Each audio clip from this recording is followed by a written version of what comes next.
Hey yo, peace family. Welcome back to the source, FOTG. Let's get it. Today we will be talking about this deputy, Leslie Leslie. I don't even know how to say his last name. Leslie Boileau's killing of Polina Wright. So without further ado, we're gonna get into it, get it started. Appreciate y'all being here. Make sure you hit the like, hit the subscribe, tap in, share with a friend. Oh shit. Maybe I should start over. Maybe I should start over. Alright, here we go. Let's get to it.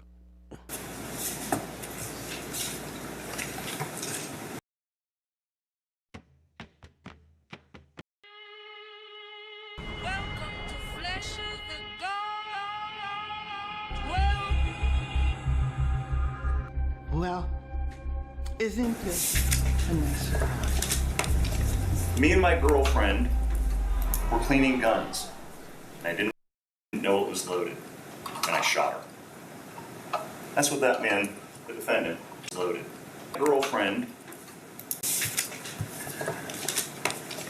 Me and my girlfriend were cleaning guns, and I didn't know it was loaded, and I shot her. That's what that man, the defendant, told the 911 operator when he called in to report the shooting. I was cleaning the guns.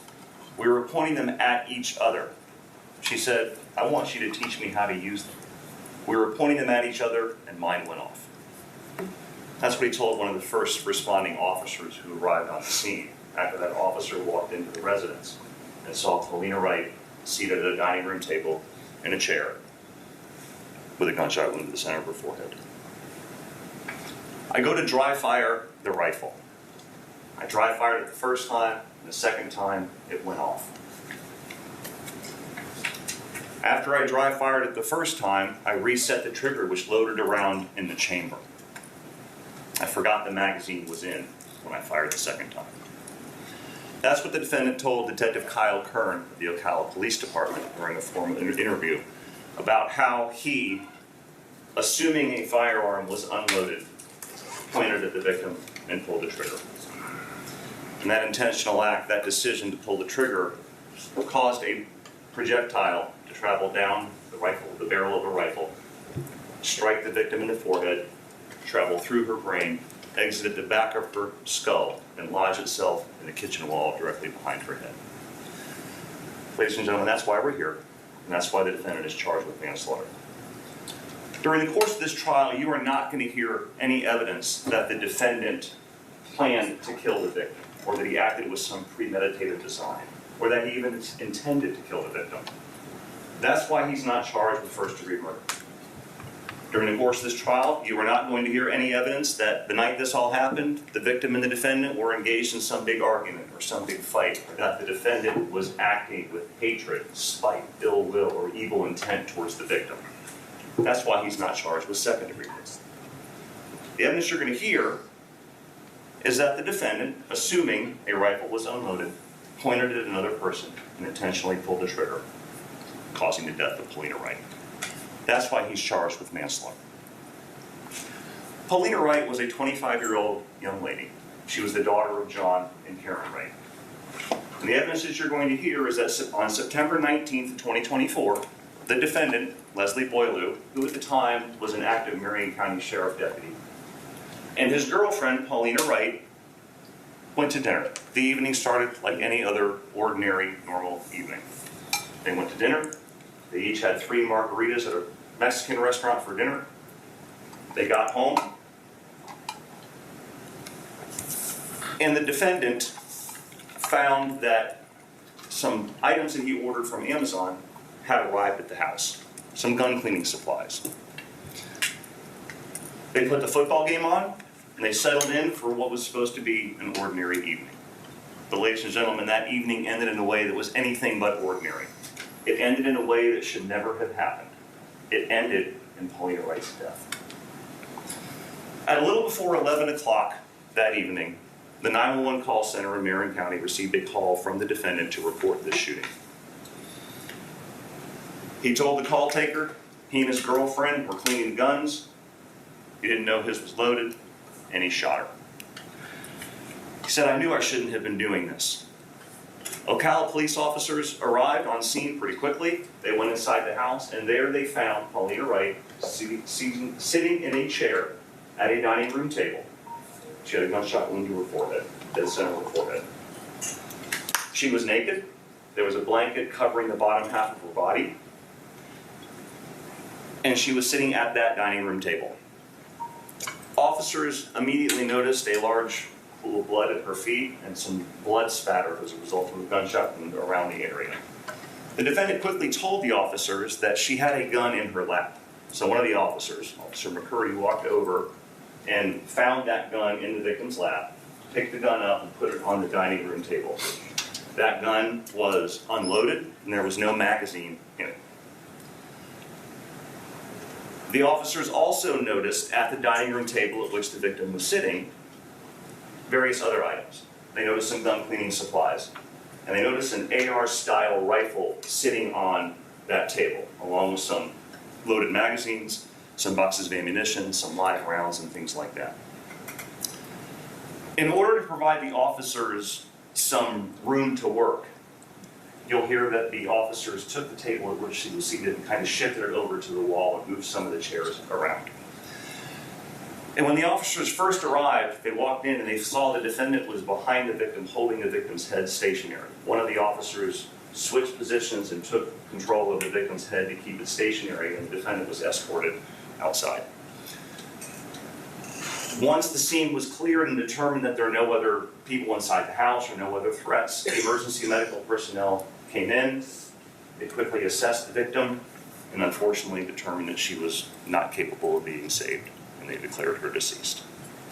Once that confirmation was made, the officers took Polina Wright's body, gently laid her on the ground, and covered her body up with a blanket.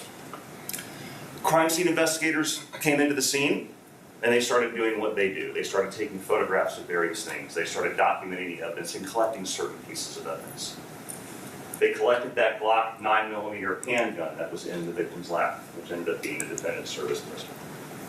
They collected that AR-style rifle that was sitting on the dining room table at which the victim sat, as well as the boxes of ammunition, the live rounds, the loaded magazines, and things like that. They also located, near the feet of where the victim was originally seated, a fired or a spent shell casing. They located a hole in the kitchen wall directly behind the victim's head where she was seated. They eventually dug out the drywall of that wall, and they found the projectile that caused the victim's death. They collected those items, and the projectile on the wall, the spent casing on the ground, as well as that AR-style rifle, were all sent to the Florida Department of Law Enforcement for scientific analysis. A Florida Department of Law Enforcement firearms analyst examined those items and determined that the projectile in the wall, the casing on the ground, were both fired from that AR-style rifle that was on the table. Now, I said a few minutes ago that the defendant was escorted out of the house when the officers arrived. And when he was outside, he made some statements about what happened. He told the officer, "I was cleaning the guns. We were pointing them at each other. She said, 'I want you to teach me how to use them.' We were pointing them at each other, and mine went off." He admitted to being the one holding that AR-style rifle at the time it was fired and at the time the victim was killed. He said, "I know it looks really bad." And during the next several minutes on scene, he continued to make statements such as, "I know better. I know better. This should not have been happening. I should not have let this happen." The defendant was later transported to the Ocala Police Department, where a more formal interview was done with Detective Kyle Kern. The detective read the defendant, what are called Miranda warnings. He told the defendant, "You have the right to remain silent. You have the right to an attorney. Anything you say can be used against you." Those things that we all know. And the defendant was well aware of those rights. He was a deputy sheriff. But nonetheless, Detective Kern read those rights to the defendant, and the defendant agreed to speak. The defendant told Detective Kern that he and the victim were dating, that it was his house, and that night they went to dinner at a Mexican place. He told the detective that they each had 3 margaritas with dinner, and they got home, put the football game on, settled in, and then he saw that Amazon had delivered the gun cleaning supplies that he had ordered. He told the detective that the victim, when they got home, took off her clothes, which she occasionally did when they were at home in the privacy of their own home, and they sat at that dining room table across from each other. And the defendant started cleaning the guns with his new gun cleaning supplies that he got from Amazon.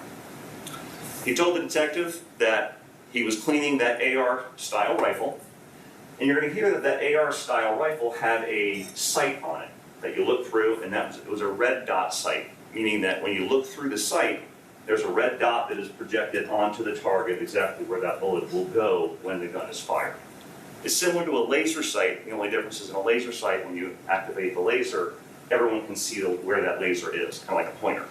But with a red dot, you look through the sight in order to see that red dot where the gun is going to fire and where the target is.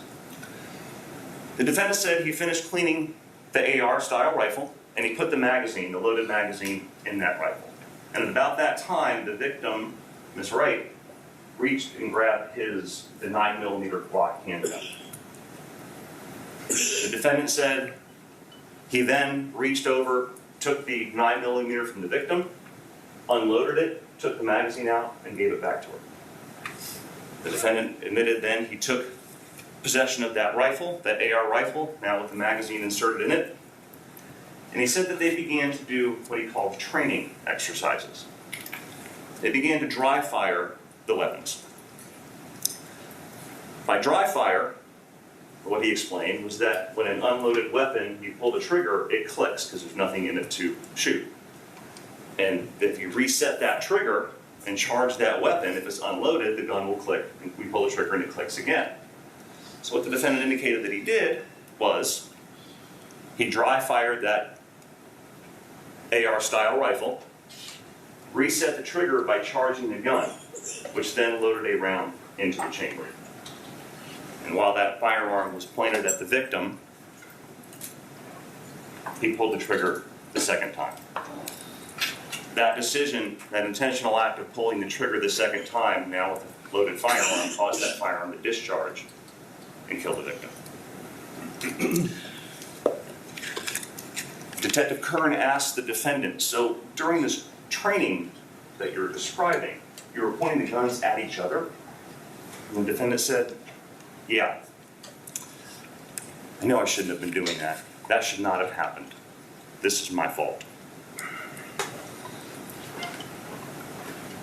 Polina Wright's body was transported to the medical examiner's office where an autopsy was conducted by Dr. Rachel Lang, a medical examiner. She's a medical doctor. And Dr. Lang will come in and she's going to explain to you the injuries that she saw on Polina Wright. And the primary injury that she saw was the gunshot wound to her forehead. And Dr. Lang will tell you that it was an entrance wound to the center of her forehead. The projectile traveled almost a directly horizontal path and exited the back of her skull. She'll also tell you about a second injury that she saw on Polina Wright. And that second injury was to the index finger of her right hand. She'll tell you that a projectile entered the outside of her right hand, exited the palm side of the finger on the right hand. And since there was one projectile located, one casing located, only evidence of one shot being fired, that the evidence is consistent with the victim's hand being positioned in front of her face in some manner, such that the projectile, when fired from the AR-style rifle, entered the back of her hand, exited the palm side of her finger, and then hit the center of her forehead as it traveled on a horizontal plane. Dr. Lang will explain that she determined that the cause of the victim's death in this case was a gunshot wound to her head, and she determined that this was a homicide. At the end of this case, ladies and gentlemen, the evidence will show that the defendant was armed with an AR-style rifle, that he pointed it at the victim's forehead and intentionally pulled the trigger. That caused the death of Polina Wright. The evidence is going to show that the defendant broke the number one rule of fire safety: never point a gun at somebody unless you're going to use it. At the end of this case, ladies and gentlemen, we're going to ask you to find the defendant guilty of manslaughter. And we're going to ask you to do that because that's what the evidence will have proven beyond any reasonable doubt. And that's what the law will require. Thank you so much for your time. Mr. Taddy, do you care to make an opening statement? I do. May it please the court? Yes, sir. Good morning.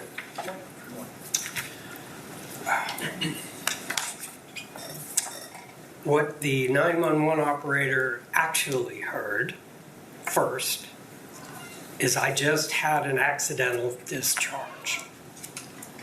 And the operator wasn't sure exactly what the caller said. And he said, accidental discharge, in a very stressed, frantic voice. Those were Dale Boileau's first words to the 911 operator while holding Polina, his girlfriend of 2 years, seconds after he accidentally shot her. The charge, the entire case, is based on the circumstances surrounding how Polina Wright was shot. And the evidence in this case will make it fairly clear that the only reason that the law enforcement officers who investigated this case and the prosecutors who filed it would know anything at all about what happened is because Dale told.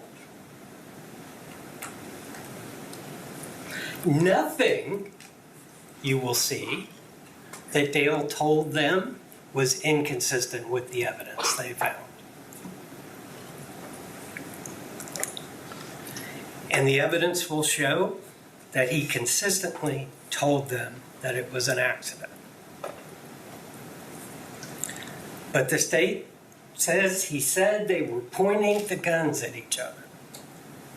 The first time he said that was moments after being rushed out of the house in the company of 6 or 7 uniformed Ocala police officers and standing out in the yard while he was nearly hyperventilating, crying, screaming Polina's name, throwing himself on the ground. In the midst of that, what happened, man? We were pointing the guns at each other and it went off. Not one of them asked him to describe that. What does that mean? Pointing the guns at each other and it went off. Nobody asked.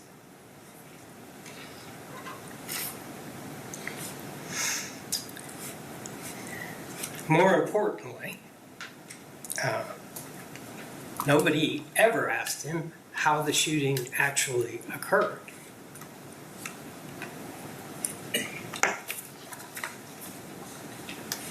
He told Detective Kern, when Kern began a sentence with, so you were pointing the guns at each other, Dale actually stopped him and said, no, in the general direction.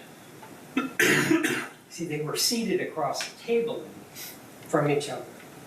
So the weapons were going to be going in the direction of the person across the table. He did not ever acknowledge playing some game where they were pointing guns at each other. And he never said he pointed the rifle at Polina and intentionally pulled the trigger. He never said that.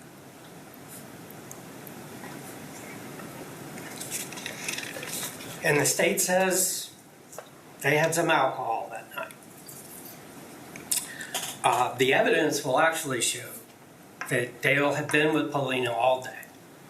They both had a day off, and they chose to spend it together. They'd been shopping. They went out for lunch. And then later in the evening, they went to one of their favorite places for dinner, a Mexican restaurant not far from Dale's house.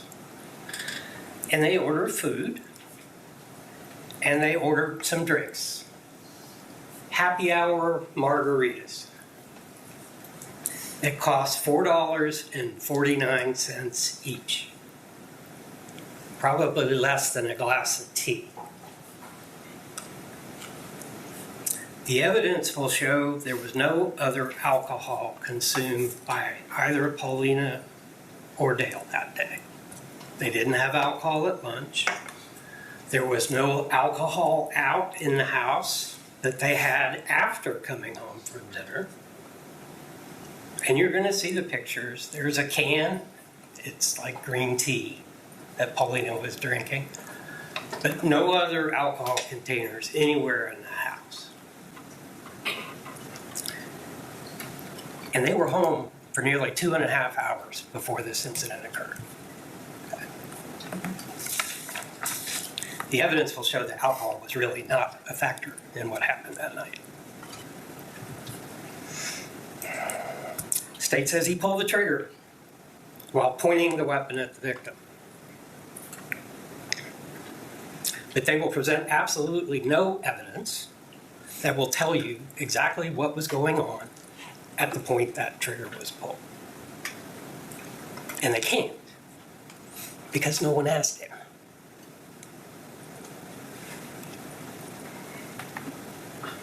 The evidence will show a detective first spoke to Dale about 2.5 hours after the police arrived at his home. The detective first spoke to him the first time after Dale had been in the interview room in a metal chair for over an hour. Detective walked in, sat down, spoke with Dale for 16 minutes and 13 seconds, and then he got up and left.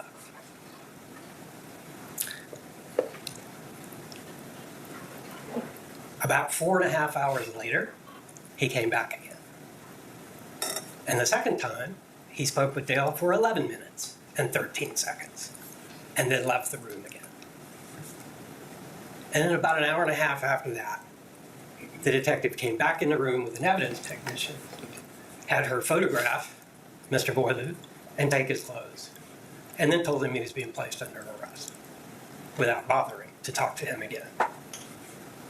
He was interviewed for a total of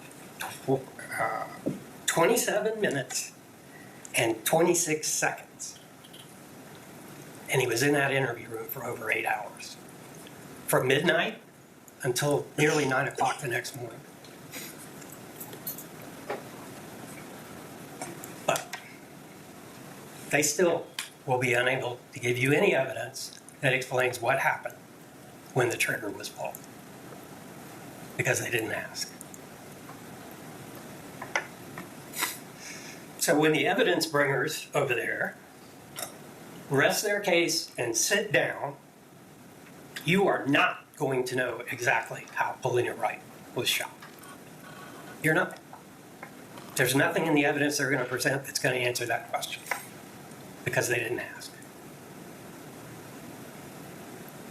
After they've finished, and I've had a chance to present evidence, and I rest my case and sit down, you're going to know exactly what happened at the moment Polina Wright was killed. Exactly how this horrible, tragic accident actually happened. An accident that has destroyed 2 families, and that has haunted Dale Boileau since it happened, and basically destroyed his life.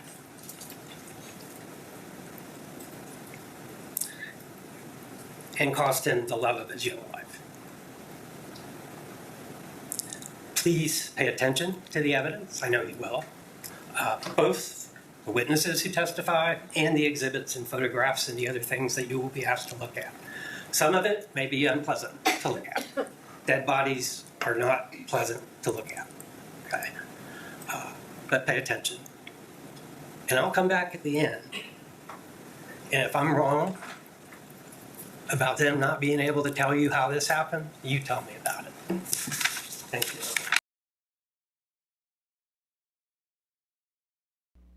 So that was the opening statements. Now we're gonna get into the day one testimony. I think first is a cop, one of the cops that showed up on scene first. Let's get into it. Appreciate y'all being here. Don't forget to hit that like button. Let's get it. No! No! What the hell was that? Thank you, Your Honor.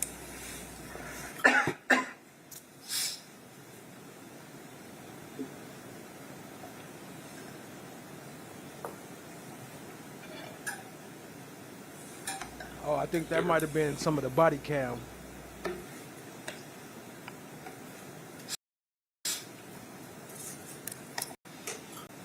Hey.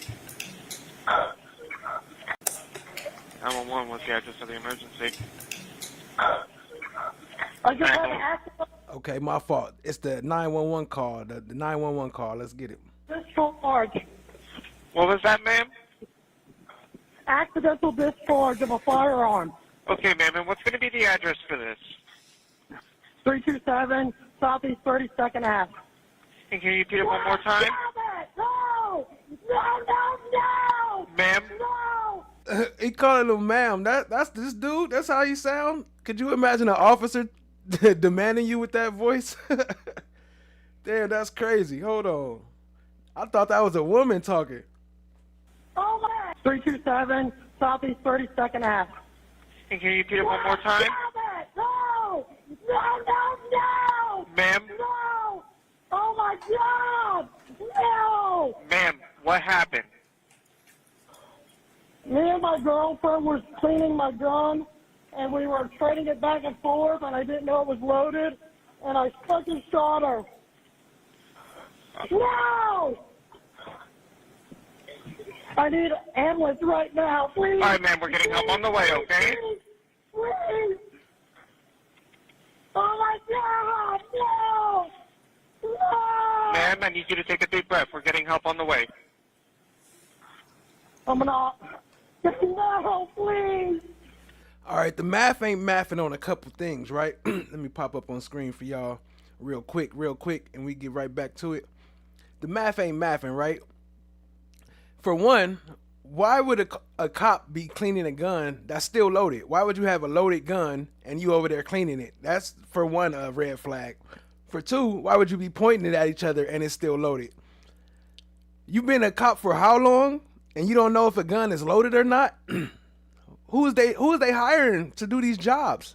Where are they getting these people from? If you don't know the difference between a loaded gun and an unloaded gun, and you over here playing and pointing them at each other and trigger firing and such, get out of here with that.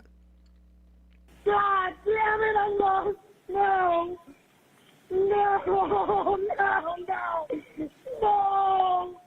Oh my God. Ma'am, I need you to take a deep breath. We're getting help on the way, okay? 327 Southeast 32nd Ave, please. No, oh my God. I don't. No, God. Damn it. I love We're already getting help on the way, ma'am. No, oh my God. I'm sorry, babe. I love you. No. No, no, no. I need help right now. We're already getting help on the way, ma'am. I love you. God damn it, no. Just bear with me No. 1 second, okay? We're getting help on the way. No. All right. And ma'am, how is she doing now? Is she breathing? Is she awake? No, she needs medic. She's shot in the head. God damn it. Ma'am, is she obviously deceased? I don't want to say that. No. Man, I don't know. That cry sound fake now too. I don't know. It sound like you pretending up there. Okay. No. I don't think she is. I can still feel a pulse. Hurry up. Hurry All right. up. I'll have the All right, ma'am. And where in the head was she shot? The front, the side, where? forehead. The front. The forehead. No. No. No. No. No. Oh, my God. No. We're already getting help on the way, okay? Oh. The door's unlocked. God damn it, no! I knew it should have been doing this. I know. No. Oh my God, hurry up, hurry up, hurry up. I need help. We're already getting help on the way, ma'am. And how old is she? She's 25. No, right. my God. Ma'am, I need you to put the gun away and let me know when it's secure. They're away. They're unloaded. They're away. And as of right now, is she awake? No, she's unconscious. Is she I breathing? need help right now. Please, I need help. Ma'am, is she breathing? No. I don't think so. I need help. We're already getting help on the way, ma'am. I need help right now. No! No! No, no, no! God damn it! No! No! No! Tell them to come in. I'm good. I'm good. All right, ma'am. I need help. I need medics right now. Sorry. Liberty, come here. Ma'am, are you a deputy? Liberty. I need help. Where's the gun? There's one in her lap and one there. We're good. I need medics right now. No! No! I knew we should have been fucking...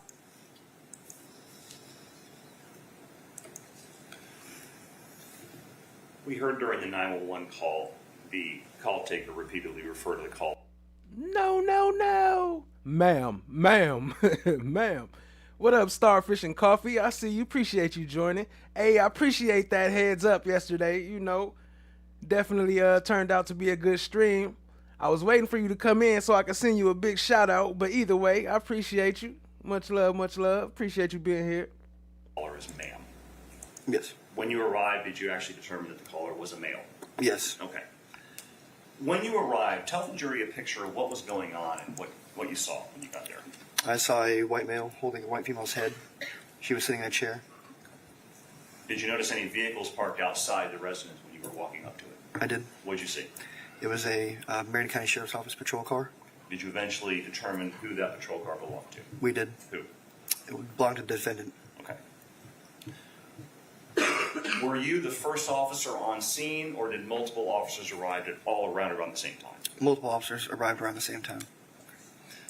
Was there a dog in the residence? There was. Based on the defendant's comments, did you determine the dog's name? Yes. What was it? Liberty.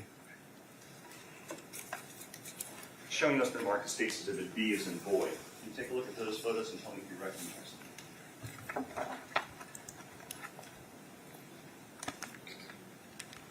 I recognize them. And generally, what do those photos show? Photos of the crime scene. Do they fairly and accurately depict the residence and the inside of the residence? Yes. This time, state would move B into evidence as states 2, Your Honor. No objection. Without objection, what's been marked for identification as State's Exhibit B will be admitted to evidence as State's Exhibit 2. May I publish? Yes, sir. Showing you photo 1 of state 2. Generally, what does this show? Shows the front of the residence. Okay. And did you also see the Marion County Patrol vehicle in front? I do. We see some yellow tape lined up. I'm assuming that tape was not there when you arrived. It was not. What is that tape? That is crime scene tape. Was anyone outside when you arrived? No. You briefly described it earlier, but what did you and other officers do right when you went inside the house? We went inside, moved the table out of the way, secured the scene. Showing you photo 2 of States 2. What does this show? It shows the entrance to the residence. And when you walk into that front door, what's to the right It's a living room, and what's straight ahead? a dining room.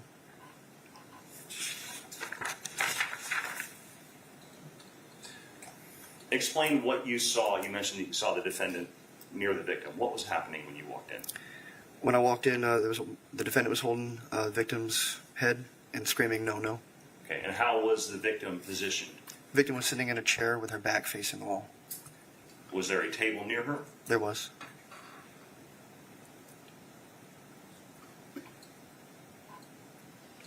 You said the victim was in a chair with her back facing the wall. Which wall? The wall between the dining room and the kitchen. What was done to try to assess and treat the victim? She was, officers took a look at her. I'm not exactly sure. That was Officer Coughlin, I believe. What was the last thing you said? I'm sorry. Officer Coughlin. Okay. And what did Officer Coughlin do? Officer Coughlin checked her for injuries. Okay. And did you see any injuries on her? I did. What did you see? I saw a gunshot wound in the center of the forehead. At some point, did Officer Coughlin assume holding the victim's head stationary? Yes. How'd that happen? I believe the defendant was asked to walk away. She began to fall down, and Officer Coughlin grabbed her head. Okay. What was your role at this point? What did you do inside the residence? I cleared the left portion of the house to the left of the dining room, make sure that no one else was there. I then went and stood by. There was a rifle sitting on the table to make sure that it was not moved. What do you mean by cleared the left side of the house? What does that mean? It means I went and searched to make sure there were no other persons in the residence. Did you find anybody else in the residence? No. And once you were done clearing and making sure nobody else was there, is that when you went back to where the dining room table was? Yes. Okay. Did you notice anything on the table itself? Yes. What'd you see? I saw a rifle, some firearms, accessories, and then a bunch of miscellaneous items. As a law enforcement officer, are you trained and familiar with firearms and how they work? Yes. Are you familiar with the various parts of the firearms? Yes. Describe the rifle that you saw. The rifle did not have a magazine. It was an AR-15 style, and it had a red dot sight mounted on it. And for those jurors who may have no knowledge of firearms at all, describe, you said there was no magazine in it. Mm-hmm. What's a magazine? Magazine is the part of the weapon that contains the ammunition. It's detachable from the bottom. It sticks out the bottom, and it can be removed. Okay. Is that where the projectiles and the bullet, the ammunition is loaded into? Yes, sir. Okay. You mentioned that the rifle, AR-style rifle, had a red dot sight on it. Describe what that is. It's a sight fixed to the top of the rifle, towards the back. I think it's round, and it has a lens with you look behind the lens, and in the center of it, there's a red dot that you use to aim. And is that kind of like a laser? No. Okay, what's the difference between a red dot sight and a laser sight? So a laser sight would be sort of like a laser pointer affixed to the rifle that would point a red laser, whereas the red dot sight, the red dot is inside the sight itself. It's not visible outside. Okay, so you'd have to look through the sight to see the red dot, but nobody else could. Yes. I understand. Did you notice any blood on the floor around the victim? Yes. What'd you see? There was a lot of blood pooling below the victim. You mentioned earlier that the defendant was escorted out of the house. Yes. Okay. And at some point, had EMS arrived on scene yet at this point? At some point they did. Okay. And when EMS arrives on the scene, do they just walk into the scene, or do they have to be allowed in? They have to be, the scene has to be cleared for EMS to come in. Okay. Why? Can you explain to the jury why they do that? So in a situation involving something like a firearm, it could be dangerous for EMS who don't have any way to protect themselves. So law enforcement arrives on scene first and makes sure it's safe for them before they come in. And once you give the all clear that's safe, then EMS can come in? Yes, sir. Okay. Before the defendant was escorted out of the house, did he say anything about another firearm? He did not. Not that I can recall, at least. Okay. Do you remember, was a firearm ever located in the victim's lap? Yes. Okay. Describe how you guys discovered that and what happened. When one of the officers mentioned that there was a firearm sitting in her lap, and that's when it brought it to my attention. Okay. And what happened with that firearm? I removed the firearm from her lap and set it on the table. Okay. Describe to the jury how you did that. With the gloves on, I went and I grabbed the bottom of the grip, and I carefully picked it up and moved it and set it on the dining room table. What kind of firearm was that? It was a Glock handgun. Describe the condition of that gun. The slide was forward. It did not have a magazine.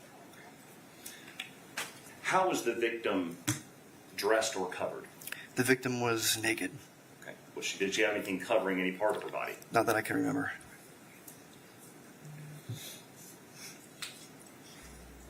So hold up. So they was cleaning guns naked the whole time? I mean, I heard them say that, but I guess it's just registering in my brain because I don't know. It didn't sound kind of weird at first, but they was cleaning guns naked when he shot her in his head? That's crazy. I didn't catch that. Shout out to Factual Lie in the building and Indigo Kepra. What up? Appreciate y'all joining. Factual Lie said, judge ordered media for opening and closing sentencing only. So, and sentencing only. So that's crazy. It is a gruesome trial, so it is gonna be crazy. But I don't know why would they do that. I guess they gotta be hiding something. They don't want you to see them cops testifying on each other and running that across the media. That's insane. No cameras though. Appreciate you, Factual Lie, Indigo Kepra. Let's keep it going. But yeah, so they was cleaning guns naked. That's wild. And he didn't know the bullet was in the chamber, apparently. Once the scene was cleared and the medical personnel came inside the house, was anything done with the table to give law enforcement, EMS, better access to the victim? Yes, the table was pushed from where it was in the center of the dining room up to where you see it in the photographs. What did the EMS do to try to treat the victim? If I recall correctly, EMS looked at her and determined that she was deceased. And what did you do while EMS was doing that process? I stood by to make sure that no one manipulated the rifle that was on the table. Once EMS confirmed she was deceased, what was done with the victim's body? She was lowered to the ground and covered with, I believe, a blanket. Showing you photograph 3 from States 2. What does this show? That shows the crime scene. You said earlier that the chairs and the table had been moved to give better access to the victim. Can you describe for the jury how the table that we see in the photograph, is this how it appeared after you moved it? Yes, sir. How was it positioned before it was moved? The table was originally in the center of the dining room, kind of lined up with the window in the back. And the chair that we see at the threshold to the kitchen, what is that chair? That chair was the chair that the victim was sitting on originally.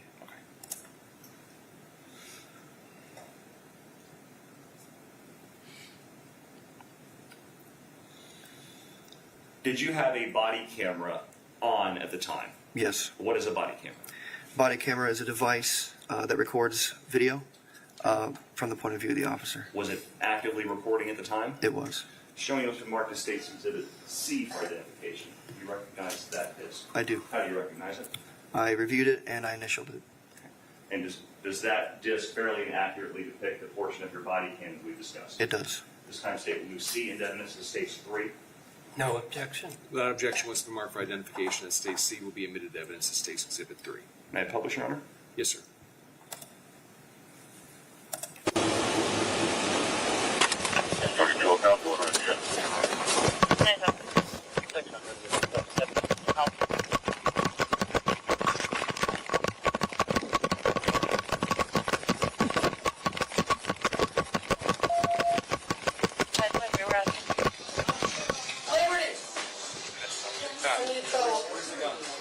There's one in her lap.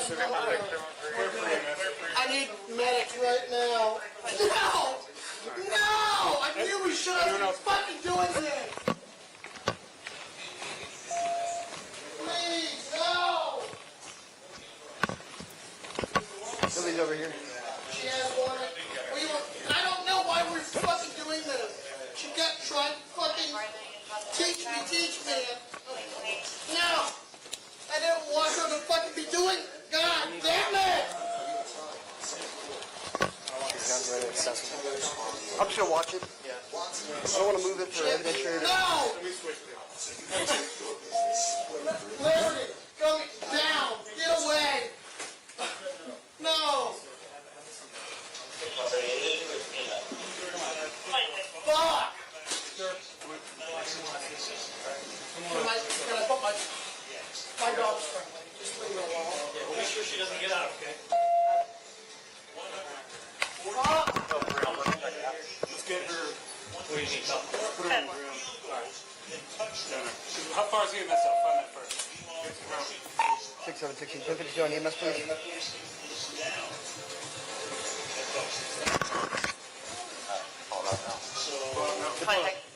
Clear away from move this table.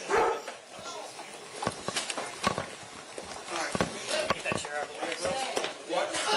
No, I don't. Move her hand. There's a single zero on her lap.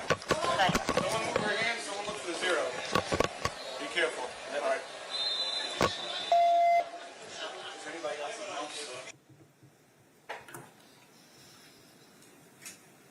Was that the firearm that we just saw Yes. that you moved? Yes. Show me what the marked States Exhibit D is in dog. Do you recognize that photograph? I do. Is that the same person that you saw deceased in the chair? Yes. This time state would move States D into evidence to States 4. No objection. Without objection, what's the mark for identification as State's Exhibit D will be admitted into evidence as State's Exhibit 4. May I publish? Yes, sir.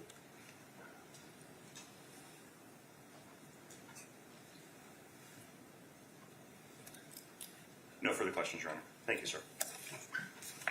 May it please the court. Yes, sir. Good morning, Mr. McCurdy. Good morning. You okay? Yes, sir. Just have a cold. There's a whole lot of coughing going on in here. So.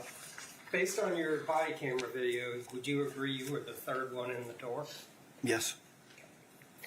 And He like, you know, COVID's still around, bro. You all right? You need a mask or something? That's too much coughing. You might cover that face up. one of the ones ahead of you was coughing. Yes. Bald, right? Correct. And Mr. Boileau, when you came through the door, was standing next to Miss Wright, holding her. Is that Correct. right? Yes, sir. And he was covered in her blood. Yes. And frantic He was. and distraught. Yes, sir. What was the first thing you heard him say? No. No. And then somebody asked him about guns Yes. right away. And what did he say?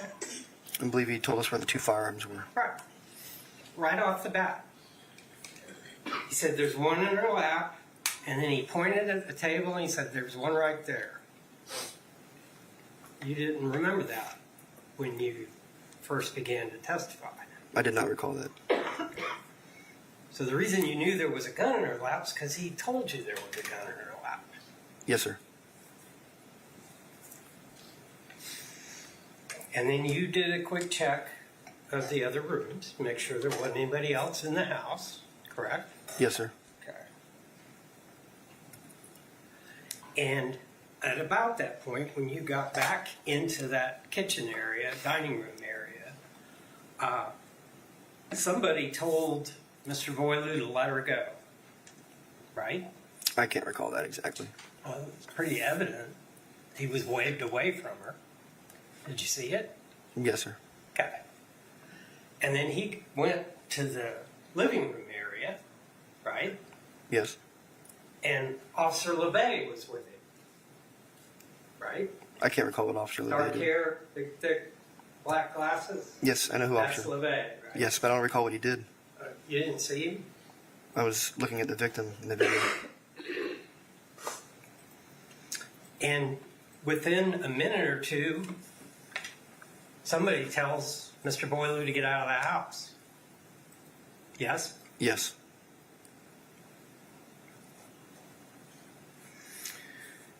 And you picked up the handgun from her lap.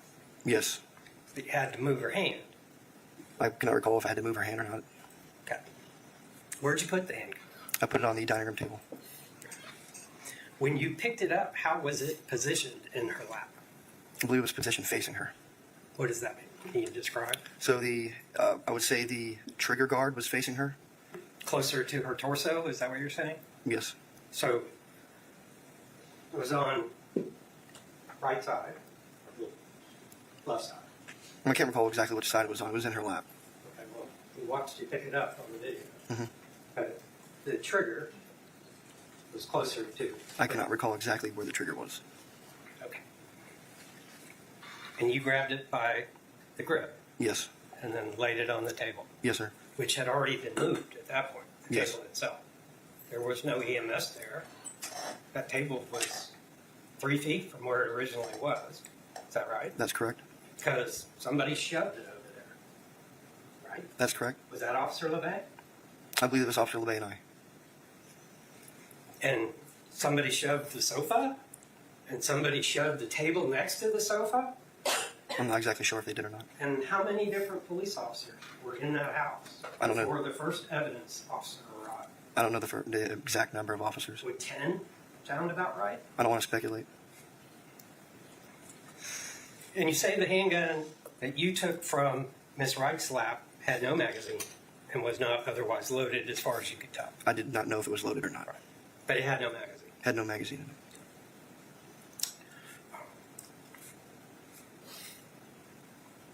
I do not have any more questions. Thank you. Yes, sir. Counsel state any redirect? No redirect, Your Honor. Thank you. Members of the jury, do any of y'all have questions of this witness? If you do, please raise your hand. All right, seeing no hands, is he released state? He is, Your Honor. Defense? No objection. Okay, you're free to go about your day. Thank you for your Thank you, Your time. Honor. Members of the jury, anybody on the jury need a break, bathroom break or otherwise? If you do, raise your hand. We've got 2 jurors indicating. Now, before we separate, I want to remind you that even on recess, you continue to be a juror in this case. For that reason, do not discuss the case among yourselves or with any other person. And do not use your electronic devices to attempt to learn about the case or the persons or places involved. Okay? With that said, we'll probably get back at about 9:55. We'll give you a little more than 10 minutes. Everyone will have a chance to use the restroom. Okay? See you back shortly. Leave your notepads here on your chairs. Face down.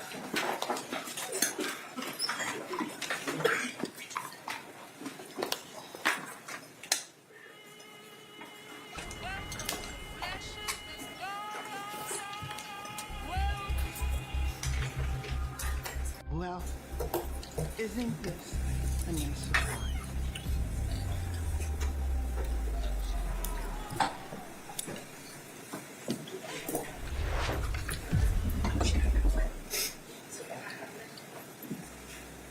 So they coming back from break right now. I fast forwarded past that for y'all. Yeah, crazy, crazy. What up, Indigo? Appreciate y'all being here. Keep it going. COPD. Oh, okay. Very good. Just want to make sure. Okay. State, call you for next witness. State Call Sergeant Brandon Ciroli. If I got a dice system display. Yes, sir.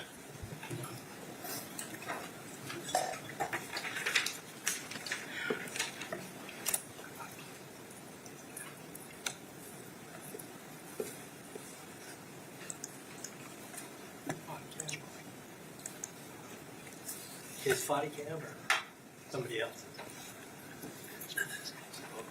Look forward that way. You swear or affirm to testify not to give the truth and the truth and the truth, so help you God? I do. You can see it, sir. All right. Morning. Good morning, Sergeant. Good morning. Can you please introduce yourself to the jury? I'm Sergeant Brandon Ciroli with the Ocala Police Department. How long have you worked for the Ocala Police Department? It's been 20 years now. And what do you do for Ocala PD right now? Right now, I'm a sergeant assigned to the patrol division. What does that involve on a day-to-day basis?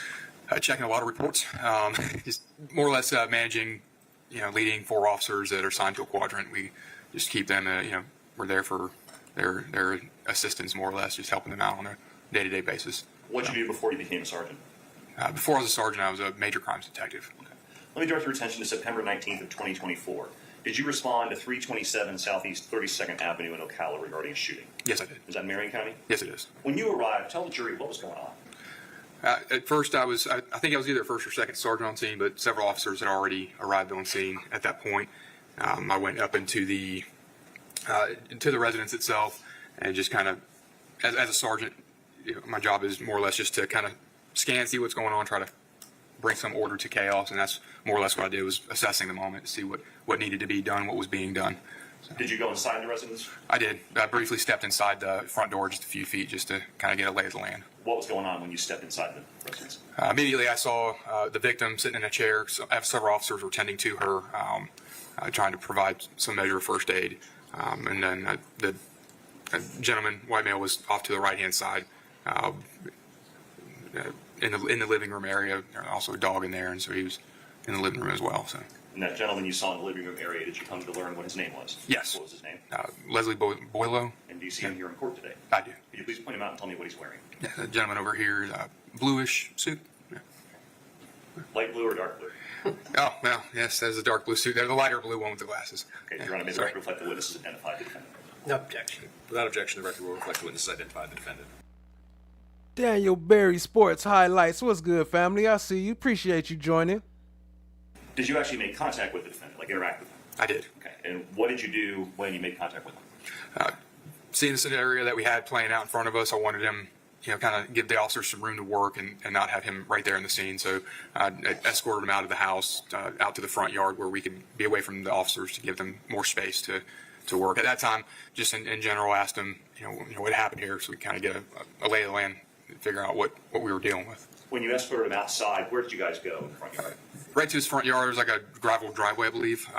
There's a few vehicles parked out there where we walked over to. Was he handcuffed? Was he under arrest at that time? No, he was not. Did you have a body-worn camera activated? Yes, I did. Was it recording? It was. And did it capture the events that you just described and your interaction with the defendant? It did.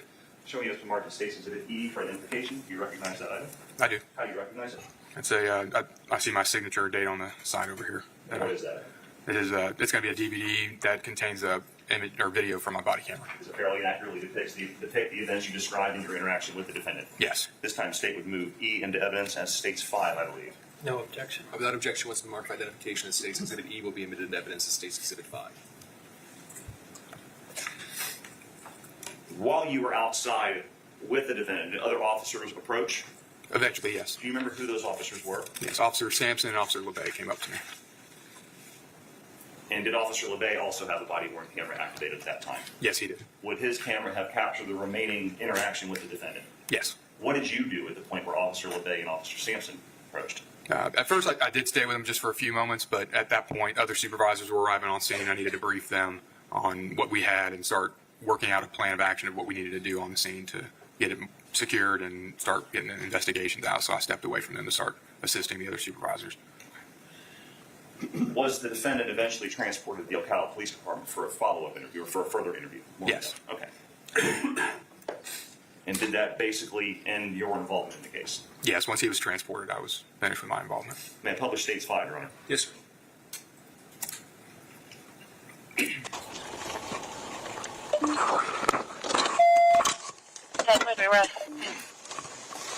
That's 2697. One is 673. Square for EMS. 26.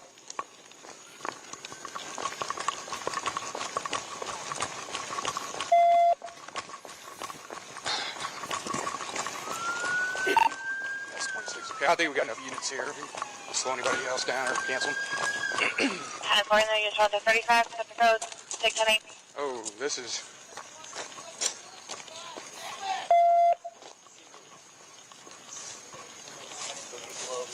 Is this a?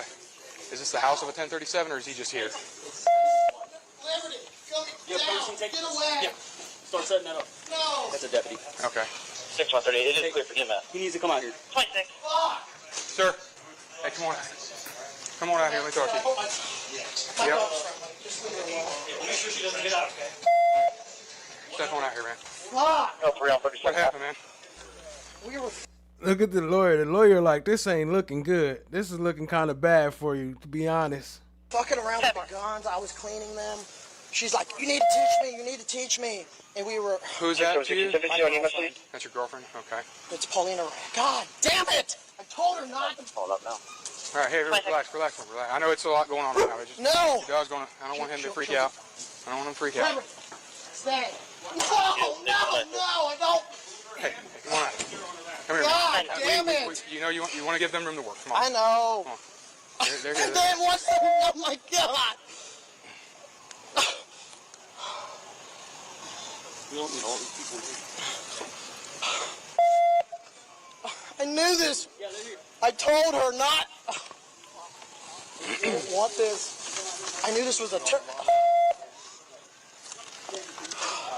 She doesn't ever fucking listen to me. I didn't want this to happen.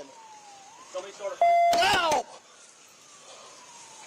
All right. assign somebody to him. That's me for now. I'm not. I got him. I'll stay with him. Well, the three of us, we'll hang out with you, all right? Fuck. I know. What's your name, buddy? Leslie. Leslie? All right, Leslie. It's okay. Take care of him. L-E-S-L-E-Y? Huh? L-E-S-L-E-Y? No, I-E. No. I don't think we need the station. Am I holding the station? 10 for stations, 1098, 1033, priority traffic for 35. Are you all right if we put your tailgate down? You can take a seat on the tailgate, man.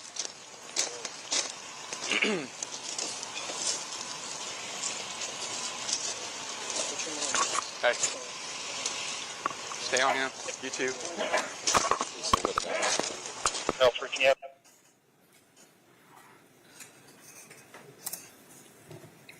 At that point, we see you walk away. Is that when you went and did supervisor duties and left the defendant with Officer LeBay and Sampson? That's correct. Okay. We heard a couple codes that you used at the beginning of your body cam. One said clear for EMS. What does that mean? Well, just letting them know that EMS, the scene was secure enough. EMS won't come in if it's still a hot scene. There's danger there. They have to wait for us to say it's clear for them. You used the term 10-8. What does that mean? 10-8 means just they can leave. So I believe I would have, not sure when I used it exactly, but yeah, it's typically clearing a scene or clearing a spot. If I want them, hey, take a 10-8 from here means you can leave from this spot, go over here somewhere. Is that when you were calling or telling dispatch to tell other officers they don't need to come, we have enough here? Yes, Okay. I believe I did at that point. They could take it 10-8, yeah. And what's the term 1037? You saw that when you walked up.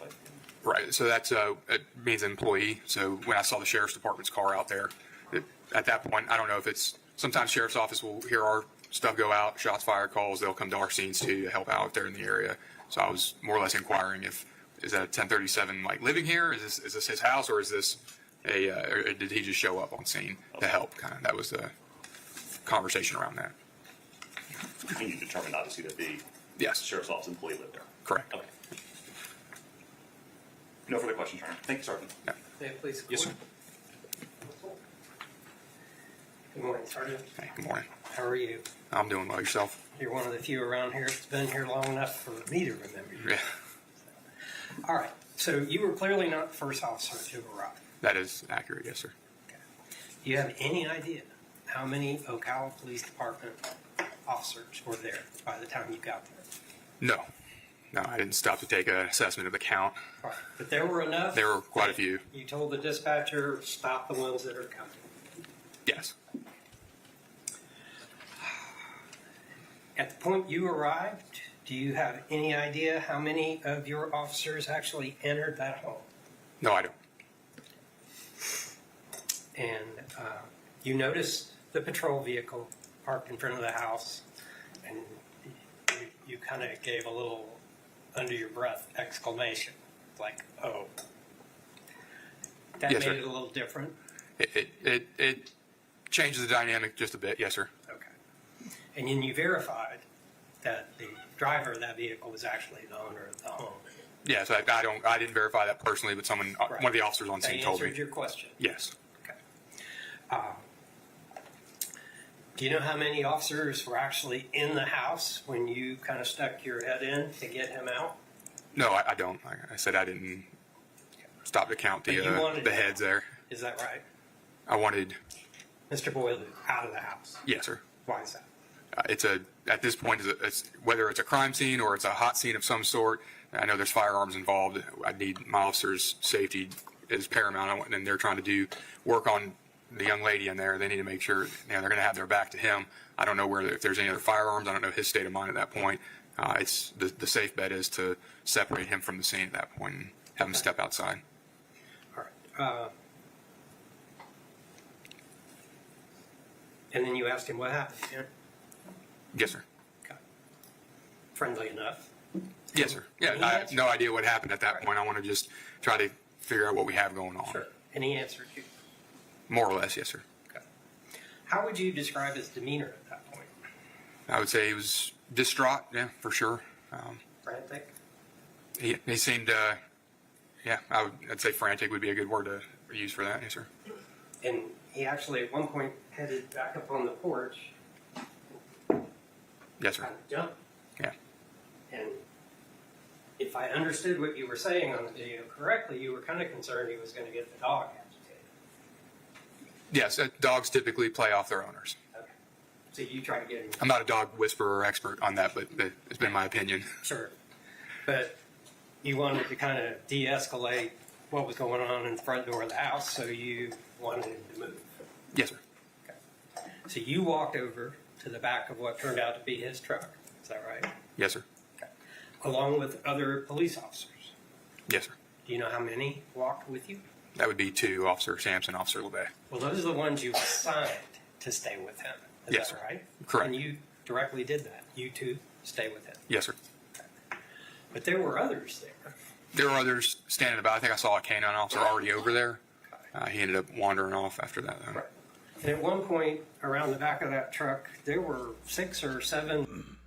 So for everybody here that still don't kind of understand what's going on, I just updated my description So if you refresh your video and refresh the feed or start the video again, then it'll update the description if you want to read more about what's going on. Appreciate y'all, family. Let's go. Uniformed officers kind of in a semicircle around the vehicle, back of the vehicle.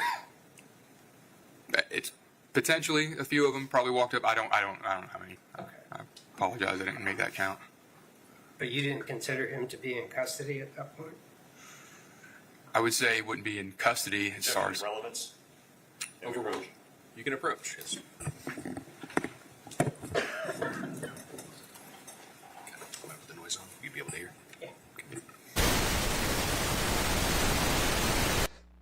They wilding with all that sound. But yeah, I updated the description. It got explained a little bit about the defense claims versus the prosecutor claims, the key evidence and whatnot. So if you don't see that in the description, just refresh your browser and it should pop up. I'll skip past this sidebar though.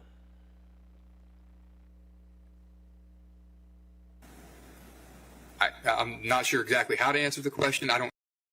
Sergeant, would you consider Mr. Boileau to have been in custody at that point?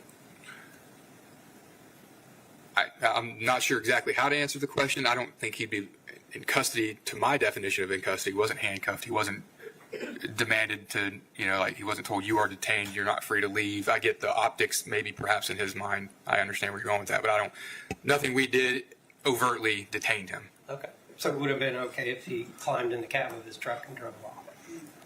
I would say at that point, I would not have appreciated that move. And you'd have stopped him. I would agree with that sentiment. I would have stopped him at that point, yeah. And then he would have been in custody. Yeah. Right? Yes, sir. Okay. No other questions? Any redirect, State? No, Your Honor. Members of the jury, any of y'all have any questions of this witness? If you do, raise your hands. All right, seeing no hands, is he released, State?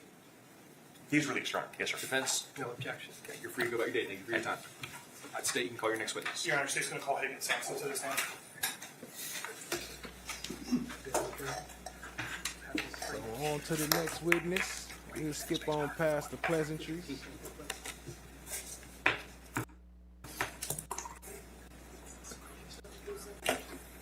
Good morning. If you don't mind, can you introduce yourself to us and spell your name for record purposes? How are you doing? I'm Officer Hagen Sampson. Can you spell your name? Hagan. Last name Sampson. Samson. Where do you currently work? I work at the Ocala Police Department. How long have you been with the Ocala Police Department? Approximately almost 7 years now. Okay. What is your current position with the Ocala Police Department? I'm a police officer. Okay. And can you, were you also working with the Ocala Police Department back in 2024? I know you said you were with them for 7 years, but were you working with them back in 2024? Yes, sir, I was. Same kind of position of control and police officer? Yes, sir. Okay. I want to draw your attention specifically to September 19th of 2024. Did you respond to a shooting that occurred at 327 Southeast 32nd Avenue? I did, sir. Okay. What city was that in? Ocala, Florida. Okay. What county? Marion County. Okay. Now, when you arrived to the scene, were you the only one in your patrol vehicle, or were you riding with somebody? I was riding with my partner, Officer Kyler LeBay. Okay. Now, when you guys got to that or responded to that scene, were you the first officer, one of the first officers? Kind of walk us through what that looks like when you guys were arriving there. We had arrived there prior. After other officers had already entered the house, they were already tending to the victim, and then we got there just to try to help out as much as we possibly could. Okay. Now, when you get to the scene, do you end up going inside the residence? Yes, sir, we did. Can you just briefly describe to us when you go inside the residence what it is that you observed or what you saw? So when we entered the residence, we just straight ahead from the front door of the residence, you see the victim sitting in a chair, bleeding. There's a table just directly in front of her, just with guns and cleaning equipment on it. Okay. And was there anybody with the victim when you arrived in the house? There was. Who was it? Mr. Boileau. Okay. And do you see Mr. Boileau in the courtroom today? I do. Can you please point him out and identify him by an article of clothing? He's wearing a blue suit with a blue striped tie, sitting in the defenses. Let the record reflect that the witness has identified the defendant. No objection. Without objection, the record will reflect the witness identified the defendant. Now, where was you said you saw Mr. Boileau in the house with the victim. Where was he at in reference to the victim? Where was he standing? What was he doing? He was in the main room. It's a house that kitchen, dining room area is right next to where the living room is. As soon as you walk through the front door, he was standing next to the victim. He was with the other officers, just walking around the scene. Okay. And I know you kind of touched on it, but were you the only officer? And I know you said you were kind of with Officer LeBay. Were you and Officer LeBay the only officers in the house at this time? No, sir. Okay. Did you and Officer LeBay stay in the house the entire time? No, sir. Where did you guys end up going? Once we found out we could not help more with inside the residence. We then were positioned more with staying with Mr. Boileau outside of the residence, away from the scene. Now, when you went outside of the residence with Mr. Boileau, where did you guys end up kind of stationing or essentially kind of hanging out with him at? We were predominantly by where his marked patrol vehicle and his truck were, just in the driveway of the residence. Okay. And did you end up staying with him the entire time while he was on scene? Yes, sir. Okay. At that point. And was he eventually transported to a area where he was later interviewed? Yes, sir. Now, who ended up transporting him to that Marion County office? Me and Officer LeBay. Okay. Now, did you and Officer LeBay take any part in the actual questioning or talking to him at the station? No, sir. Okay. Now, during this time, did you and Officer LeBay have body-worn cameras? Yes, sir. Were they recording and were they or working and functional at that time? Yes, sir. Have you had an opportunity to review not only your body-worn camera, but Officer LeBay's body-worn camera? Yes, sir. Is it fair to say that Officer LeBay's body-worn camera kind of captures the events a little bit better than yours? Very. Okay. But you were there the entire time that Officer LeBay's body-worn camera was recording? Yes, sir. By the time we were positioned outside the residence, we were pretty much in tandem in the same exact area, seeing the same exact stuff. And reviewing Officer LeBay's body-worn camera, did it accurately depict everything that you observed and what you saw that night with the defendant? Yes, sir. Your Honor, I'm showing defense what's been previously marked that states adequate for identification if I may approach. Yes, sir. Can you just take a look at this and let us know if you recognize that? Yes, sir. I do recognize What it. is that? That is Officer LeBay's body-worn camera that I have reviewed and signed. Okay. And again, I'm going to ask that same question. Reviewing that body-worn camera, is it a fair and accurate depiction of the events that occurred that evening when you were standing with Officer LeBay? Yes, sir. Your Honor, at this point in time, State removing the evidence what's been previously marked as states F for identification as I believe state 6. No objection. That objection was marked for identification as states F will be admitted evidence as states exhibit 6. And Your Honor, if I may publish and have access. Yes, sir.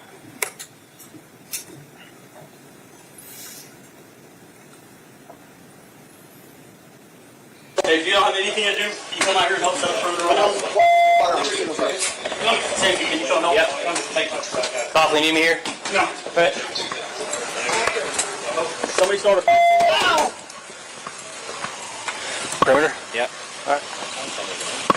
Ready for that. I got him. Oh.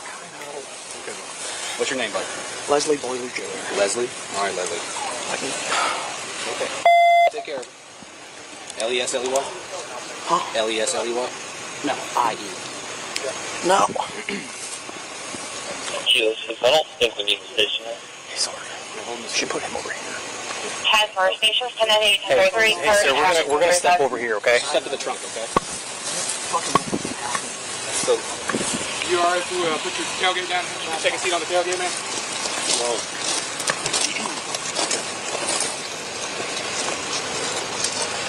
What's your middle initial, sir? Dale. Dale? Dale, what's your last name? Boileau. Boileau? Boileau. Boileau? B-O-I-L. No, you have on both kids. B-O-I-L-E-A-U. And what's your date of birth? 9/7/92. 10-7, Put the gun at. It's all in there. What kind of gun was it? The AR on the counter, and she has the pistol in her lap.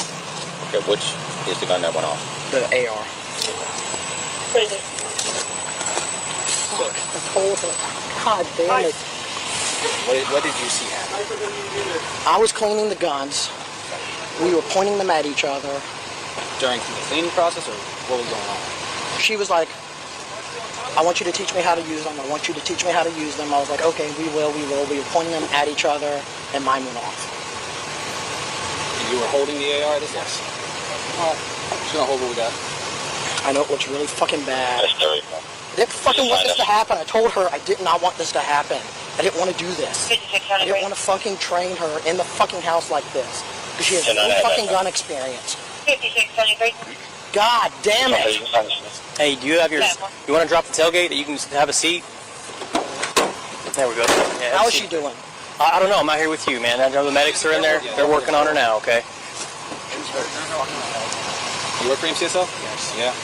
How long you been with MCSO now? 8 years. 8 years. Fuck, I know better. God damn it. I can't believe this is happening. Are the roads cleared up for them to get through? I know fucking better. Why the fuck was I doing... No.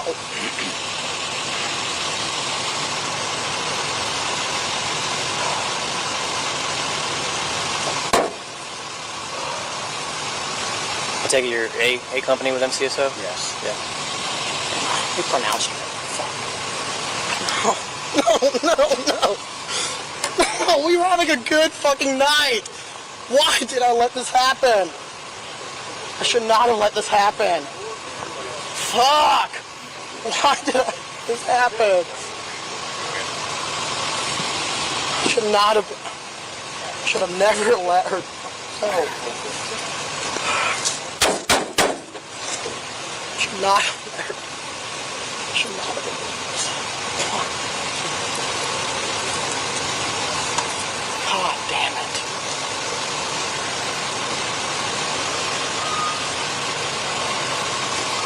No! Oh, no, no, no, no, no, no, no, no! Sir, what was your name again? Sorry. Leslie Boileau. Leslie. Dale Boileau, Jr. Boileau? Boileau. Boileau? Boileau. Okay. Boileau. How's that spelled? B-O-I-L-E-A-U. I can get you my ID. B-L-C, I'm sorry, he probably already. B-O-I-L-E-A-U. B-O-I-L-E-A-U. Boileau. Okay. No. B-O-I-L-E-A-U. My ID number will NC 10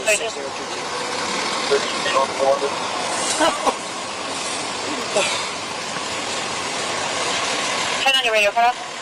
No, no, no! No! Your radio cut out. 10 on your request. No, no, no, no! Pleasure.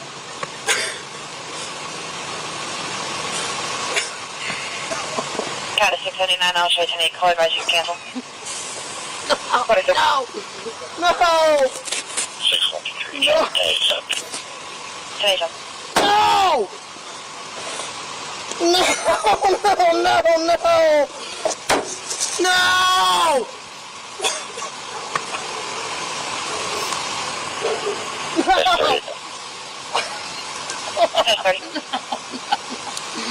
Yeah, did you start on this one? No! No! This is not happening! Polina, no! No! I should not have let this happen! Why? Why? No! No! Polina, no! No!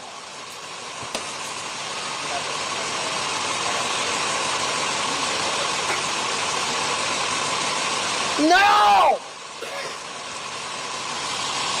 God damn it! No! No! No!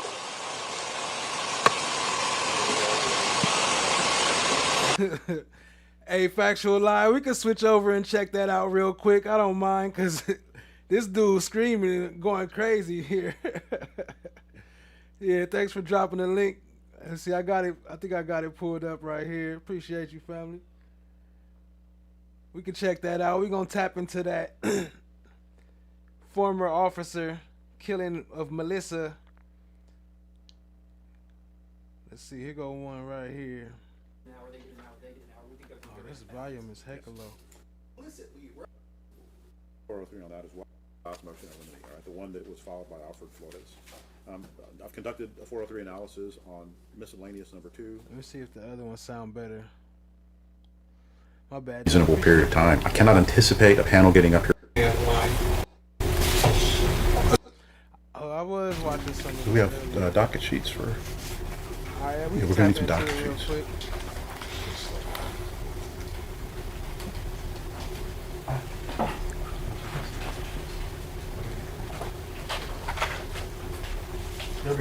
Okay.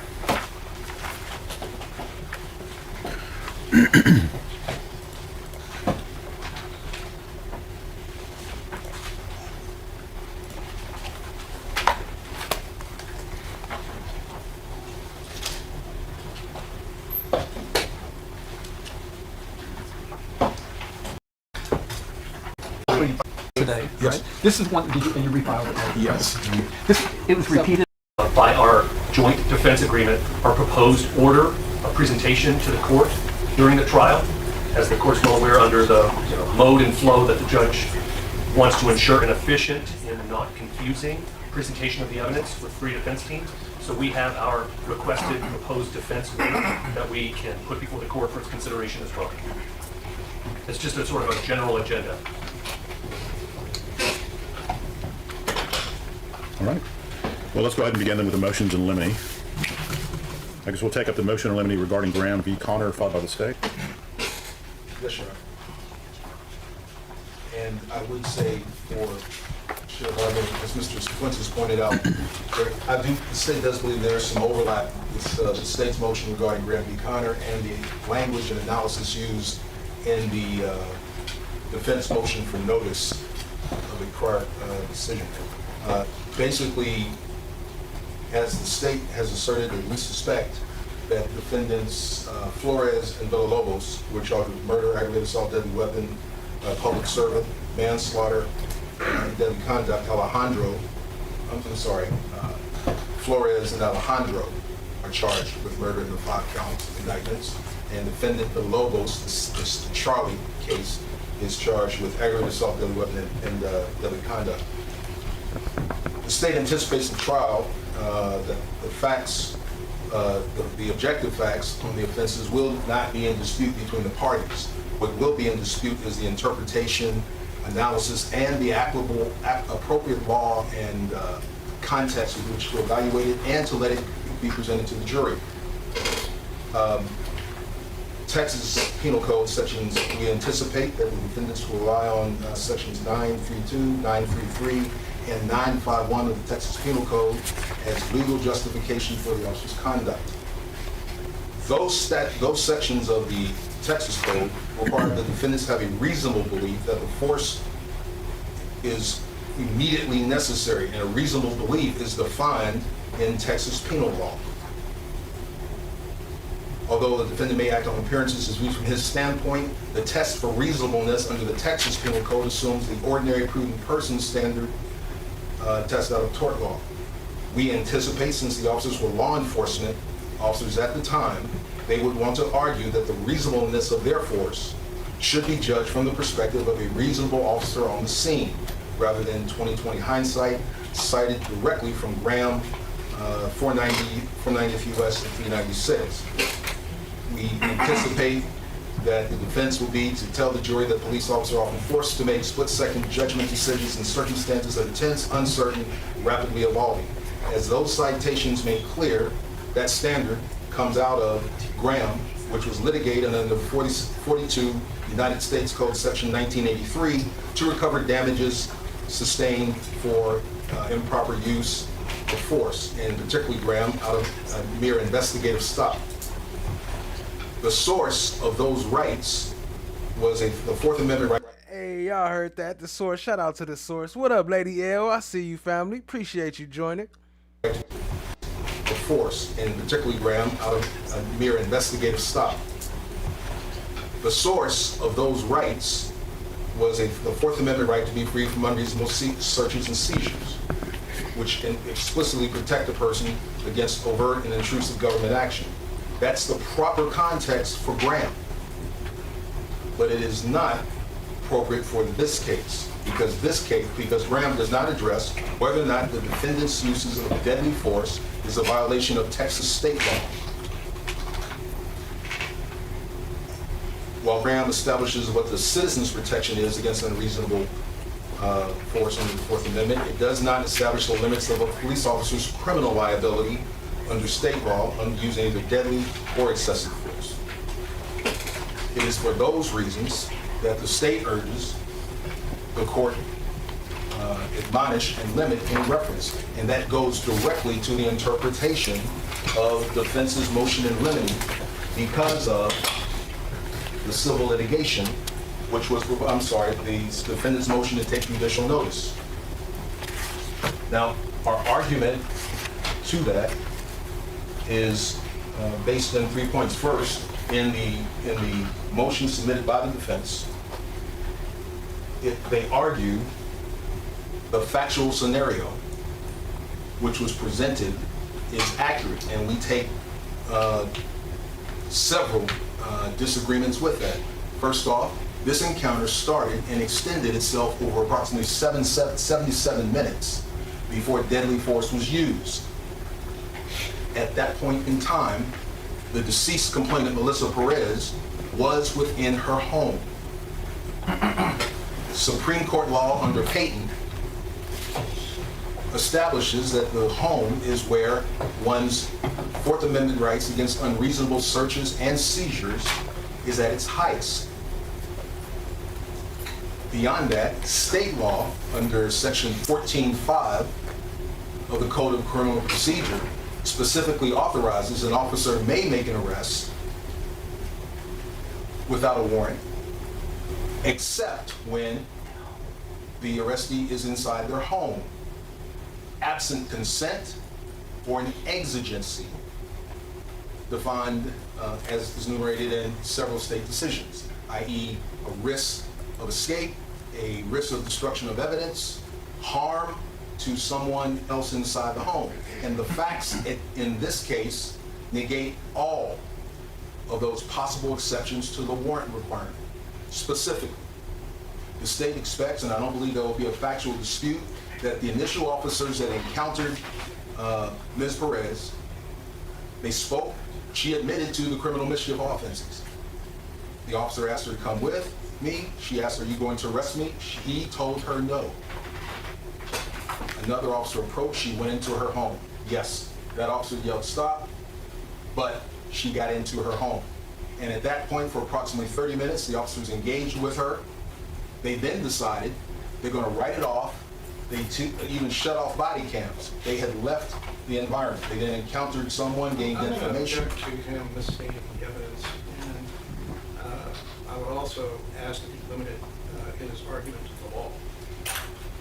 The motion that the defense is seeking with immunity cites a civil court decision that inappropriately mischaracterized the evidence in front of that tribunal. I'm simply saying what the evidence will be at play in this case. All right, so I recognize that this is not an evidentiary hearing, it's a legal argument. So recognizing that state, you can continue. So then with that, so the second thing, aside from the wrong standard under Graham, is that were the court to grant such relief, it runs the risk of undue commentary on the evidence, on the weight of the evidence. And for that, I cite 99 Southwest 3rd 604, a Court of Appeals decision from 2003 that when a trial judge takes judicial notice of adjudicated facts, which is what the defense is asking the court to do, to take notice of a civil decision decided on a different standard, and it is the state's position with an incomplete factual record, you're authorizing the finder of fact to accept that truth when it's really going to be the finders of facts decision to determine the truth from the evidence admitted at this trial. And so we would urge the court to grant the state's motion in limine regarding Graham v. Connor, and specifically to deny defense's motion to take notice. And one third point, defendant Villalobos, Charlie case. It's inapplicable to him, he's not a litigant in it. And I noticed by the way they filed it, they're also saying it doesn't apply to defendant Flores. It only appears to be filed in the B case, and Flores would be unworkable or unwieldy if you were to try to parse it off for just defendant Alejandro when Flores has the exact same charges in context.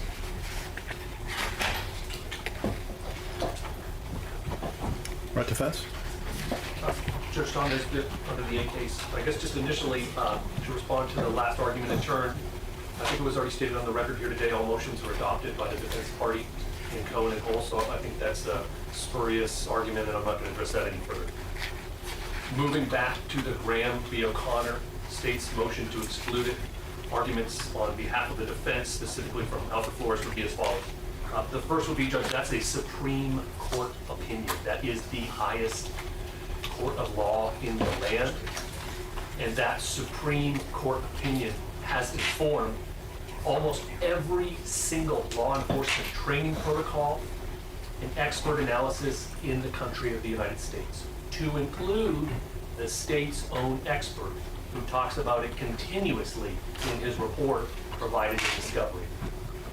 To exclude the seminal on-point case which establishes the legal standard of totality of the circumstances and viewing the action from the reasonable officer's perspective, i.e. putting yourself in their shoes at that moment, would be a gross deviation from the law as it's designed by the Supreme Court, as it should be implemented in a case like this, case in point, okay? And the court is well aware, and we don't dispute, we're going to be talking a lot about Chapter 9 over the next 3 or 4 weeks with you, sorry. But under Chapter 9, the standard is that a juror has to place themselves in the shoes of that officer when viewing the danger at that moment in time. That is the same analogous placement that Granby O'Connor calls for in using the totality of the circumstances, and it's just inseparable from this type of case. That's our first argument. I think factual issues, not to get down into the facts because the court recognizes the type of hearing, but I think factual issues will show that McManus publicly and in training states Granby O'Connor is the cornerstone of their officer training. They implemented at the academy and they implemented throughout their training protocols. It is very much a part of SAPD. So to say we're going to turn around and not talk about it in an SAPD case seems double-sided. It's a sword in a shield type argument. Moving next, Judge, to the duration and entry into the home. Opposing counsel from facts wants to talk about the length and the basis for the entry into the home. Our argument to that now is going to have to dovetail into defense's motion regarding the judicial notice issue. I'd like to keep them separate, but it has to dovetail. And it dovetails like this. State is going to, it seems, persist in their argument it was a violation of the Fourth Amendment. Those were counsel's words. It seems that is going to be a cornerstone of their argument in front of the jury. They're going to try it as a legal proposition, but they're going to try it with facts, and it's going to be a central critical part of their case and their prosecution, where they try to put my and these other clients, these officers, in prison. And so to have a federal opinion which has been adopted and duly and properly ratified under the rules, which meets the definition of law under Rule 107, subsection 30 in our state code, that is law. It specifically cites federal opinions. On point, stating there are no civil rights violations here is so relevant and on point it couldn't get any more relevant, Judge. And if they are going to persist in arguing Fourth Amendment civil rights violations by our clients, then the number one piece of evidence the jury needs to consider is law by our very own legal definitions under 107, that it was not a civil rights violation. That's our base argument for the judicial notice, and then I think these guys have more. But to dispute the law, to combat the law, and then to have a ruling directly on point that falls under the definition of the law is to again try and use a sword and a shield. And Judge, that's just not equitable. It's not fair and it doesn't comply with the law. So we would argue that the federal opinion, based on the representation of where they're going with this case, is relevant and admissible as law. And then we would also argue you cannot separate Granby O'Connor from this type of case. If this was a criminal trespass or a shoplifting case, we wouldn't be talking about Granby O'Connor. But this is like, trying to take the chocolate chips out of chocolate chip ice cream. It is a central, critical part of it. It is inseparable. So we would argue that the court make a ruling that Granby O'Connor be included through expert testimony, through officer training, and through the applicability of the totality of the standards. And then we would make our preliminary ask, although I think there's going to be a lot more argument on it, on the judicial notice. And then I guess, Judge, for our specific motion in limine, do you want me to wait on that until we kind of resolve this core issue? Yeah, at the same time, I'm kind of looking at it like, you said it, right? The law is the law. We have no idea what facts are going to come out. I have no concept what these facts are going to present, so it's difficult for me to think about that type of a ruling without having some facts before me, through evidence, right? But yeah, y'all can continue the argument. Okay. Well, I was just, our next motion in limine is about a different subject matter than what I'm discussing right now. So I guess what I'm proposing is I'll reserve that for a moment and let counsel finish the argument on this subject matter. Sounds good. All right, thanks, Judge. Hey, Judge, I'm not going to reiterate the points that my colleague made, but I will try to say something helpful here. And the first thing is just, when I've confronted this motion in limine before, and I believe Your Honor's even heard it before in a previous case, And the first thing is, it fails to even ask for any specific relief. When I read this, I don't understand what they are asking the court to do here. I mean, this motion will be struck in federal court since sufficiently prayed. So are they asking us not to say the words Granby and Connor in that order, not to allude to any of the phraseology within that opinion? I don't know, because the state hasn't specifically prayed for any of that. They're not giving Your Honor the request that you need to actually make an informed decision here. That's my first point. Now we know that Granby O'Connor is taught as part of SAPD's use of force training. We know that. Chief McManus has testified on the record under sworn oath as to that fact. I don't know that the state would even dispute that it's part of their training. And so if they are going to argue or allude that these officers did not act in conformity with their training or with the standards of SAPD, then it becomes directly relevant. Granby O'Connor becomes a direct part of that conversation. Any witness, be it state or defense, that gets up and testifies concerning whether these officers did not act in conformity with training, that is going to be implicated, and that's fair game to be asked about. So limiting would be inappropriate there. And the second, I think Tom sort of alluded to this, Graham is naturally aligned with the standard, with the justifications in Chapter 9 of the Texas Penal Code that are going to be implemented. I think Mr. Harris said, and he's correct about this, that those standards in Chapter 9 are adapted from common law tort. Well, so is Granby O'Connor. It's the same standard. Now, it may be applied within the court's application portion of the charge differently, obviously, because the facts are different, but the standard is a reasonable person, that's the objective part, in the defendant's shoes. That's the subjective part. These defendants were all officers on that scene that night acting pursuant to their duties. So it's going to be a reasonable officer standard. And there's no daylight between the Graham standard and the standards of Chapter 9 of the Texas Penal Code that's going to be applied. So it's inappropriate for it to say other. You can say it's a civil standard all you want, but they are both birthed from the same mother, and there's really no daylight between them. I'll just make the objection that an order in limine on this point would be significantly overbroad. It would be vague because they haven't specifically prayed for what they're asking the court to limine out, and it would be an abrogation of the defendant's right to present the defense as guaranteed by the Sixth Amendment to the United States Constitution and Article 1, Section 10 of the Texas Constitution. And just before I sit down, I don't think I said this on the record, but just to be clear, we are adopting the motions we're hearing today that were filed by our co-defendants. Thank you, Your Honor. Judge, I think it's important for you to take a look at the indictments in this case. With respect to Eleazar Alejandro and with respect to Alfred Flores, counts 2 through 5 have this language. And the defendant was then and there a public servant acting under color of his employment being a San Antonio police officer. Thus, they have put into issue what is reasonable for a San Antonio police officer, suggesting that we can't present evidence that would establish the reasonable belief of a police officer is an offensive use of the motion in limine, and it should be abhorred by this court and should, on that grounds. The absence of evidence is not the evidence of absence. What? Yo, shout out to TSC for the gifted membership. I appreciate you, family. Kimberly says, will Boileau testify? I'm not sure yet. We got that. We got some more of that coming up. We cut over to this SAPD officer for killing Amanda Perez.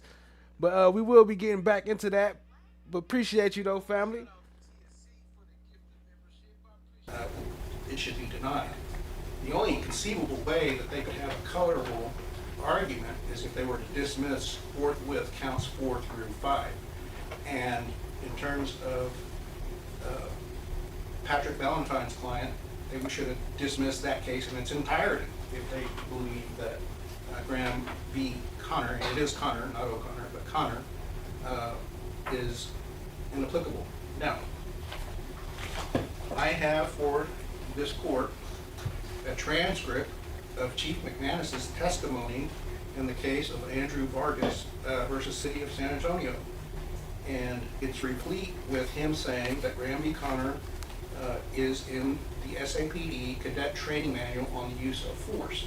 And he admits that that is the standard.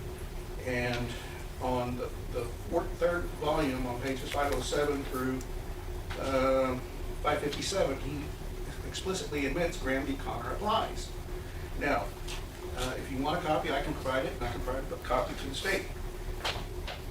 In addition, the T-Cole instruction, course ID 2107, says that the Texas Commission on Law Enforcement, in its curriculum, and I can provide this to the court, teaches Graham v. Connor as a standard for the use of force. In addition, that's the intermediate use of force. In addition, the Basic Peace Officer course, Chapter 28, also teaches Graham v. Connor as the standard that police officers must apply. And I can provide that to the court if the court wishes. Now, in addition, Procedure 501.03C says that the use of force by police officers shall not violate federal laws on excessive force. So the police instruction on how to use force explicitly references federal laws, which is 42 U.S.C. 1983. And the people that interpret 42 U.S.C. 1983 are the Supreme Court of the United States and the United States Western District of Texas. So they have interpreted the law, which is referenced in SAPD Procedure 501.03. Now, what's important is that the grand jury, and I realize you are not going to consider evidence, but the grand jury was misled by the state in policy violations, alleged punitive policy violations, as being a reason why the use of force was not reasonable. And one of the grand jury presentation was... First of all, let me just object to a minute, because sharing of things that happen in the grand jury is in violation of Texas Code of Criminal Procedure 20A, 205, subject to contempt, to talk about matters that were done in the grand jury anyway, to publish them by filing a written motion. So if he's going to argue those things in open court, he needs to recognize that there is a provision that directs him that he's subject to contempt for discussing matters in the grand jury. Well, the state can't offensively file a motion in limine that prevents us from presenting a defense, and they went all over the place in trying to say exigent circumstances is defined and limited by Procedure 502 of the San Antonio General Manual. But 502 does not define constitutional law, and what's important is that 1.07 subsection A30 defines law, and it defines it as both constitutional and statutory law. So that means that it applies to amendments to the United States Constitution. So any suggestion that we can't talk about Graham v. Connor because it talks about the Fourth Amendment is absurd, because the Fourth Amendment is the Constitution and it is part of the United States. And we have both Graham v. Connor and the case that we are referencing in our judicial notice as interpreting both Constitution and statutory law. And the analysis by Judge Bimperod included an analysis of exigent circumstances. And he stated that there were exigent circumstances that justified the officers in using force. So to have them say there's no exigent circumstances and you can't bring up Graham v. Connor is going to hamstring us to rebut that by showing that there were exigent circumstances that Judge Bimperod referred to. So that's also important.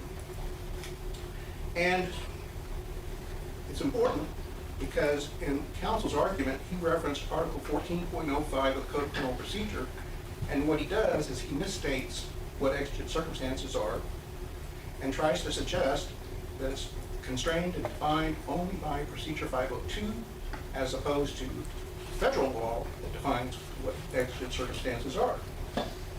And I know that I objected to their referencing what the first officers did, but they were misrepresenting to the court what the first officer did. Officer Ramos tried to kick the door at 4922, and we see that several times. He tried to kick the door so hard that his body camera fell off, and 3 more times people tried to kick the door, and Ramos told the deceased that they had the right to make entry because, that they had the right to make entry because it was fresh pursuit. So their argument is absurd. And to suggest that there's a different standard between civil law and state law is also absurd, because the reasonableness is what an officer is taught in the training academy, and if they're taught Graham v. Connor by the training academy materials and by TCOL-approved courses, that is what's reasonable. I'm going to kind of simplify this, okay? The defense is seeking to kind of argue a federal standard in this trial before this state jury, okay? None of the cases he's talking about, Graham versus O'Connor, have anything to do with the application of state law. And I'll give you an example for that we have, right?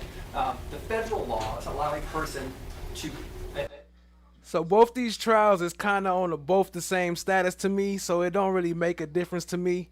We can keep watching this. So if y'all prefer to switch back to the Leslie Boileau, then we can switch back. I don't know. It don't matter. Just let me know in the chat. Whatever vote, whoever votes wins. To law enforcement introduce a statement in court of a person who is Mirandized without having it be on a recording preceded by the warnings and those kinds of things. Texas can have more restrictive laws than the federal court does, okay? And for us to try this case under federal law, which I can predict right now in the jury charge for this jury, you will not be giving the jury instructions on federal law. Your instructions will come from the Penal Code, the Code of Criminal Procedure, that's based on Texas law and vetted through the Texas Constitution and through the Texas courts.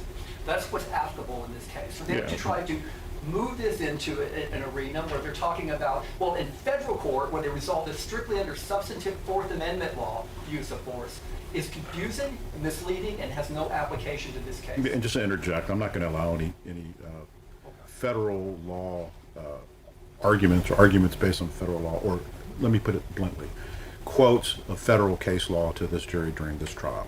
So that's off the table.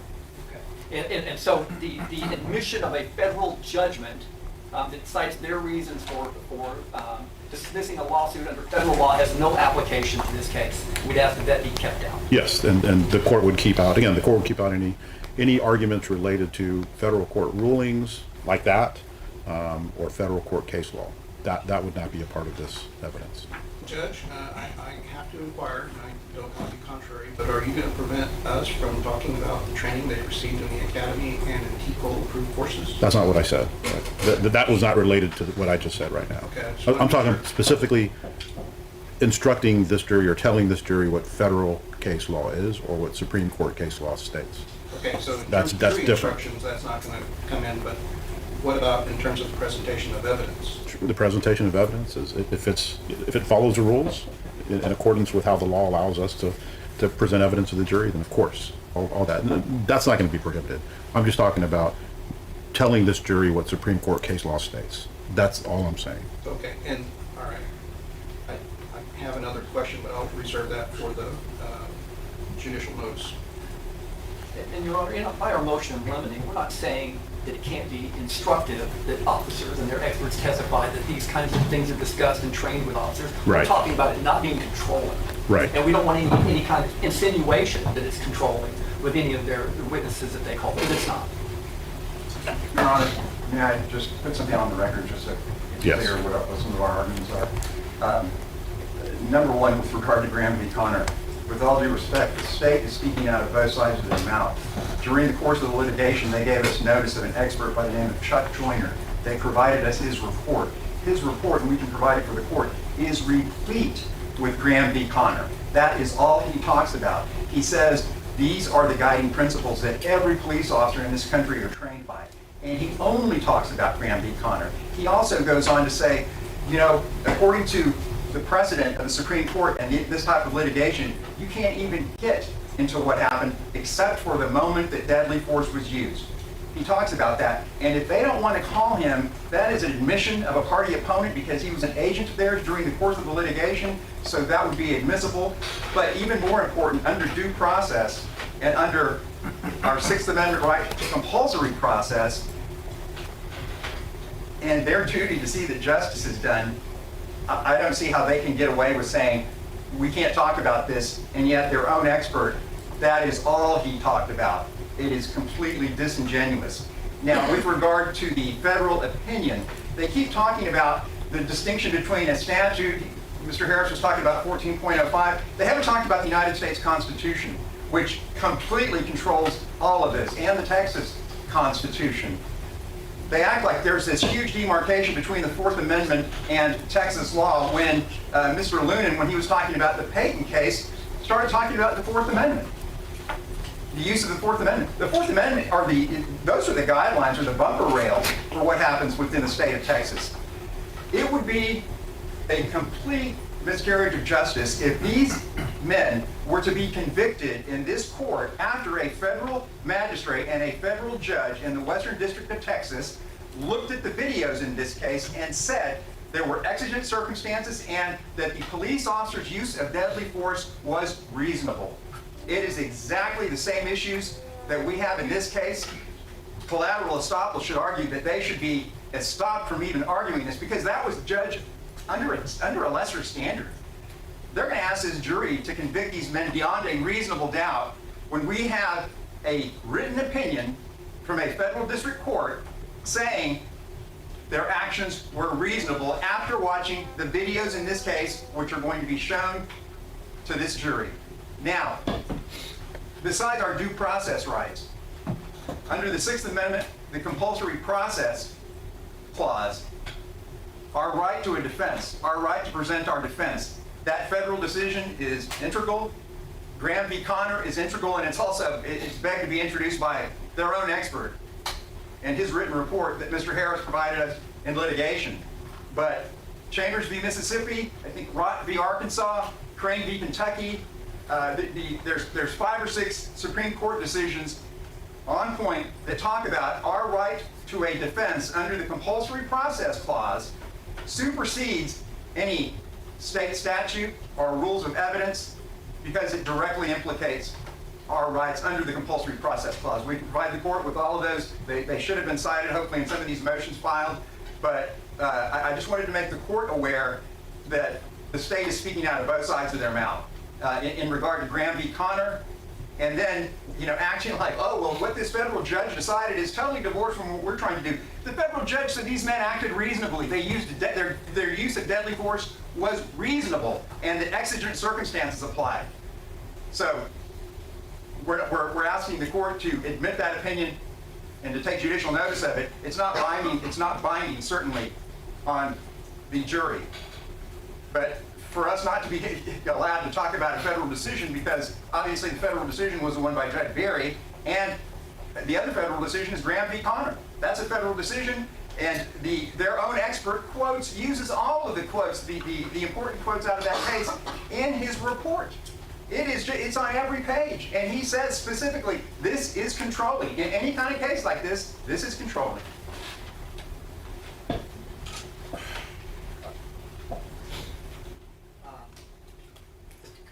Cap on it from us, Your Honor. The federal court there's nothing in the federal opinion that addresses the authority of police officers to be in that location and the ability of them to go into a residence against a person they didn't have an exigency for, who did not consent, and that they did not have a warrant. Not addressed in that opinion whatsoever, because it isn't an issue with federal law.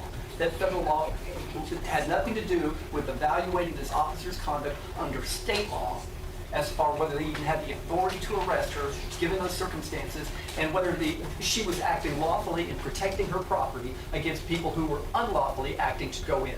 These are issues that weren't even addressed in that opinion, which shows you the outrageousness of comparing the two, the apples and oranges of the two. State law controls in this case. State law will be instructed by the court. State law has to be approved and endorsed by the U.S. Constitution, the Texas Constitution that it has. And those laws should be given to the jury, and the jury shouldn't be confused by saying in Idaho, this is the way we handle it, in Florida, this is the way we handle it, in federal court, this is how we handle part of it. Anyway, that's all I have to say. All right. Anything else on that? All right, so I'll take that issue under advisement. What else we got? Judge, I'll go next. Again, an additional motion in limine on behalf of all defendants filed by Alfred Flores that has to do with some entries from his IA file. Okay. Included them in the motion. Is that the Alfred Flores III motion in limine? It starts off with number 1, extraneous allegations. Yes, sir. Okay. That's the one. Okay. So, In sum, the meat of the motion, extraneous offenses, both general and specific, is that they be ruled excluded until the state is able to prove to the court that it's relevant, that it's admissible, things like is it provable beyond a reasonable doubt, etc. So we would ask that the court grant the motion in limine of the content requested, excluding it until such time as the state feels it becomes relevant, and then we can approach and discuss at that point. And Your Honor, we agree to most of that. Okay? Everything he's got on there except he's got on what's this page 4, where it has the miscellaneous provisions that he's seeking to eliminate out. We would agree with what we provided 404B3707 notice on, those excerpts that you have in your motion. We agree not to bring those up without approaching the bench and showing the relevance and their admissibility and authentication. With respect to the other 4 items, it's really 3 items, but we agree on to number 2. On number 3, we agree to call the defendant either the defendant or his name or the accused. Any one of those we will, but we won't call him anything but those 3.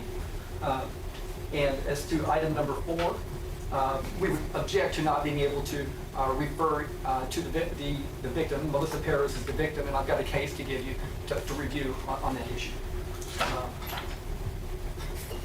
All right, so just off the top, then I'll grant the defense filed motion in limine through the number 2 miscellaneous and the 4 provisions there. The state is also agreeing to 2-2 under that miscellaneous, so I will grant the motion in limine on number 2. You guys, you have a response on 1, 3, and 4?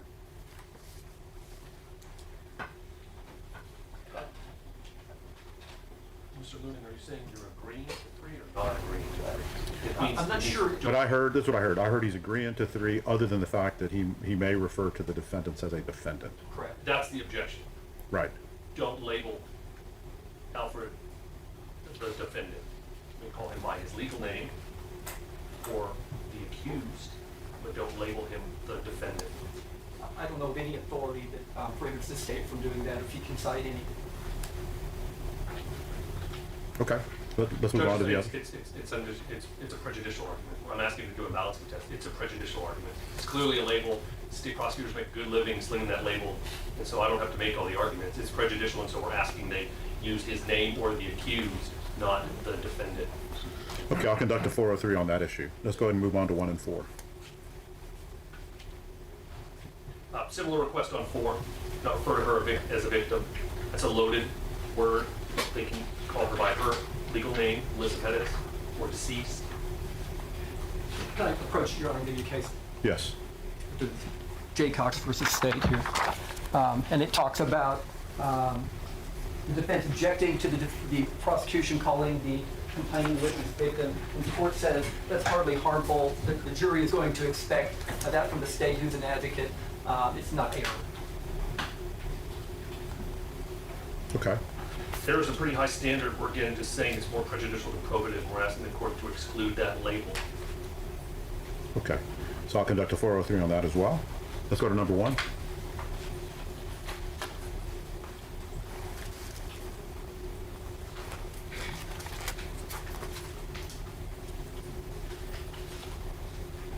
I believe that covers that motion in limine. Is that right?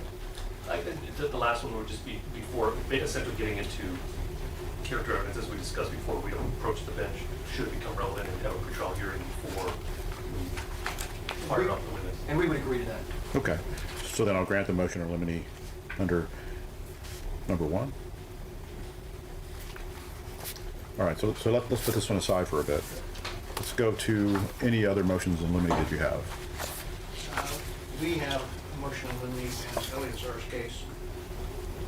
All right, and this is the one that starts off number 1. The subjects are as follows. Any reference to the Castle Doctrine? Is that the one? Okay, let's go ahead and take up this one. So number 1, the Castle Doctrine has been rejected by the Texas Court of Criminal Appeals as applied to peace officers. There is no way that Castle Doctrine can be applied to a peace officer. And also, we know that under Section 38.03B of the Texas Penal Code, a citizen does not have the right to resist an arrest, whether it's legal or illegal. So to suggest that she had the right to use deadly force against the officers is absurd and a misstatement of the law. And what we anticipate is that they're going to talk about her mental health being an issue. And if she was mentally ill and was going to be emergency detained or should have been emergency detained, there's no way that she could have a reasonable belief under Chapter 9 of the Texas Penal Code. And therefore, they can't even lay the predicate for the Castle Doctrine, even if our clients were not police officers. So we'd ask that any reference to the Castle Doctrine or any reference to the complainant had the right to resist the arrest be forbidden. May I respond? Yes. The Castle Doctrine is not in the Penal Code, but it has a kind of a life of its own in what people's understanding is about a person's right to protect their property. I tend to spend a good day of jury selection talking about people's feelings about that term and about the law that incorporated it in Texas, which is Section 941, 942 of the Texas Penal Code. And it's important because the defense is asserting a defense of self-defense and claiming that under Texas law that they had a right to use force and deadly force against Melissa and Perez back in June of 2023, June 23rd, 2023. And by raising that defense, in that defense, it says a person willing to agree, they have a reasonable belief that they're confronted with unlawful deadly force, they can use deadly force against that person. Well, the jury needs to be instructed on what the term unlawful force is. And again, I've got case law here too. For the jury to understand from Melissa Perez's position whether or not she was acting unlawfully. And under 941 of the Texas Penal Code, known or incorporated as the Castle Doctrine, it says a person in possession, lawful possession of land or tangible movable property is justified in using force against another when and to the degree the actor reasonably believes the force is immediately necessary to prevent or terminate the other's trespass on the land or unlawful interference with the property. And why it's important for the jury to hear this and be instructed on it, ultimately in the jury charge, is for them to understand, under the Castle Doctrine, that a person in their home have a right to resist and use force against an officer who is unlawfully trying to enter their home or interfere with their property. And it's here in the statute. It is founded in our statute here. It's tethered to the Constitution that a person has a right in their home to use force against an unlawful entry, even by the police, Your Honor. Even by the police. If the police are acting unlawfully and trying to enter a person's property, then she has a right under this provision, under the Castle Doctrine, to use force against them, if not deadly force, under 9.42, if the officers are engaged in criminal mischief at nighttime. So, yes, the jury needs to hear about whether or not she's acting unlawfully or not when they fire at her 15 times. In behind her apartment, secure in her apartment, exercising her constitutional rights under the Castle Doctrine. So yes, we would object to any motion in limine where we have to approach every time we're going to talk about that, because that's basically the entire case. So the state's argument is misplaced for a couple of reasons. Number one, there's a case of County of Los Angeles, California versus Mendez, which is a Supreme Court case, 581 U.S. 420, decided in 2017. And essentially, what they're attempting to assert is the provocation rule. And the Supreme Court specifically rejected the application of the provocation rule, which the Ninth Circuit improvidently applied. And the recent federal Supreme Court opinion, Lawrence v. Felix, which Judge Bimper cited, also rejected, saying that the provocation rule is still in place and that you still go by the totality of the circumstances. Now, in addition, there's I will find it, but there's a Court of Criminal Appeals decision, I believe it's Mays, where an individual was mentally ill and the appellant tried to argue that the appellant had the right to resist the arrest of officers. And the judge in that case said, they're not going to adopt any application of the council doctrine that allows citizens to shoot or kill police officers. So by suggesting that.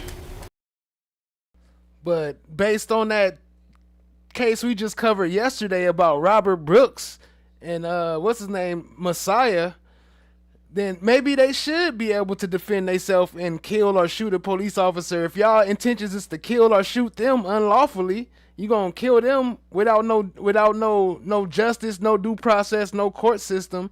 Maybe they should have the right to defend themselves. Her mental state of mind was relevant to the officer's state of mind is a miscarriage of justice in the improper application of Chapter 9, because Chapter 9 goes to the state of mind of the accused. The apparent belief of the deceased is not the issue. It's of the accused under Chapter 9. And so they're going to improperly shift the burden of proof for the defendants and make our ability to present a defense much higher and much more difficult, and that would be an unconstitutional violation of the law. They have to disprove our client's reasonable belief, and they can't do it by having her subjective belief presented. So for that reason, and I'll defer to my co-counsel here, but so basically it's only based on his belief. Her belief don't matter. Who cares what she believed if she believed she was in danger? The point is he believed he was in danger, so he's okay. He's right. That's crazy. For that reason, this argument must fail. I disagree with Mr. Cifuentes. Your Honor, and I have case law in support of this issue of the victim's belief being relevant in a situation where they claim self-defense. They're claiming in self-defense that the victim is acting unlawfully against them in order for them to use force, that the jury should be instructed about whether or not her conduct is lawful or unlawful, about what the laws are surrounding it. In this case, it's the right to protect property, right? That's provided under Section 941 and 942. I'll just say it for the record here. Court of Criminal Appeals case Donald Witt Bennett versus State, 726 Southwest 2nd 32, and reiterated in a case called Dexter Black versus State from this year out in the Fort Worth. Yes, out of the Court of Appeals in Fort Worth. Now, I'll provide these to the judge to review as well. So this notion of the defendant being able to claim self-defense and the state then not being able to rebut that claim, showing the lawfulness of her actions, and asking jurors, particularly in jury selection, how they feel about a person's right to protect their property is extremely important, relevant, and critical to the resolution of this case. And it cites, again, California case, and federal court has no application to Texas laws under 941 and 942. Judge, I'm actually shocked that the state is in a straight face making an argument for someone that you're not going to hear evidence that these officers drew a weapon on the deceased first. You're going to hear evidence of the opposite. She came at them with a hammer. And for the state with a straight face to make an argument of defense of property because law enforcement is lawfully there, and that's going to be a jury issue. I mean, I'm actually shocked, and I'm going to bring that defense up with other clients' behalf, so I'll remind you of that, Mr. Lemon. But to make that argument with a straight face is absurd. It is absurd, as Mr. Cifuentes said. And to present that to a jury during voir dire is going to open the door now to that federal case. Now, you want to keep that federal case out because the judge knew that. We're not talking about federal statute versus state statute. It's a standard that they're making a reasonable person standard from the position of the officer. The judge saw everything. There was nothing held back from the judge that was misleading, whether it was unintentional. I know Mr. Lunan, so I'm going to assume it was unintentional. And the judge made an assessment. It was reasonable. And then to say that they had a right to defend, what property was she defending? She had committed 6 aggravated assaults against public servants. Nobody drew a weapon against her. She drew a hammer on them. And so to put that to a jury during jury selection, I mean, give me 3 hours to voir dire this jury judge, and then it's an inappropriate argument, and it's going to be misleading to jury judge before they're even sat. And Judge, I just want to say once again, short-term memory, I guess, because their own expert, Chuck Joyner, they gave us in discovery his report. He says this was a legal arrest. Your own expert, this was a legal arrest. If you don't want to call him, then we can put that report in as an admission of a party opponent by an agent. For them to be arguing and getting so indignant about all of this when their own expert said, oh, this is all controlled by Graham v. Connor. And by the way, this was a legal arrest. And the precedent that Mr. Lunan's just arguing, I don't think any police department is going to like the fact that now the state is saying, The doors are open. Anytime somebody wants to say, oh, those police officers who were trying to arrest me, I can use force, I can use deadly force against them. If in my mind, they're violating my rights. And Mr. Lunan talked about the 15 shots in Melissa Perez, but as Mr. LaHood pointed out, he conveniently ignores the 3 aggravated assaults on 3 different police officers before that, where she came within inches of striking them in the head with a hammer. And Mr. Harris also conveniently leaves out, when he talks about exigency.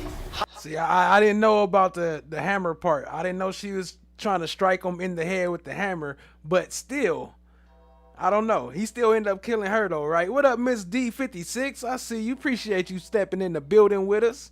Hot pursuit, and some of their own experts, and we're going to get into this about San Antonio Police Department personnel who won't talk to us and why, but some of their own San Antonio Police Department experts have informed them and the chain of command that this was exigent circumstances. This was legitimate hot pursuit. So for these guys to be arguing this it's Officer McDonald, Mr. Harris, is completely unjust and a violation of due process.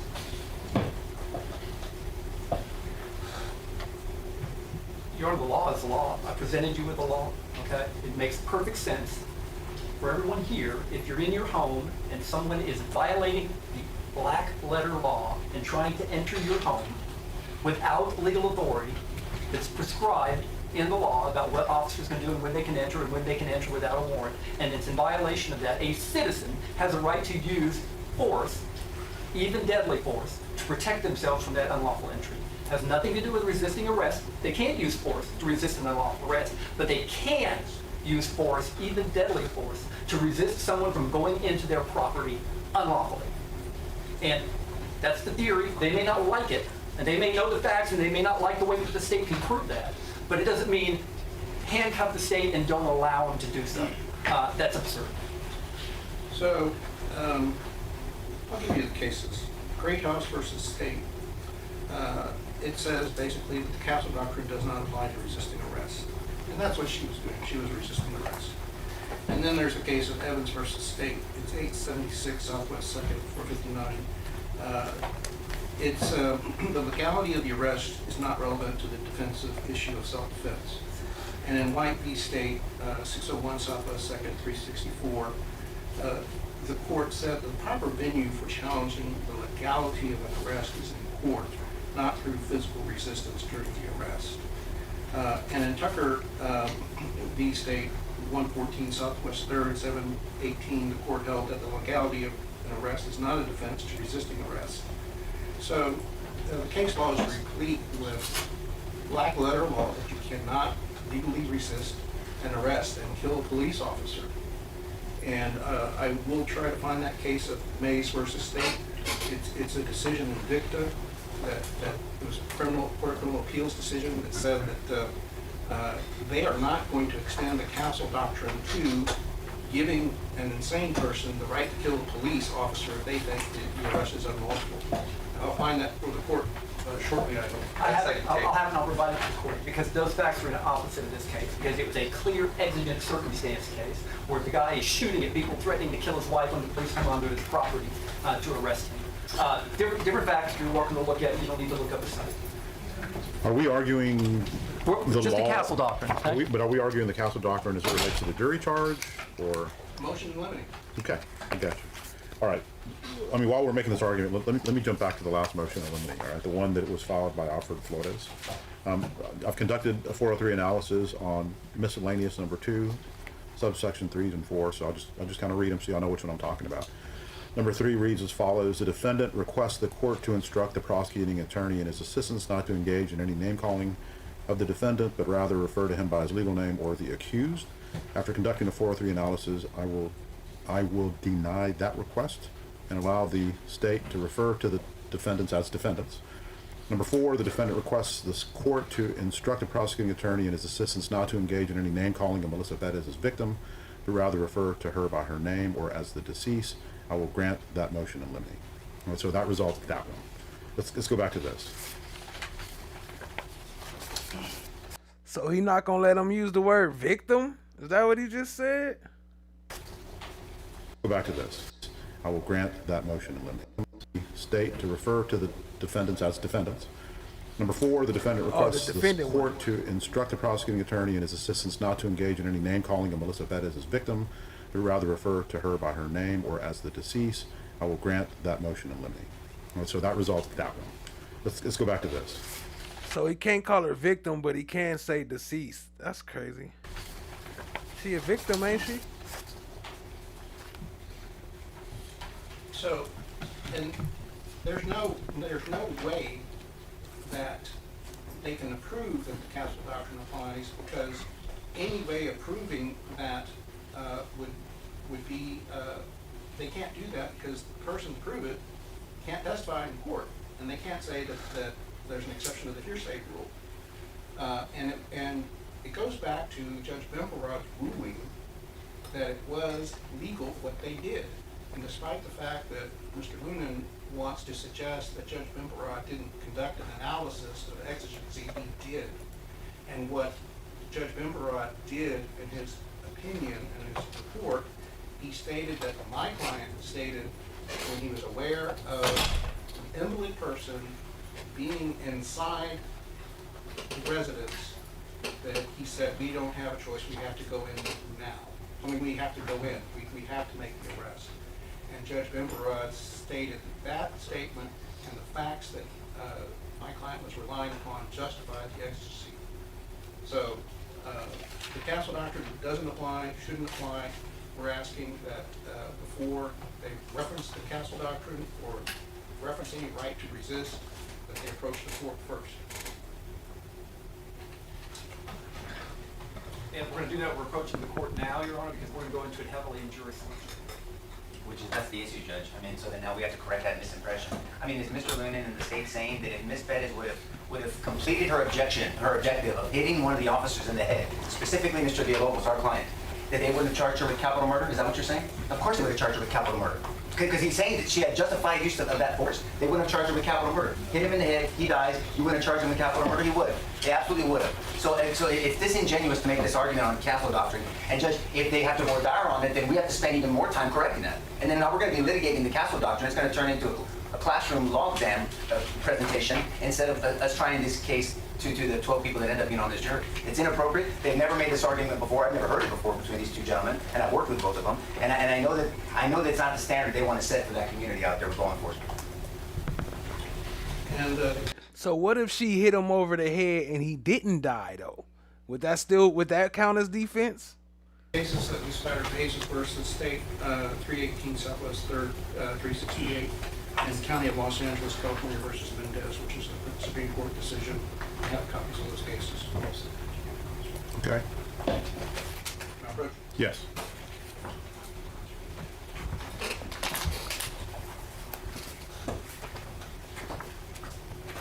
All right, anything else on this issue? No. We do have other matters on our motion in limine. The character of the defendant, and of course any reference of the arrest of the complainant was illegal, because that's simply not true. What Judge Bimperrod determined was that there were 2 prior assaults of peace officers that were committed within the view of peace officers, and under 14.01 of the CCP, the officers had the right to make a felony arrest for the complainant's felony assaults on a peace officer. She swung a hammer at 2 different officers, and she threw a candle at another officer before the defendants used any force. So they had a right to arrest her for those felony offenses. And they also had a right to arrest her under Article 14.03A6 because she confessed to having committed a felony criminal mischief. In addition, their evidence shows that the first officer on scene articulated and had evidence from a credible, reliable person, Lieutenant Hudson, that Officer Rojas had a basis to make an emergency detention because Melissa Perez was a danger to herself and others by virtue of the fact that she destroyed a fire alarm system and was paranoid and showed signs of mental illness, and she confessed to the offense. And one of the officers said that he was going to emergency detain her. So the detention was not illegal. The arrest was not illegal. So we would ask that any reference to the arrest of the complainant being illegal. There lies another one of the problems of this system. We only have police to deal with people with mental problems. We don't have people who actually know how to deal with people with mental problems. So they automatically categorize someone with a mental problem as a criminal. And that's not how it works. Legal, not be discussed without first approaching the bench. This kind of goes along with what we were talking about before. The defense fails to recognize the difference between the authority to make an arrest, and even an unlawful arrest, compared to the entering a person's property. And although, again, I'll repeat as he said, if she was not in her home and they were attempting to make arrest of her and they didn't have good grounds and it was unlawful, she has no right to resist unless they use greater force than necessary. But in this situation, she's not attempted to be arrested. She's not attempted to be arrested until she's been back in her home for 77 minutes, however long it is. And so the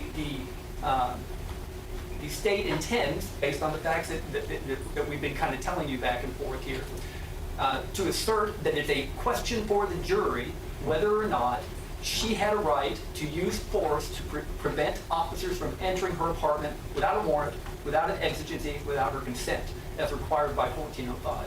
So, yes, we don't want to have to approach every time we ask officers. I will say they most likely gonna lose, though, in my opinion. If that's gonna be the argument that that she was attempting to hit them because they was in their house, they not gonna care about that. Warrant or not, they not gonna care about that.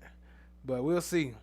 Officers to confirm that they did not have a right to enter her property and arrest her, given the fact that she was inside her home. Inside her home. And so this is a question for the jury to answer. It's not an issue where the defense wants to preclude the state from being able to admit any evidence or any testimony of that because it hurts their claim of self-defense. Your Honor, this is going to get into an issue of, this is not an issue for the jury. This is black letter law. When a felony is committed in the presence of a police officer, you don't need consent. That gives you the right to go in. You can enter without a warrant. That is black letter law. For these men, yes, when there were several felonies committed in the presence of several police officers, they have the right to go in after her to arrest her. And when their own how they can get away from their own expert saying this was a legal arrest. This was a legal arrest. You know, as much as they want to deny that, their own expert, who they had the whole country to go out and look for. And this is the opinion that's brought back to them. And now they want to tell the court, oh, that expert was wrong. Your Honor, that expert that we consulted with was wrong. We have several experts that will give the opposite conclusion than that. Okay, but that doesn't make him an agent of the state. The fact that we consulted somebody and they gave an opinion that we disagree with, we provided this disclosure to the defense, obviously, right? But to say that this is an endorsed statement from the state is ridiculous. He knows better. No, Judge, I will provide several cases. That's exactly what an agent of the state is. That is exactly what it is. It wasn't a disclosure. It was a report. It wasn't like a Brady disclosure. You gave it Mr. Harris gave it in the form of a report. This is what our expert's going to testify to. Now he's saying that their expert was wrong. This is the first time we're hearing them admit that their expert was wrong. I would say that's a blatant Brady violation, that they had a duty to tell us that they believe that their expert was wrong, and they should have been told that way ahead of time, and they should tell us what experts they're relying upon now to prove that it's legal. I think this is a blatant Brady violation, their duty to disclose. But I think that what's more important is they forget the fact that under 1405, the analysis of all the cases by the Texas Court of Criminal Appeals says that if you have the basis to do a warrantless arrest, even if someone's in their home, if there's exigent circumstances, you can make the arrest. And they're still wanting to ignore Judge Bentherod's review of the body camera, my client's body camera, where he says, oh my gosh, he said some other words, there's an invalid in the house, we have to go in, and that was in Judge Ben-Farad's mind, sufficient to satisfy the exigent circumstances that's under 1405. And what they're also failing to tell you is that the first officer, before she went into the residence, articulated several times to several people on scene that he was going to emergency detain the subject.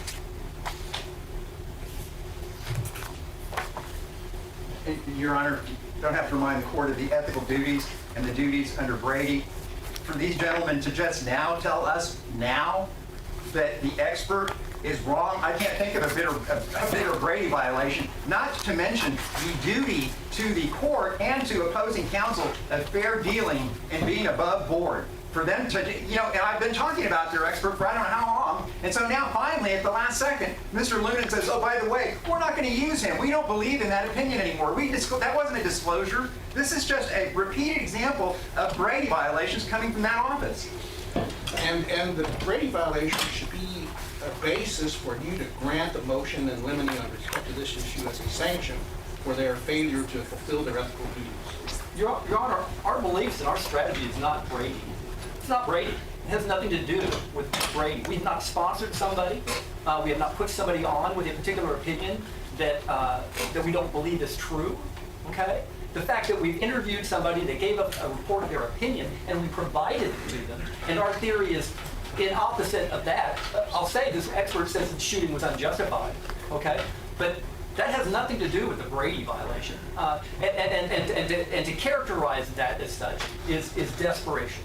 Your Honor, then I guess Mr. Lunan doesn't know what Brady is. It's exculpatory, which that expert gave exculpatory information, which they're denying. It's impeaching. You're supposed to tell us. It's impeaching. You didn't tell us that he was wrong. You didn't say he was wrong. Hold on a second. Hold on. Oh my God. I never want to interject, but Hold on, they going at it. They got a little cat fight going on in the courtroom, huh? hold on. It's Big A. It's all three. Yeah, we got to make sure that the court reporter can get a record. So let's just not interrupt, right? We would ask that the joiner's report be introduced as a court exhibit under seal and in the event that there's an appeal in this case. And so we would request permission to introduce that under seal as a court exhibit. Okay. Any response statement with that? I don't have a copy of it on hand. They have one. They want to introduce it. I have no objection to that whatsoever. Okay. Well, we will admit that, and when you get to call it what you need to call it, we'll call it, we'll admit it, and we'll make it a court's exhibit. Anything else? Yes. We also include in our motion in limine an attempt to prove that any defense witness, including the defendant or defendants, has a bad reputation.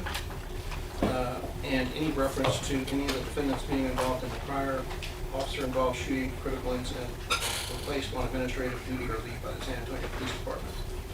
And here's an important request as well, the second and the last one, is any reference to the defendant's Garrity statement, Garrity v. New Jersey, that was given to Internal Affairs. The city attorney produced to the court the entire IA file, and somehow or another the state got a copy of that IA file in its entirety, including those Garrity statements. We ask that the state not reference any of the Garrity statements or attempt to question any witnesses from the Garrity statements, because that's a violation of the Fifth Amendment and would be basis for reversal if they were. And any conduct by the defendants being unreasonable because the conduct was contrary to the San Antonio Police Department policy. And this is important because this may sound rudimentary and silly, but it's a basic civics lesson. Only the legislature can pass a bill, and only the governor can sign it into law. And the state legislature has not delegated any authority to the chief of police, the city council, or city manager to alter or amend any defense under Chapter 9. So, the reasonableness has to be uniform throughout the state. It can't be what's reasonable in San Antonio, what's reasonable in Houston, because every police department is going to have a different policy. And in fact, SAPD Procedure 501.07 basically says that when you're faced with the moment of truth, when someone is threatened with deadly force, you can use any means necessary to defend that person. So by any means necessary, in essence, means disregarding any prior violation of policy, and it also is contrary to that Supreme Court case I cited to you that talks about how they have explicitly rejected officer-created danger. With respect to the remaining issues on the defendant's motion in limine, we agree to the motion in limine as it asks for us to approach before offering any rebuttal evidence concerning the character of the defendant. We agree that we approach before offering any evidence of any attempt by the state to prove that the defense witnesses, including the defendant, had a bad reputation or bad character. We agree to approach, seek a ruling before the state introduced any testimony in reference to any defendants being involved in a prior officer shooting, critical incident, or placed on administrative duty or leave by San Antonio Police Department. We agree to approach before offering any testimony. What up, no one? I see you. Appreciate you stepping in the building with us. TSC said, see no evil, hear no evil, blah, blah, blah, blah, blah. And we won't offer any testimony in reference to the defendant's San Antonio Police Department statements protected by Garrity versus New Jersey. We won't go into that at all. And we oppose the defense's request that we approach the court before we make any reference to the defendant's conduct being unreasonable because it violated the San Antonio Police Department's policy. And because, Your Honor, the state is clearly choosing to use and rely upon the defense of self-defense, that in arguing self-defense and the state rebutting their claim of self-defense, the state has to rebut this thing that the actor was acting reasonably, and it's a subjective and objective standard. So part of it is in rebutting whether the officer acted reasonable in using force at the time that he did. It's important for the state to be able to bring up information of the officer had been trained on this issue. Okay? The officer had been trained on the issue. And I'm talking about issues that are in the San Antonio Police Department policy that are black letter law, the same things that are in the penal code, right? As far as when they can use force and their authority to arrest and their authority to enter the house. When they coexist in policy with what they are in the penal code, the fact that the officer has been trained on this initially in the academy and in subsequent in-service trainings is necessary and part of the state's rebutting the defendant's burden of proof, or our burden of proof, in disproving beyond a reasonable doubt that the defendant's actions were subjectively reasonable. So we object to that, and we intend and hope the court allows us to offer evidence of what the defendant's actual notice was, what their actual training was in the academy and in their in-service training and in their experience as officers regarding what actions they can take and not take. So then they're okay with Connor, then Graham v. Connor, right, Judge? And then how can you have one? You can't have your cake and eat it too, my pop toppy. But that's what they want. They want to talk about the training in the academy and policy. Policy is not the penal code. Every PD has different policy. One PD, Houston PD, Dallas PD, San Antonio PD. They can talk about the training without calling it a violation of policy. But then I guess they're okay with us talking about Graham v. Connor because that was part of their extensive training as well. The chief said that. Mr. Joyner said that in his report. He made an analysis on that as we talked about extensively in here, Judge. So I'm trying to understand what position they're coming from in the argument they're making. I'd explained before that I don't object to Granberry versus O'Connor being instructive and part of the training. It's just not conclusive. Well, let me go to the policy. It's not conclusive on the issues. One at a time. Sorry. Same thing, Judge. It's the same argument. It's not conclusive. They want to present the violation of policy as conclusive to rebut their burden. Use the facts. Just use the facts. When the policy is consistent with the... That's right. I'm sorry. That's right. All I'm saying is they can argue the facts. I mean, it is what it is, and it's not what it's not, Judge. But they want to label it a violation of policy so they can influence a jury inappropriately. That's what it is. And so we're going to go back and forth about what policy is. But then again, they said we can argue Graham v. O'Connor. We can't mention it. It's not controlling. That's fine. But neither is policy. I mean, I still think that's contradicting themselves in the argument. And Judge, just real briefly, just to dovetail on that. It's against policy to shoot into a moving car theoretically, but it's not against penal code. I mean, there are instances where the policy violations still are legal. So the remedy is administrative. which again is just going to confuse the jury. We're free to cross-examine them. And what I'm talking about is the policies that are coextensive with the penal code, right? The authority of an officer to arrest someone in their home. It's exactly the same as it's stated in the penal code under 1405. The words are exactly the same. In fact, they've been trained on that as department policy, and it's coextensive with what's in the penal code. We shouldn't have to approach every time that we prove that the officer had notice of what the law was because he's been trained on it in his policies. I want to dovetail on what my co-counsel has said. Violation of policy doesn't prove penal code violation, and therefore, under the relevancy rules of evidence 401, 402, 403, the analysis doesn't flush out. The prejudicial value outweighs its probative value. Whether or not the officer was threatened with deadly force, and whether he believed that the threat of deadly force was capable of causing imminent serious bodily injury or death is what's relevant, not whether or not he did a calculus of what's reasonable or not, or whether because of some alleged bad tactics or officer created danger that he loses his right to defend himself or someone else. It's absurd if, because of a policy violation, a police officer says, I'm going to get fired if I don't defend my fellow officer's life or a citizen's life or my own, so I'm just going to let somebody get killed. That's not what Chapter 9 of the Texas Penal Code requires or mandates. All right, so on this motion in limine, looking at number 1, I'm going to basically just, for our own purposes, call them 1 through however they end. Starting, number 1 will be any reference to the Castle Doctrine, and then I'll go down in numerical order. So the first 2 I'll take under advisement. The last 3 on this first page I will grant. Turning the page, the first 2 at the top of the next page, I'll grant those motions in limine. And then the very last one, making reference to the San Antonio Department policy, the San Antonio PD Department policy, I'll take that under advisement.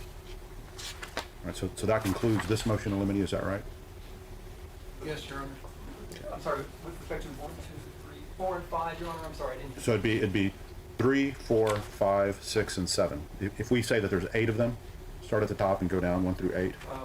Now, we don't agree on 4.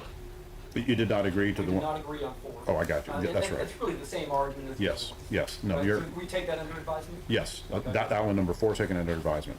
And I misheard that you had agreed or not agreed. So we will grant, or the court will grant 3, 5, 6, and 7. And 1, 2, 4, and 8 will be taken under advisement. All right. The next one that I have before me, you guys require a break at all? It's because you guys are all young. Except for maybe I'll leave it at that. All right, let's go ahead and go to the next one then. I'm looking at one filed by Eleazar Alejandro. City of San Antonio's motion to quash defendant's subpoena, deuces taken, and motion for protective order. No, this one was filed by the city. Yes, sir. Okay, and this one you guys have worked that out already. There were 2 motions launched at the city filed. We worked an agreement out regarding both, but regarding the second one, which relates to the disc that you received this day or earlier. Yeah, today. Earlier. Today. We decided to address that should the need arise based upon the unfolding of evidence. Okay, so then when the time comes, it'll be addressed? Yes, sir. All right, State, you're okay with that? I believe the same request for the same information was made by each the defense and the state. Am I correct? I only received 1 subpoena from Mr. Alejandro's attorney.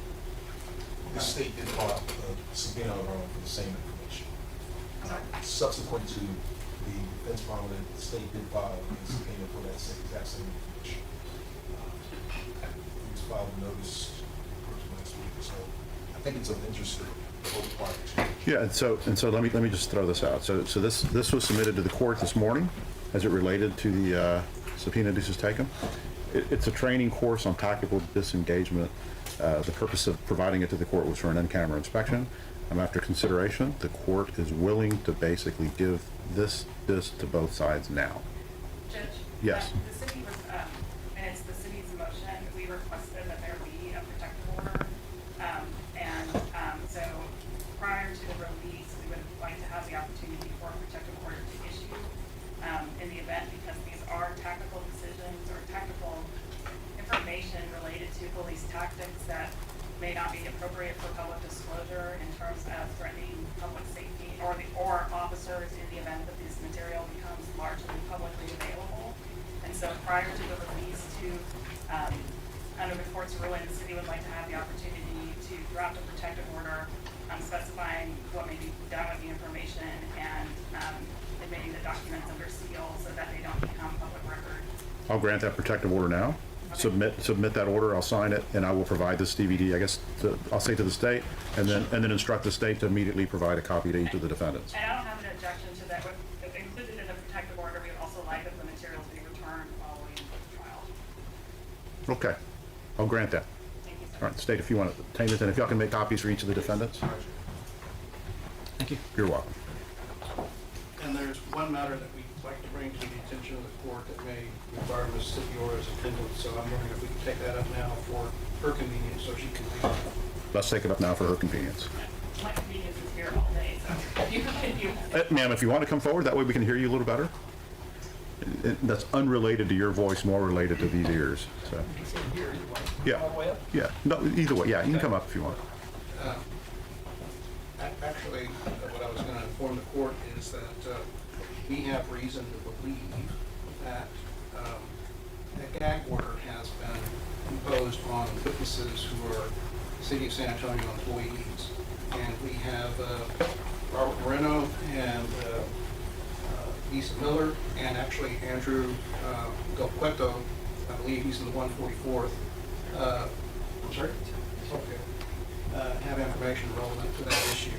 And if I could outline to the court briefly what I expect their testimony to be, is that earlier this year, Andrew... we would ask if there's going to be some factual representation made with all the witnesses here that they be placed under the rule and not to be influenced by his presentation of what the facts that he says they're going to be, what they're going to say. All right. Any response to that? Well, this is dealing with, what we're going to request is we're going to request that the court issue an order that we can serve to all of our witnesses that we've subpoenaed and contacted, that they should be free to talk to us about whatever they want regarding this case. If we have information that they've been instructed by their supervisors, police officers, witnesses, been instructed by their supervisors that they cannot talk to the defense, they can only talk to the DA or the city attorney's office, and therefore people that have promised to call us have refused to call us back because this gag order has been given, and I was going to establish through these three witnesses the circumstances for why we have that belief. So if the gag order is in place, if you issue an order saying that there is no such thing as a gag order because the city attorney's office and the police department has no standing to preclude a witness in a criminal case from providing information to the defense, we would like to draft an order that we can send to the witnesses so they know that they're free to talk to us. And I don't know if my co-counsels wish to join in that request. If they have any comments. Yeah, we have, I mean, obviously, Judge, I mean, this would have been unconscionable if anybody, supervisor or from the city, if I'm saying it, from the other Mr. Cifuentes, through witnesses, if you want to establish that, someone's tampering with witnesses, so that you can't speak to the defense without the city attorneys being there, that's the allegation of this judge. And so, obviously, that's concerning to us. We've been trying to talk to certain witnesses that have expressed to us that they wanted to talk to us, and then they've gone dark on us, and then we hear this information, and it fits. So, we have witnesses to present to the court. This is a colorable issue we're bringing up. We're not just throwing mud on a wall. It's a colorable issue that we believe can be established through witness testimony, under oath if you want, Judge. And it's very concerning to us, as you can imagine. I'm not saying that anybody's involved or not involved at this time, but I think it needs to be fleshed out because we have witnesses wanted to share information with us and have not shared it with us because they're under some fear of some type of retribution or reaction from the city. So what I would suggest, we can hear testimony, and I don't want to make accusations publicly if, I know Ms. Sibiora, I know she's an honorable person. I don't think she would have any part of that. I've seen her vigorously oppose things that the city has suggested that she believes are unethical. So I don't have any question about her integrity. I'm just asking that we be permitted to draft an order so that when we talk to witnesses, we can tell them that if they want to talk to us, they're free to do so. All right, and I'll ask the attorney for the city. Do you have any response to that? I have no knowledge of such an order being placed, Judge. My understanding under the law is that a witness has a choice about whether or not to talk to either side. And so I am a little concerned about there being an order put in place because it assumes that there is some impropriety, and I don't have any factual information about this. I worked with Mr. Cifuentes regarding some of his subpoenas that were issued, and so I feel a little bit caught off guard in that no one has raised this issue to us, so I don't even have the opportunity to talk to my clients to see whether or not there's any merit to what they're saying. And so I'm not sure the best way to proceed, except that I don't think that a witness is required to talk to anyone, but I know of no order telling them not to. All right, so after hearing argument of counsel, I'll allow the defense to draft that order, and I'll grant it. Thank you. You're welcome. Does that resolve the city's involvement? I believe so. All right. As long as the order doesn't say that you have to talk to them, that they have that choice. Correct. That there is no gag order that prevents them from speaking to them at their discretion. We don't have any disagreement with that. Okay. All right, we've been working our court reporter hard. It's 3:20. Let's take a short 10, 15-minute break, and then we'll continue on.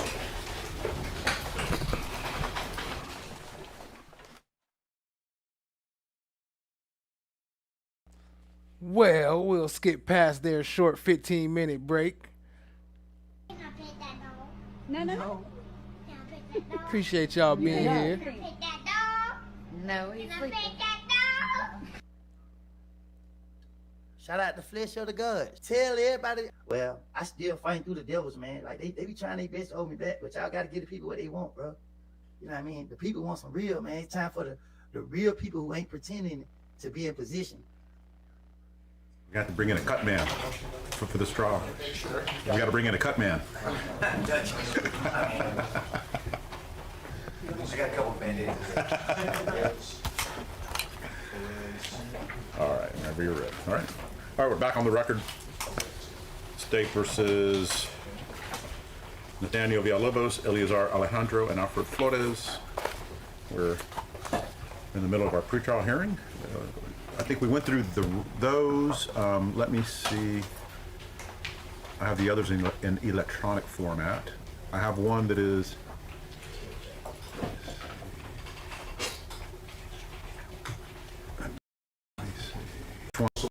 of Melissa Perez. okay. I don't have that one. I could either ask the clerk to come out. Yes. To facilitate, Judge, copies were in the A case was originally filed and served in the district court on April 29th of 2024, and I noticed just last night an oversight. It was missing on the B and C cases over e-filed last night, and I emailed counsel before I came to this proceeding copies in each respective case. In convenience, I could just proceed forward, but I believe you all have it now, and you said you adopted all of it. You have a hard copy? Yes.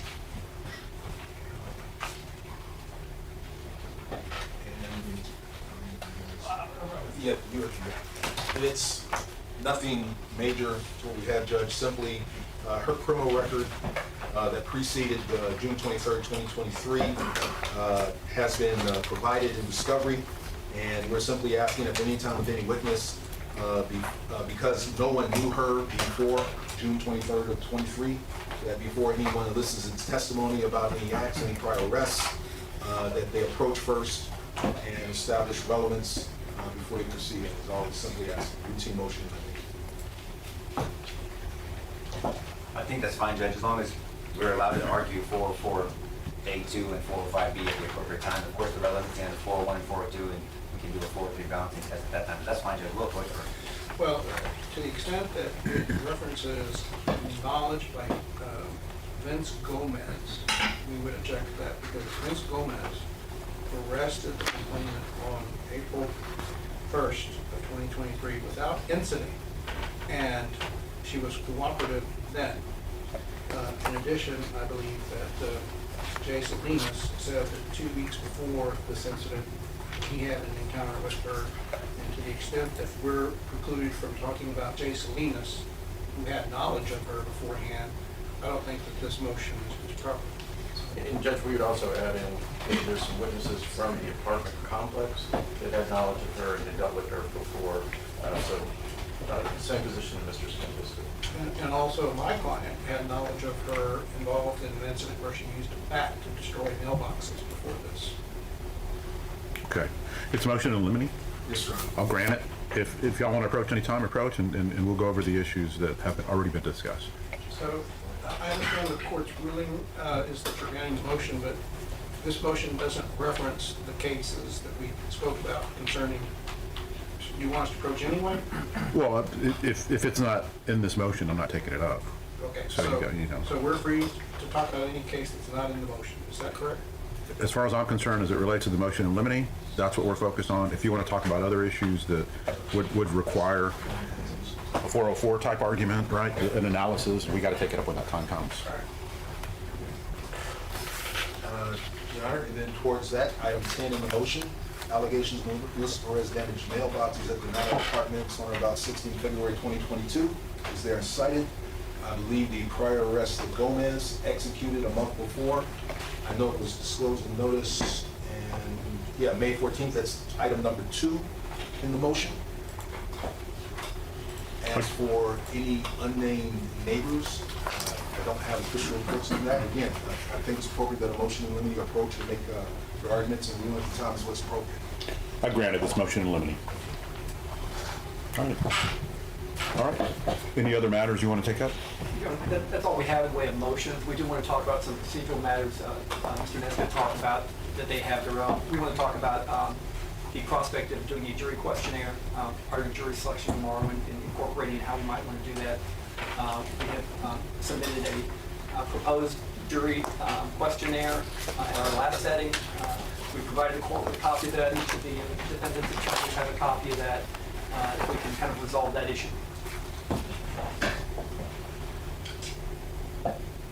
All right.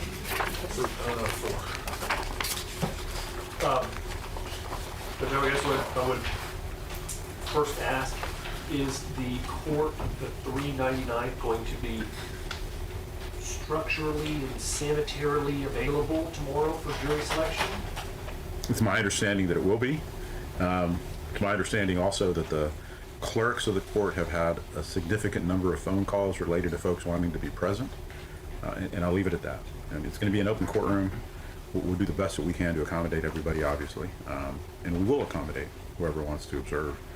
But as it relates to the sanity, as it relates to whether it's cleaned up, yes, it's my understanding that it should be structurally sound. Thank you.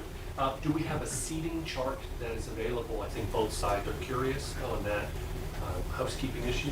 I know that Trish is preparing one. I'm certain that by the time this hearing is concluded, she should have that available for you. Thank you. She went down there yesterday and mapped it all out. Moving next to the jury questionnaire, I think this is going to be our unified position on all three defendants. Judge, we're going to object to the use of that questionnaire, and we're going to oppose it. And I guess the argument that you're going to make is they'll have the ability to do this during their portion of the board hour? Yes, and if you take your pen and circle things and cross things out on that page, in a hallway, away from lawyers who are curious to watch your reactions, your posture, how you behave when you're being asked certain questions, and how your tone and tenor and credibility is in your response, you're depriving us of that. Plus, that questionnaire might make what's already going to be a lengthy jury process even longer. I could go on, but our position is going to be that we oppose that jury questionnaire. It sounds like voir dire is going to be a place where a lot of issues are brought up and contested based on this hearing. So all the more important to have the lawyers actually discuss those issues and get those opinions in front of live potential veneer women and make those observations and those notes. I think that's all I have for jury selection. Our hope was that it would save time, Your Honor, but I guess it could be argued either way whether it would save time or not. Does the court have an idea of how much time each side will be allotted? Well, this will be a good time. Yeah, let's get those housekeeping rules. So, you know, obviously the code reflects 6 peremptories each side for the defense, which would then give the state 18, right? So that's clear. So 6 for each defendant, 18 total, 18 for the, and we are going to have 2 alternate jurors. So generally speaking, typically that would be 4. Each side would get a strike. So we'll increase that because each of y'all will have one alternate strike, right? Because if you have 2 alternate jurors, each side gets 1 alternate strike. So then the defense would have 3 alternate strikes. And is that right? They would have 3, and then they would have 1 each. That's exactly right. Okay. So that would be with the alternate strikes. As it relates to voir dire, what kind of time are y'all thinking? Well, according to Mr. Lunan, maybe 4 hours each. I'm joking. But I mean, I would think a little bit over an hour, Judge. I think between each of us. Well, yeah. I'm not saying an hour total. I'm talking about each. Are you talking about? I guess the question that Mr. Norton is saying is, how do you want to do it? Are we doing general and specific at the same time, or are we doing general and then we'll do specific at the bench the way we normally do it? Everything is all at once. You do general and specific at once, and what you handle that however way you believe. The court should have the ability to rule. Okay. So after you've conducted your voir dire, jury's out in the hallway. Then I think most of you have all tried cases in here. Right? So you guys will have your allotted time. Speak to them in whatever manner you want. We'll let them out. If you believe that there are some that need to come back for additional questioning, generally I'm pretty open to that. In this case, I may not be quite as open. I may be a little more strict with that, but you would have that opportunity. I mean, in a case like this, Judge, I mean, with the media presence and the people's opinions, I mean, I think an hour and a half would be appropriate. An hour and a half? You're talking about 4.5 hours? I mean, I'm not saying we're going to take it. I mean, people claim that I'm a little more verbose than my co-counsel, but I mean, we need time to flesh out issues and see what people think, and if they have any biases or prejudices towards this case and police officers. I'm sure they want to have similar questions about that as well. I think all sides. I think every attorney in here is kind of loquacious, right? It's not that's not necessarily a. Well, Your Honor, we just ask for equal time, right? I mean, if they're each going to get an hour, then we should have 3, and that's the difficulty. That's a discretionary part of the court, right? That's what we feel. I think we're gonna I don't know, we'll probably have the most to say. I don't know if that's necessarily true. That's generally the case. But that it not be we get an hour, they get an hour, they get an hour, they get an hour. We think that would be very unbalanced. Yes. All right. So I'll keep that in mind. You know, there's a consideration related to the time. You know, we had a jury trial 12 years ago, and one of the attorneys in this court was involved with that jury trial. I think we kept the jury very late, the panel very late during voir dire, and it was not a good circumstance. And I do not want to do that. I do want to conclude the voir dire with that panel, with that jury sat selected within a very reasonable period of time. I cannot anticipate a panel getting up here before 10. Does that sound about right? They'll be here before 10? Okay. So, I mean, let's pretend worst case scenario we start at 10. I mean, if we're talking 4.5 hours, that's 9 hours of just voir dire. That's not counting the court's time, because the court, what I always do, and you guys are familiar with this, I've tried to remove a lot of the questioning that y'all would do up front to sort of help on the time. So obviously, I don't know if it was a situation where we knew we're talking well over 50-something folks that need to be qualified in order to allow you to exercise your strikes. So if we were to have typically, I think the most we can sit in there is 120. Typically in here, the most we can sit in is 80. There is a possibility we're going to have to bring in a second panel. We have no clue. And if we do that, the court has reserved a panel for tomorrow, and we will reserve one for Friday in case we need to go there. And the way we've set up our jury room now, if we don't need that second panel, we send them a text or an email immediately, so the folks are aware that they are not going to be required to come in. So the way we're talking here, I'm getting the sense that this could even be a 2-day voir dire for one panel. And if that's the case, that's going to be pretty difficult. And Judge, it's difficult to kind of really gauge, I think, how long we think we need. Understanding the court needs to take certain things under advisement. It depends on, some of those rulings could either shorten or increase the amount of time we would need. So, I mean, once we get that information, we might be able to give you a better, or not better estimate. I mean, just be an estimate. Yeah, and I'll have that available first thing. Obviously, I got a lot of case law to read. Yes, sir. With, I think, Judge, I'm sorry, Judge. No. I forgot that I don't think everybody's going to do the same extensive portion of the voir dire on the right to cross-examination or right to remain silent. I mean, I think we can work together, and if they don't have to do it our way or whatever way. They'll have to add little things that they have to, because they have obligations to their clients. But you're not going to get a complete presentation, a fresh presentation of each issue in voir dire from 3 defense counsel. Does that make sense, Judge? Yes. So we can be expedient that way. We can talk. We've already started talking, and we have how it's going to be presented. So I want to present that to the court as well. And like I said, as it relates to constitutional issues, the court will provide its own voir dire to hopefully minimize too much of that stuff in the interest of brevity and time. So let's sort of play it by ear. Let's go ahead and see how the rulings work out in the morning. I know that y'all will work together. We know that the longer the voir dire, the more breaks. We know everybody's got to be here. More breaks are more problematic when you're dealing with a 120 panel. So those are all things to consider. My goal is to conclude an entire voir dire and strikes done at a reasonable time tomorrow and not extend into a second day. And so I'm going to be focused on that. Beyond that, we'll just play it by ear tomorrow morning. I have a question, Your Honor. One of my experts would like to attend all witness testimonies. I'm just wondering what's the soonest date or time I expect us to start taking testimony? On Friday? Yeah, I mean, if we conclude tomorrow, it would be we would have the whole day Friday, right? Assuming we're done tomorrow at 9 o'clock on Friday. Yeah. So no testimony will begin Thursday, no matter what? No. Right, I was going to say. The first witness will be called at 10:30 p.m. We don't want that. Yeah.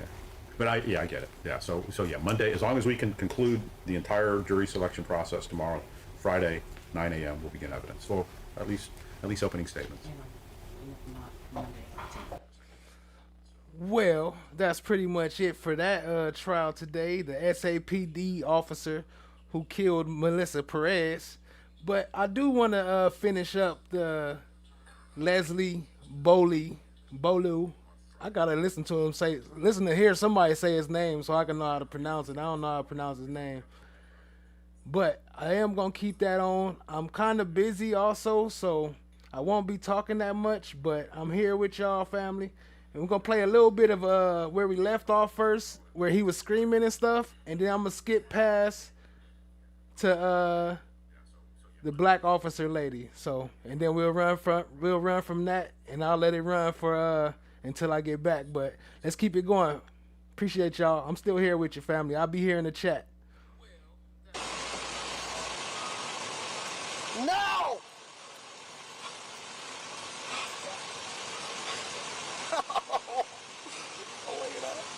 Oh, no! No! No! Damn it, Polina! No, you can't be gone! Isn't this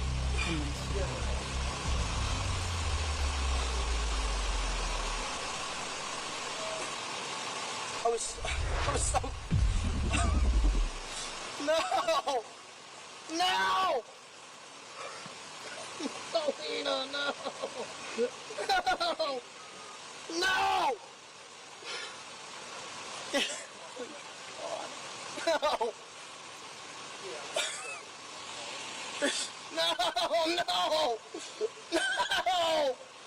No! No!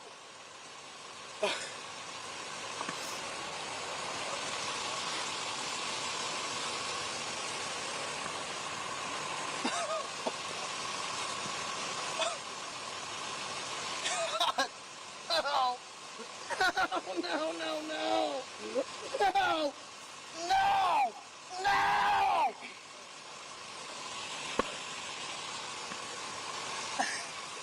She can't be gone. She just can't be gone. No. Don't seem to work right now, man. They're not taking her out in the ambulance, so she's fucking dead.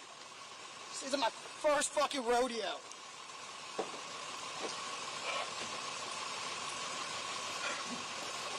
No, I don't want her gone. No.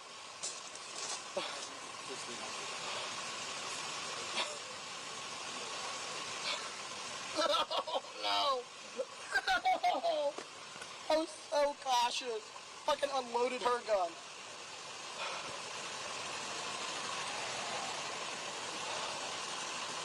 No! Can't believe. Fucking let this happen. I know better. I fucking know better. Should not have been fucking doing this. No, no, no!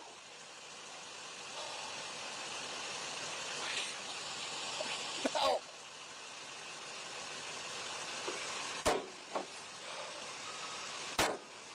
No! God, why? No! 67. Accident, 320.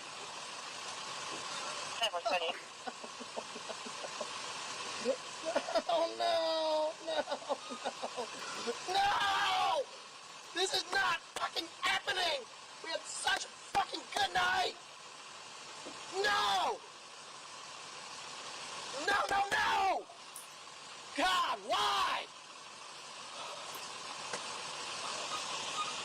We had such a good night. No! I can't believe this is happening. No, no, no. No, please, God. This is a fucking nightmare. I hope this is a fucking nightmare. I hope so.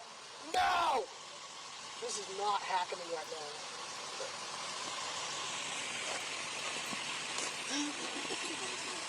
That's 30, can I? Yeah. What is it? Kenny. It's like a boy game. No! Leslie is on this side, and then it's correct spelling on the last name right here. So it's Leslie. I didn't write it down. Please, tell me. This is a fucking nightmare.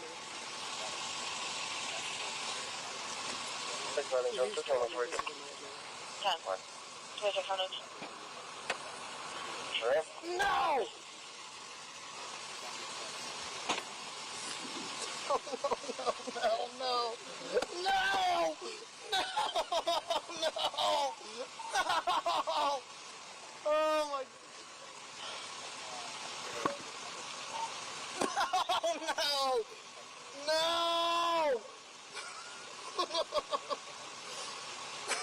God damn it!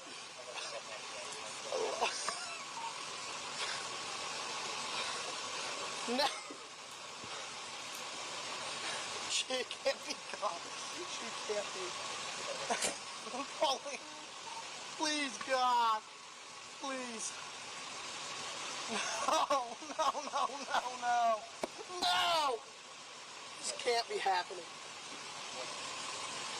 This can't be happening.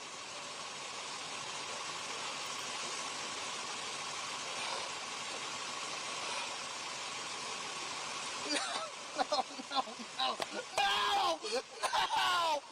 Oh my God, no! Oh. No, Polly, no, I fucking love you, I swear. No, no, no! Why? What did I do? No, this can't be fucking happening. This can't be. No, no, no, no. This can't be fucking happening.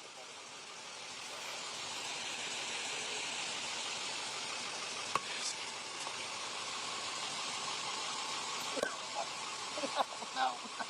This can't be fucking happening right now. This can't be fucking happening. No! God damn. No. This can't be fucking happening. I'll be right back. You don't gotta take me out. No, she's fucking good. This can't be fucking happening. Yeah, thank you. This can't be fucking happening.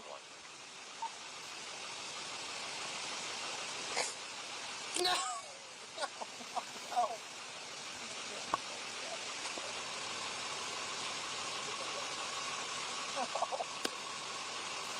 Fuck!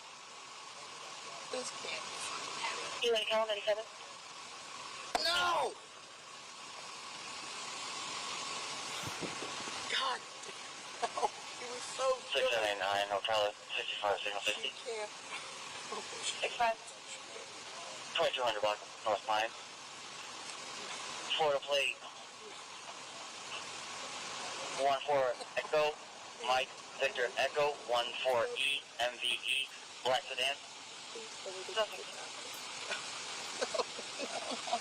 No! Polina! Polina! No! No! No!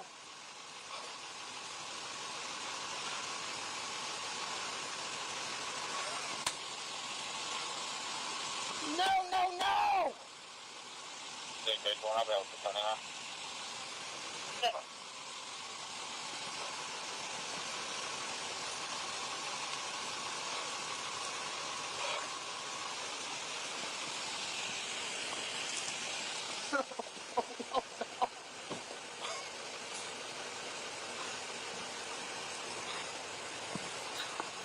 Who's sitting in the rocks? Yeah, I'm here, bud. Come on.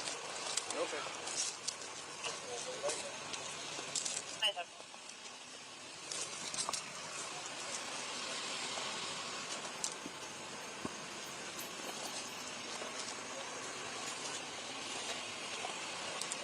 Got a 6822, 6920, 10 check.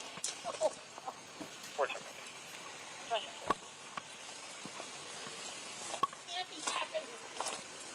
Can't be fucking happening right now.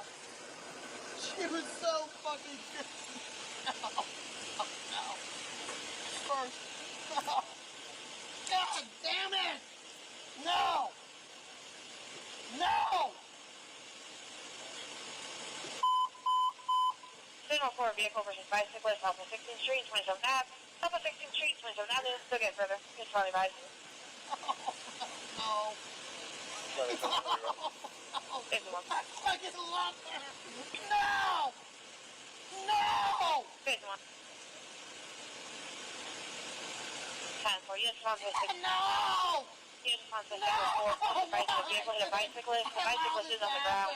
There's obvious injuries. Still get further. Wait. Not let this. God damn it. Count it. S31 E26. 10 4. No.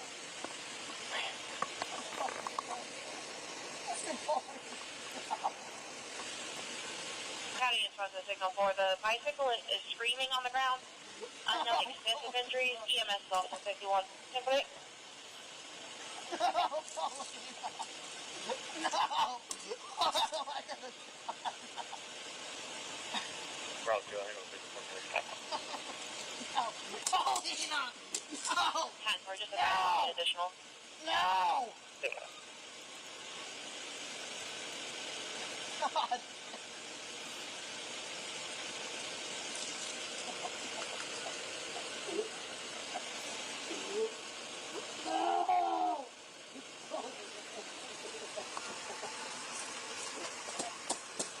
No.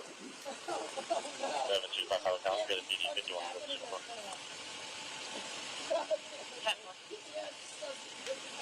County in front of the signal 4. Caller is going to be in a black Chevy Impala.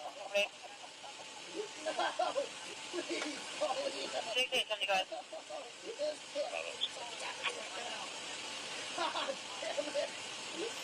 65. No. Yep. Nice.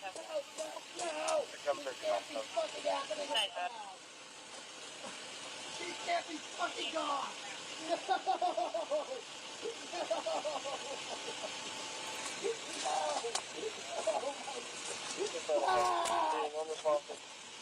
No! Polina, I love you. God damn it, I love you. I can't fucking no!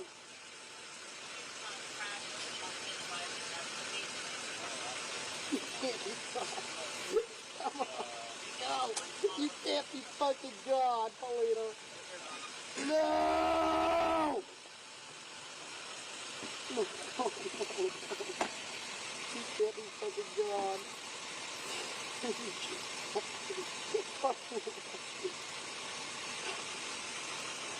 Oh my God. Nice. Oh my God. No!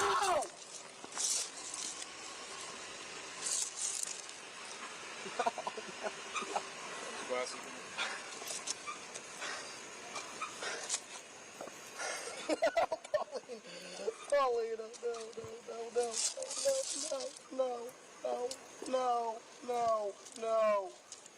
You put your glasses up on you. Come on, man. That just says a break. I don't fucking care. I don't know. I know better. We should not have been doing that. Damn it. Damn it. No. Why could it have been me, not her? I wish it was me. Okay, hold on. My bad. I had no idea he was going to be screaming for that damn long. We're going to go ahead and skip on to the next part. I guess we get the point. But for those who don't know, this is the officer at the time, who was off duty and accidentally, allegedly shot his girlfriend while they was naked, cleaning guns and playing Teach Me How to Shoot. But he shot her, and that's what happened. So we're going to skip past all that. We get the point with that. Let's keep it rolling. My bad, family. Where we're going to be going from here, we have, I heard you say Bolton. Is that Marilyn Bolton? Yes, Your Honor.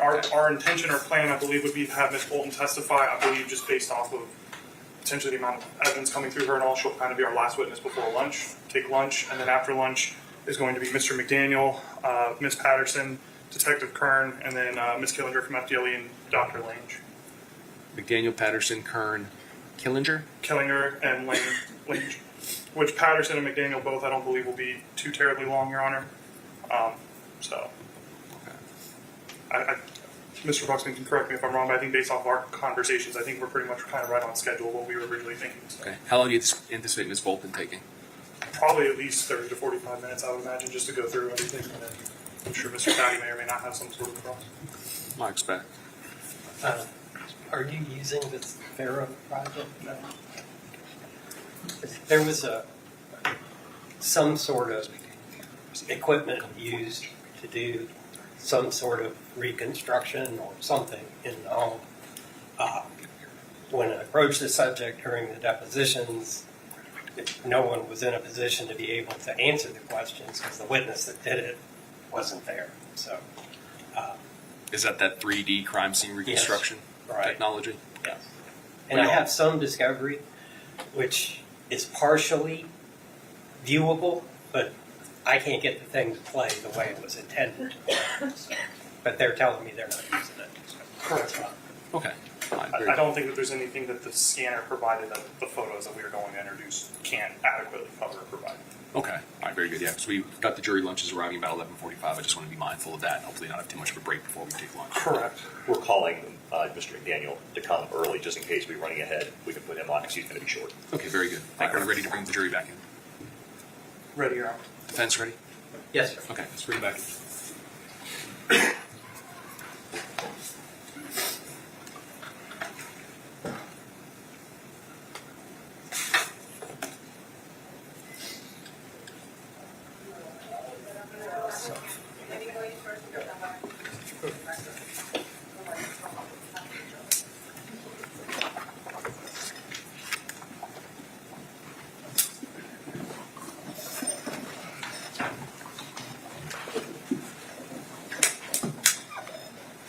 Ladies and gentlemen, welcome back. State, you can call your next witness. State's going to call Darylyn Bolton to the stand.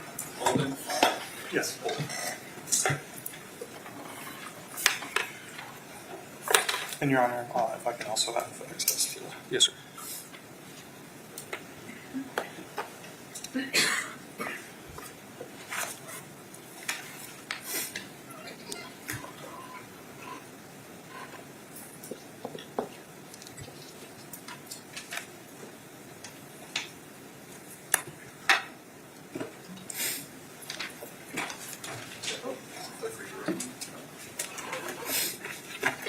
Well, ma'am, if you do basic clerk, raise your right hand to be sworn.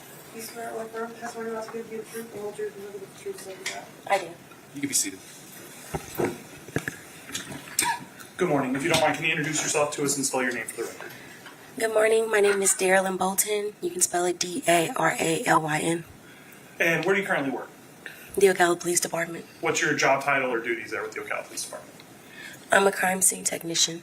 Can you kind of briefly explain to us what does that mean to be a crime scene technician? Like, what are your day-to-day duties and jobs as a crime scene technician? I will go to a scene and process it, sometimes taking photographs, collecting evidence, processing evidence on scene, such as DNA swabs and things like that. Can you, and I know you kind of touched on it there at the end, but just to kind of explain it to us a little bit more, what does that mean to actually process a scene? I know we've heard that phrase before. What does that actually mean? So if I am trying to develop or search for fingerprints, you'll use something like fingerprint powder. If you need to collect DNA, you'll use sterile swabs, things like that. And now to become a crime scene technician with the Ocala Police Department, to process these scenes and all that, do you have to go through any sort of training to hold the position you hold? Yes. Can you kind of tell us what some of that training or what that would look like or what that would be? So with training, you go on scene with your trainer and they show you how to process the scene according to the policy. Okay. And is it uncommon for there to be times when you process scenes and there's other crime scene technicians with you? Are you saying is it uncommon? Is it uncommon? No. Okay. And why is it not uncommon to sometimes have more than one crime scene technician help process or look at a scene? They may have more experience than you do. Is it also, are there other situations too where it could just also be based on volume or the nature of the evidence being collected or processed? Correct. Okay. Now, I want to kind of take your attention back to September 19th, 2024. Were you working with the Ocala Police Department in that job title you just described to us as a crime scene technician? Yes, I was. Okay. And did you respond to an address of 327 Southeast 32nd Ave regarding a shooting? Yes. Were you the only crime scene technician that went out to the scene that evening? No. Who else went with you that evening? CST McDaniel. Okay. And what's CST McDaniel's first name, just so we know? John. Okay. So when you and CST McDaniel go out there, without going into the contents of what it said, do you at least get some sort of briefing as to what occurred or what you might be looking for in terms of documenting or collecting evidence? Yes. Okay. Now, in these situations, are you always given the full picture, the full knowledge of what happened? Yes. Okay. Are there times, though, where evidence might be processed or documented that might not always be relevant to the case or to what occurred? Yes. Now, I'm going to show you what's already been introduced in the state's evidence. Can you just tell the members of the jury what we're looking at here? This is a photograph of the scene. Okay. And is this a photograph that you took? Yes. Okay. And is this that house that we just mentioned that was at 327 Southeast 32nd Ave? Correct. Okay. And just to confirm, what city and county was this located in? It was in Marion County, Ocala. Okay. And now, do you and crime scene technician McDaniel end up going inside of the home? Yes. And when you guys go inside of the home, kind of walk us through what is the first thing you do when processing or documenting a crime scene? The first thing you do is either you video the home or you take photographs. And did you take photographs in this case? Yes. And did you take photographs of the entirety of the inside of the house, the outside of the house, and the scene? Yes. Okay. And I'm also going to go to what's been previously marked as states 1, photograph number 3. Is this the scene that you observed when you first walked into the home? Yes. Now, I kind of want to circle back and ask you, when you respond to the scene and you go in to document it, are you getting there right there when law enforcement is originally responding and actively getting to the scene, or do you show up at a different time? I show up at a different time. Can you kind of elaborate or explain to us why that is? I am not a first responder, so when the officers show up on scene, they are the first responders. They do medical response, priority of life. Life is a priority, and then I respond after. Okay. And at that point, is it safe to say the scene has been cleared and secured to where there's no threat or any safety concerns to you? That's correct. Okay. Now, I know some of these photos have already been introduced, but you said you also did take other photos of the house. That is correct. Now, do you also, when you go through and you see items of evidence, do you mark those items of evidence or those items that you might potentially collect or want to further document? Correct. How do you indicate or mark items of evidence that are of interest that you want to potentially collect or document or things of that nature? How do I? How do you mark that that's an item of interest or something when you're taking these photos? Like, how do you mark something as a potential item for evidence? We have evidence markers. And what do those evidence markers look like? They are yellow, kind of the shape of an open triangle, and they'll have either letters or numbers on them. Okay. And what do you do with those evidence markers once you kind of take them out and use them? I will place them down by the evidence, and then I'll make sure to take a photograph to document. So you also take photographs documenting those evidence markers of the things that you might potentially collect or that might have some sort of relevance or value to them? Correct. I'm showing defense what's been previously marked as State's Exhibit G for identification.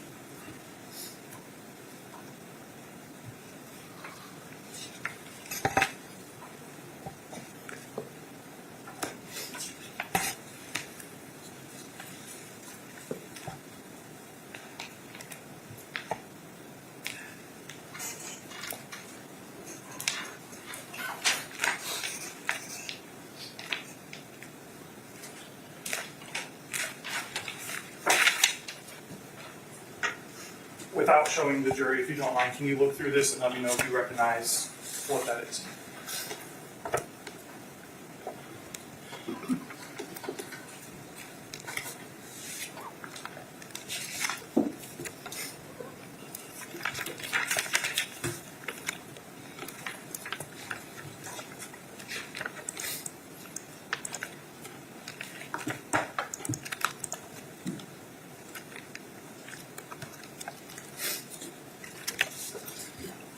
These are the photographs that I took of the scene.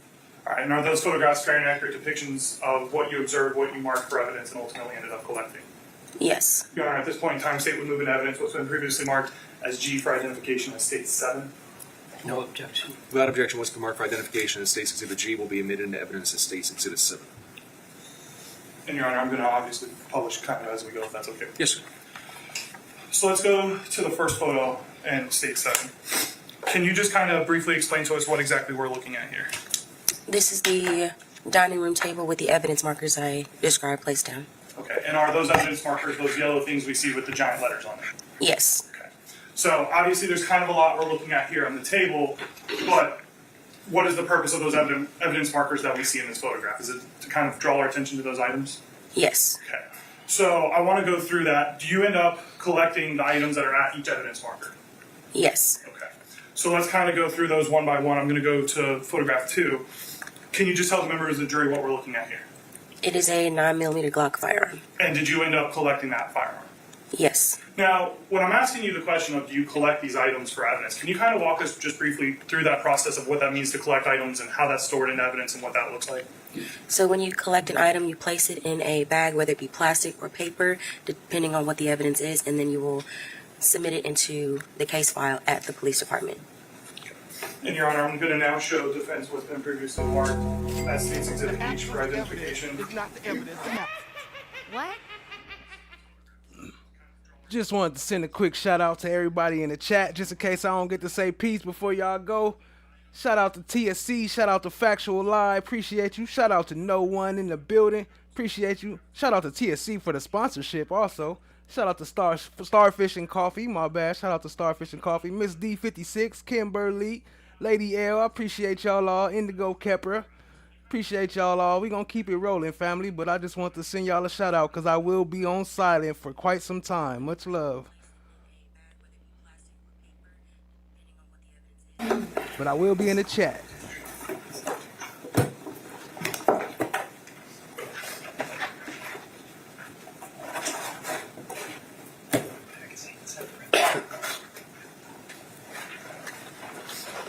And I'm going to give you, I have a little cutter here if you need to cut the tape and everything. Is if you don't mind, if you can open that up and let me know if you recognize it without showing it to the jury yet.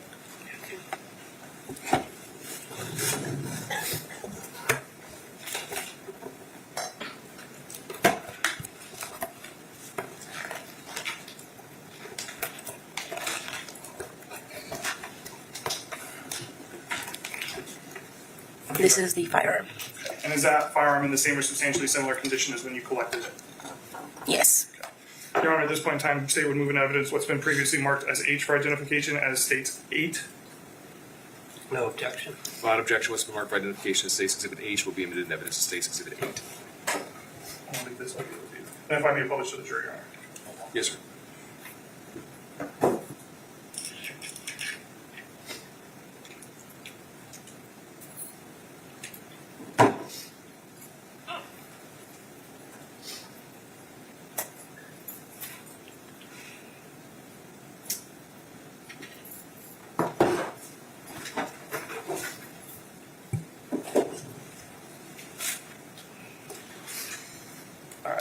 Go to photograph number 3. We see kind of a couple different items here. If you can kind of just walk us through what each evidence marker is kind of identifying, and then we'll kind of go through each item one by one. So if we can kind of go in alphabetical order, start with B and then go through E. Evidence marker number B marks a blue iPhone. Okay. Evidence. Go ahead. Oh, sorry. Evidence marker C marks a MK18 5.56 rifle firearm. Evidence marker D is a magazine with live rounds inside, and then evidence marker E is a flower magazine. And do you ultimately end up collecting all of these items at those markers that you just mentioned? That's correct. Going to photograph number 4 of State's Exhibit 7, is this just a closer up photo of the CD&E that we just explained to us? That's correct. And you said that marker number C was specifically marking which item? The rifle. Okay. And did you also end up collecting that rifle? Yes. And is that the same process that you just explained to us about where you collect the item, put it into evidence, and keep it for storage? Correct. Okay. Your Honor, at this point in time, I'm now showing defense what's been previously marked as State's I for identification.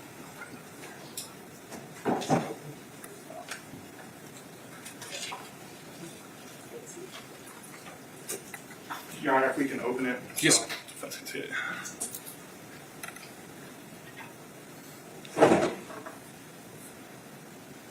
I would cut this out.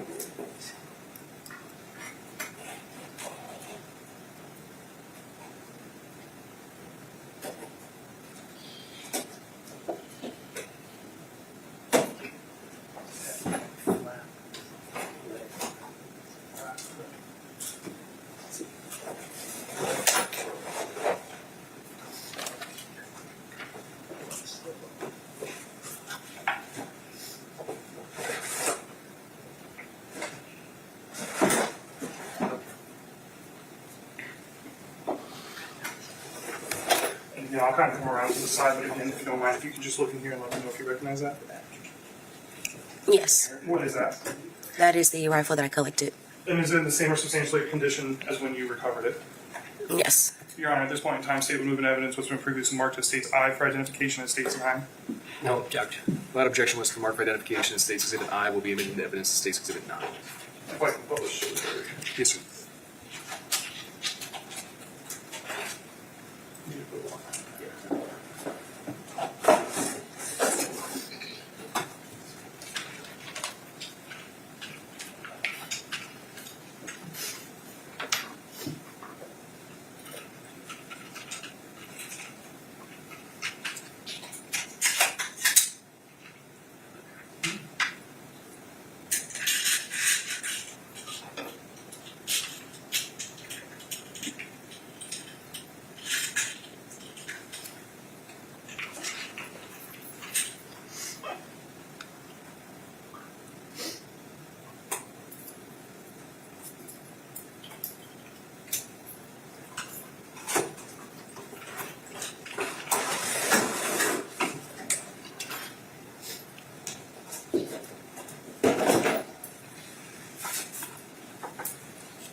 Now I'm going to go to the next photograph and State's Exhibit 7, which is going to be photograph number 5.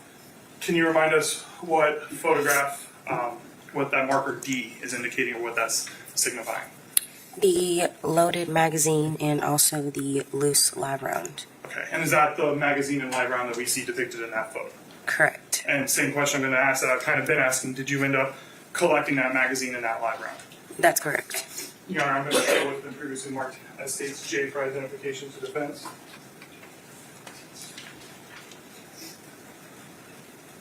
If you don't mind, you can just look in there and let me know if you recognize that. I'm going to open it. Yes.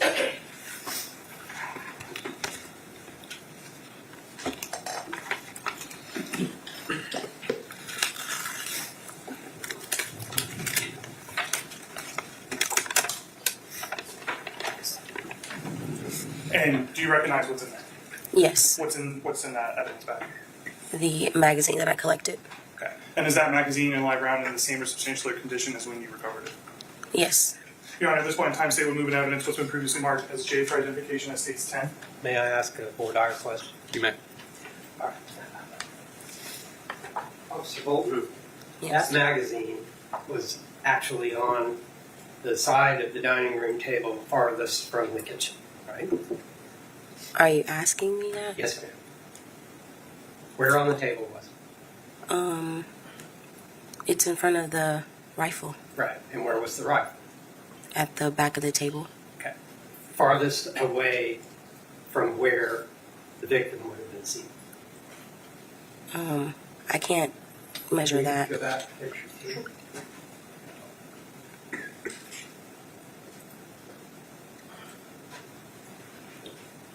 There we go. That.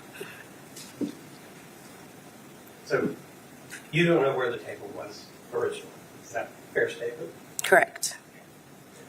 But the magazine you're referring to is on the side of the table away from the kitchen.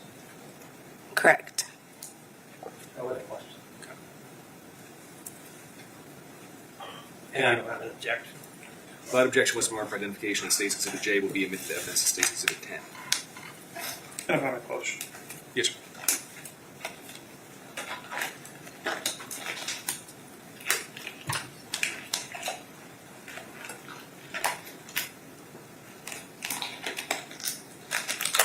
And members of the jury state you're aware all items admitted into evidence as exhibits are sent with you to the jury room when you deliberate. You can inspect them as you see fit during your deliberations.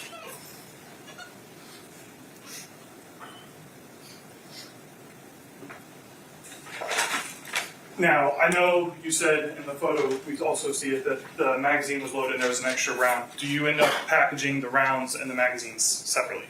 Yes. Is there a reason why you do that? It's our policy. Okay. So it's not that that was necessarily exactly how the magazine was found. It's you take the rounds out and then put them in a separate package. Is that correct? Yes, that's correct. But you did ultimately collect those rounds from that magazine. Correct. I'm going to show defense what's been previously marked as state's case identification.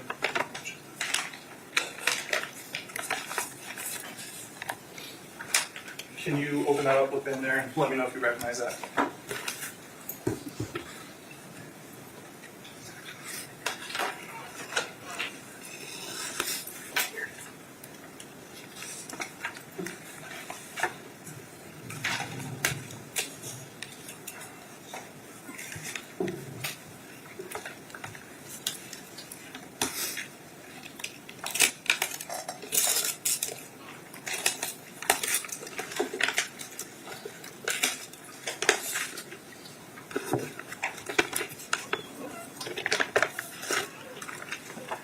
What's in that envelope? The live rounds. Okay, and those are the live rounds that we see that are in the magazine and the one which one as marker D? Correct. And are those in the same or substantially similar condition as when you recovered them on the day? Correct. Your Honor, at this point in time, state would move in evidence what's been marked as K for identification as states 11. No objection. Without objection, what's marked for identification as State's Exhibit K will be admitted in evidence as State's Exhibit 11.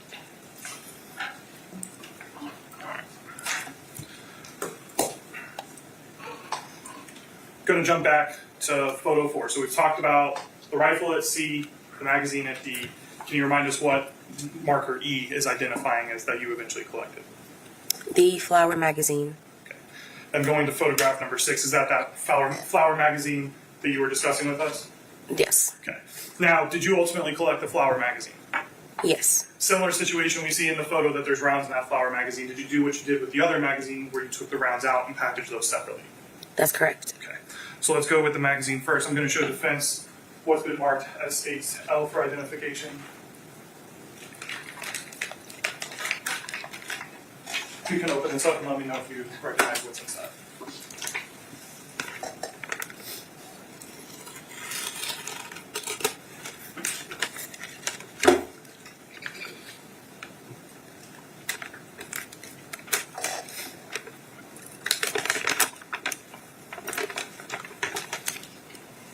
It's the magazine. Okay. And is that flower magazine in the same or substantially similar condition as when you recovered it on September 19th of 2024? Yes. Your Honor, at this point in time, state would move in evidence what's been previously marked as states L for identification as states 12. No objection. Without objection, what's been marked for identification as State's Exhibit L will be admitted to evidence as State's Exhibit 12. And then also, Your Honor, I'm going to show defense which has been previously marked as states N for identification. So M is in Mike or N November? N is in Mike. Same as you've been doing. If you don't mind, you can open that up and let me know if you recognize what's inside there.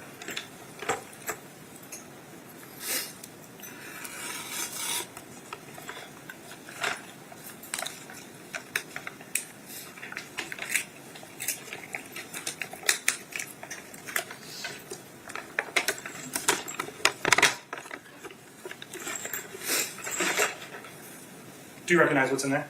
Yes. What's in that bag? The live rounds that were in the magazine. Okay. And are those live rounds the same or substantially similar condition as when you recovered them on September 19, 2024? Yes. Your Honor, at this point in time, state would move into evidence what's been previously marked as M as in Mike for identification as states 13.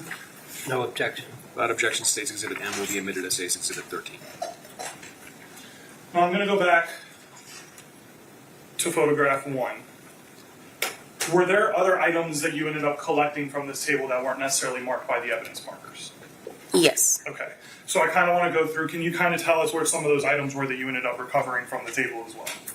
Under evidence marker D, there is a black rifle magazine. Okay. And was that black rifle magazine, did it also have live rounds in there? Yes. Okay. What else besides the black magazine with the rounds inside the magazine did you recover from the table? There were boxes of ammunition on the bottom. On the table. So let's kind of go through those one by one. I'm going to show defense what's been previously marked as states N for identification as in Nancy.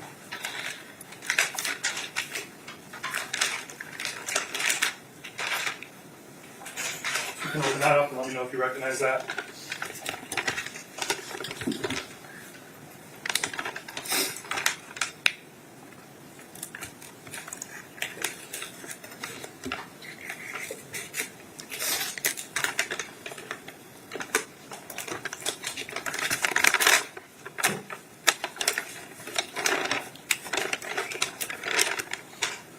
What's in that bag? The magazine. Okay, and is that in the same or substantially similar condition as when you recovered it? Yes. Your Honor, state's going to move into evidence what's been previously marked as N for identification purposes as states 14. No objection. Without objection, State's Exhibit N will be admitted into evidence as State's Exhibit 14. I'm also going to show defense what's been previously marked as states O for identification.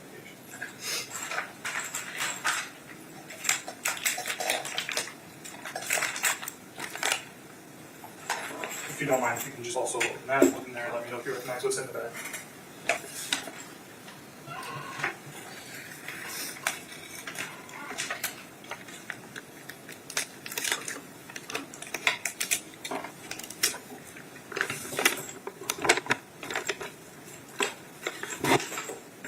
Do you recognize what's in there? Yes. What's in that bag? The live rounds that were in the magazine. Okay. And are those in the same or substantially similar condition as when you recovered them from the magazine on September 19th of 2024? Yes.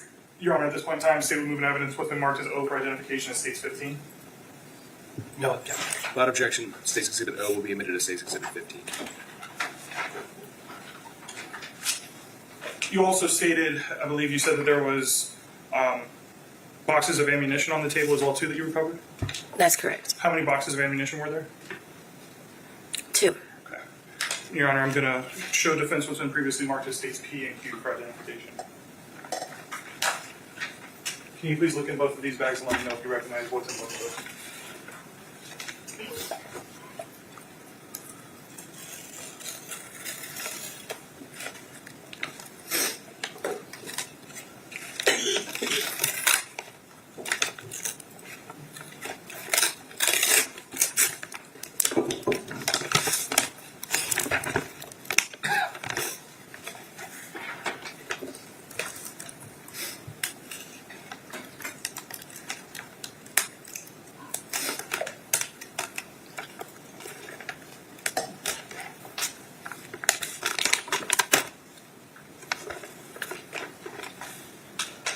Do you recognize what's in both of those bags? Yes. So can we start off with P? Is what's in that bag in the same or substantially similar condition as when you recovered it? Yes. Your Honor, at this point in time, state will move in evidence what's been previously marked as P for identification as state 16. No objection. State's P will be admitted as State's Exhibit 16. And as well as for for what's been marked as Q for identification, is that in the same or substantially similar condition as when you recovered it? Yes. Your Honor, the state would move into evidence what's been previously marked as Q for identification as state 17.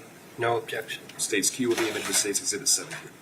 Now, looking at this photograph that I have up here, which is State 7, photograph number 1, we see the evidence markers that you were discussing on the table. We also see one that's number or letter F that's on the floor. What was F marking or identifying? The shell casing. Okay. And is this that same evidence marker F that we were just discussing? Yes. And is that the shell casing in the photo that you were just explaining to us that you observed or collected at that spot? Yes. Your Honor, I'm going to show defense what's been previously marked as R for identification purposes. No objection. If you don't mind, can you open this up and just let me know if you recognize that?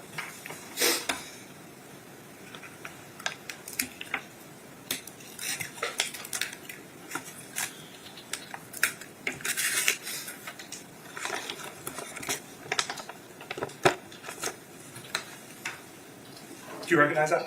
Yes. What is that? The shell casing. And is that in the same or substantially similar condition as when you recovered it?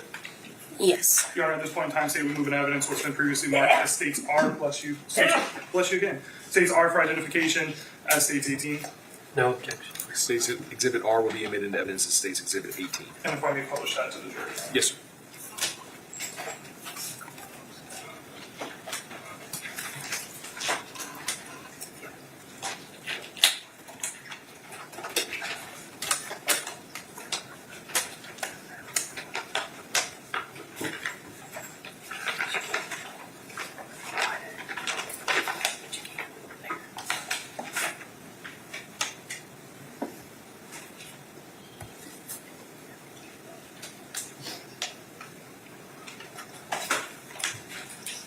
Now, was this dining room table the only area of the house that you documented and or collected evidence from?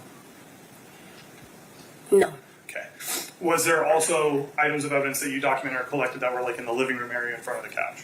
That is correct. Okay. What did you end up documenting or collecting in that room of the residence? A black iPhone. I'm going to show you what's photograph number 8 and States Exhibit 7. This is kind of that zoomed out photo, but is that what we see marked by evidence marker G in this photograph? Is that phone that you were just discussing? Yes. I'm going to zoom in. Is that the same evidence marker that we were discussing? Yes. Okay.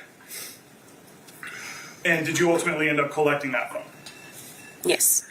Your Honor, I'm going to show defense what's been previously marked as states S for identification. Do you recognize this?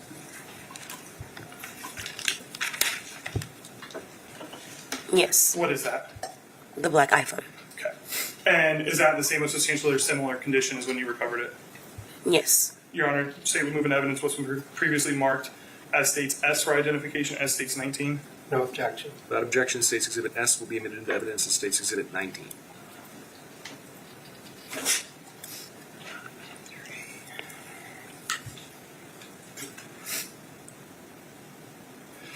So I kind of want to reorient because we've talked about items you collected off the table as well as the phone that was in the living room area.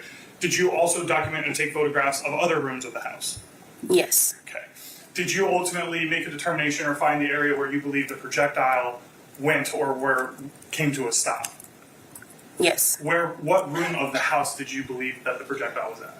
The kitchen. Okay. And looking at this photograph, photograph 3 of States 1, or I'm sorry, States 2, is where is the kitchen in relation to this scene that we're looking at? Or this kind of let us know where the kitchen's at. Behind where the chair is located. Okay. Now let's go to photograph number 10. Is this that chair that we saw in the last photo? Yes. And can you just kind of tell the members of the jury the purpose of taking this photo and what we're seeing on the chair? I took the photo to document the possible blood located on the chair. Okay. And can you just kind of highlight to the members of the jury the areas on the chair where the suspected blood was at? The backrest area. Going to photograph number 11, is this that same chair? Yes. Photograph 12, can you let the members of the jury know what you're documenting in this photograph? The possible blood located on the floor. Photograph 13, what are you documenting with this photo? The south wall with the black chalk board located on it with possible blood spatter on it. And where on that wall are you seeing the possible blood spatter? Just kind of point us out to that area. Located beneath the chalkboard. And can you let us know what we see here in photograph number 14? And overall of like the entryway into the kitchen, but you can also see on both walls possible blood spatter. And in this photo here, can you also see that bullet hole that you referenced that was in the kitchen? Yes. Can you just kind of point the members of the jury where that bullet hole is that you see it in the photo? Straight ahead on that south wall. And is this a closer up photo of that bullet hole that you were just discussing? Yes. Okay. And can you kind of describe where that was in relation to the kitchen area that we were looking at. It's straight ahead in the kitchen on that south wall. Your Honor, if I can just have a moment to refer. Yes, sir. No further questions. Any cross-examination? Yes, sir. And Your Honor, you can take that comment.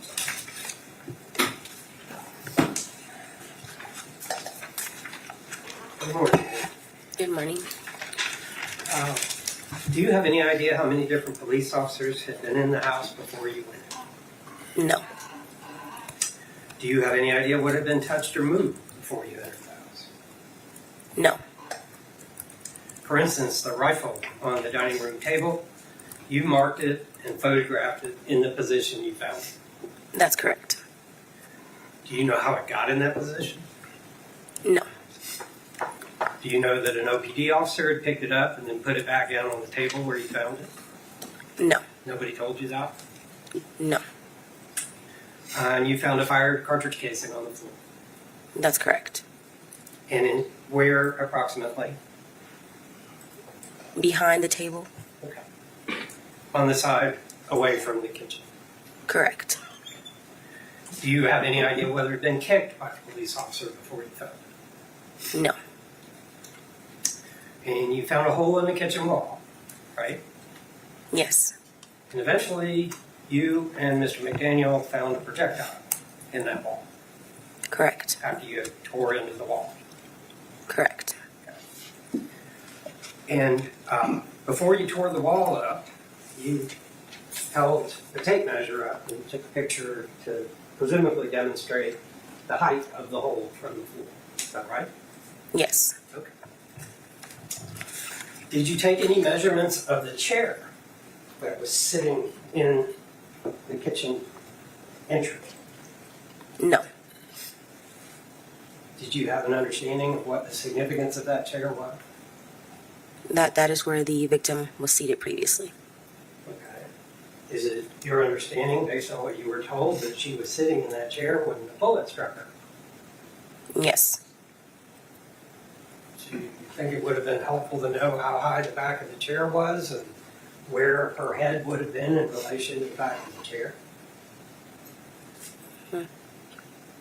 Wouldn't that make the hole in the wall mean a little bit more? I can't answer that.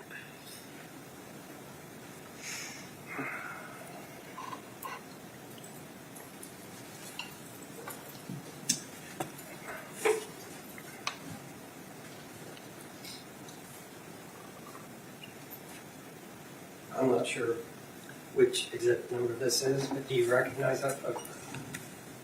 Yes. This is one of the photographs you took. Yes. And this one depicts your easels, B, C, D, and E. Is that right? Correct. And in the middle of the photo, there's some kind of aluminum can and a sleeve. Is that right? Correct. Did you look at that? No. Why not? It did not seem of any evidentiary value. Why? That's not what we were looking for on scene. Did anybody tell you to look for alcohol? No. Nobody told you to look for alcohol. No. Did you see any alcohol on the kitchen counters, in the sink, a cup, with something that looked like alcohol? Anywhere in the living room, did you find an alcohol container? I do not recall. You don't remember? No. Do you remember what this was? No. What is it? What does it say on the top of the can? Raspberry acai green tea. I don't have any other questions. State any redirect examination? No, Your Honor. Members of the jury, any of y'all have any questions of this witness? If you can raise your hand. Write it down on a clean sheet of paper.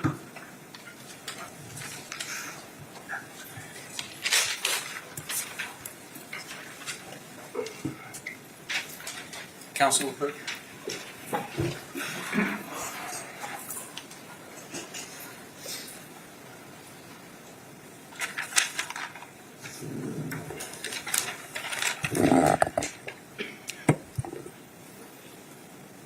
I'm going to put the noise on, ladies and gentlemen.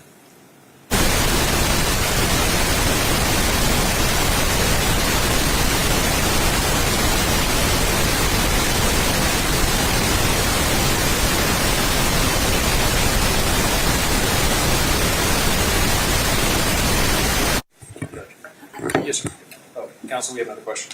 Come on.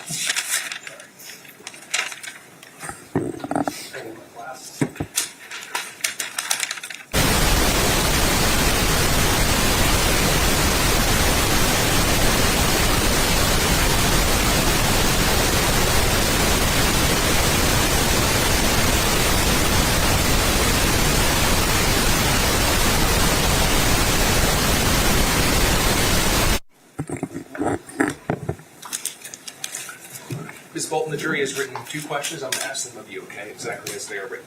The revolver in the picture seems to have a magazine attached. The picture shows an additional magazine on the table for the revolver. The revolver presented into evidence seems to have no magazine. Were there 1 or 2 magazines for the revolver? The firearm that was letter A, marked letter A. I'm only going to ask you exactly what they have written. From my recollection, in the photograph, there was no magazine in the firearms on the table. Next question. How many rounds in a magazine?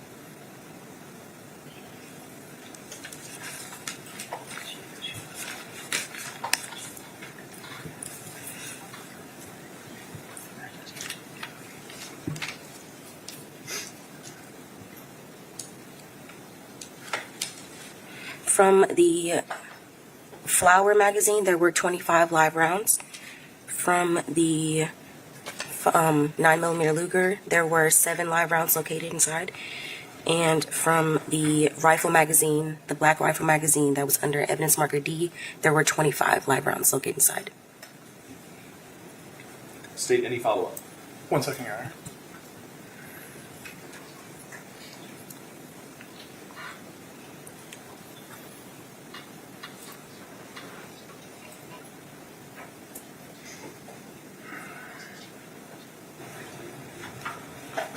Just to ask kind of a clarifying question, because I know you were kind of asking, so I'm going to clarify that.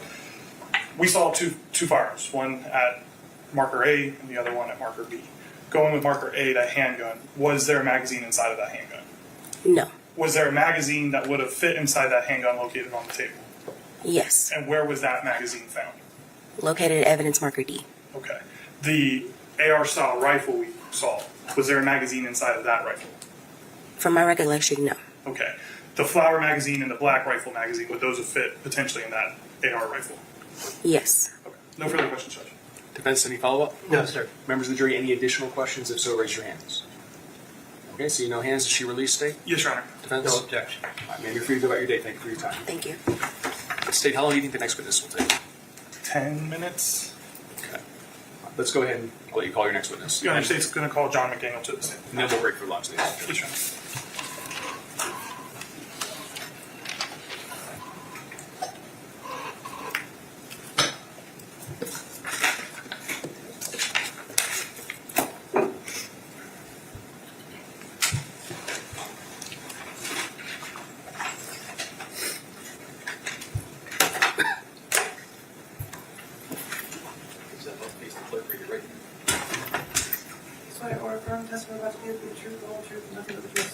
I do. You can be seated, sir.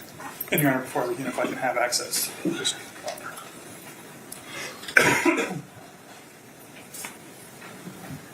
Good morning. If you don't mind, can you just introduce yourself and spell your name for the record?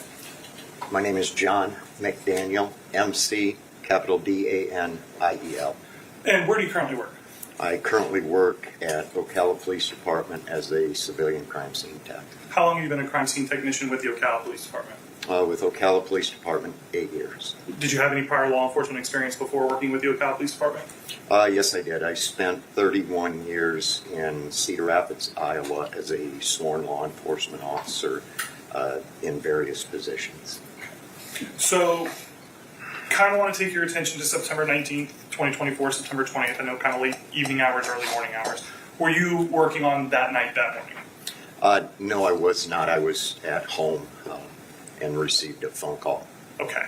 But you ultimately came in to assist with processing a scene at 327 Southeast 32nd Avenue? Yes, I did. Okay. Can you just kind of briefly explain to the members of the jury what you observed when you were first able to go inside of the scene?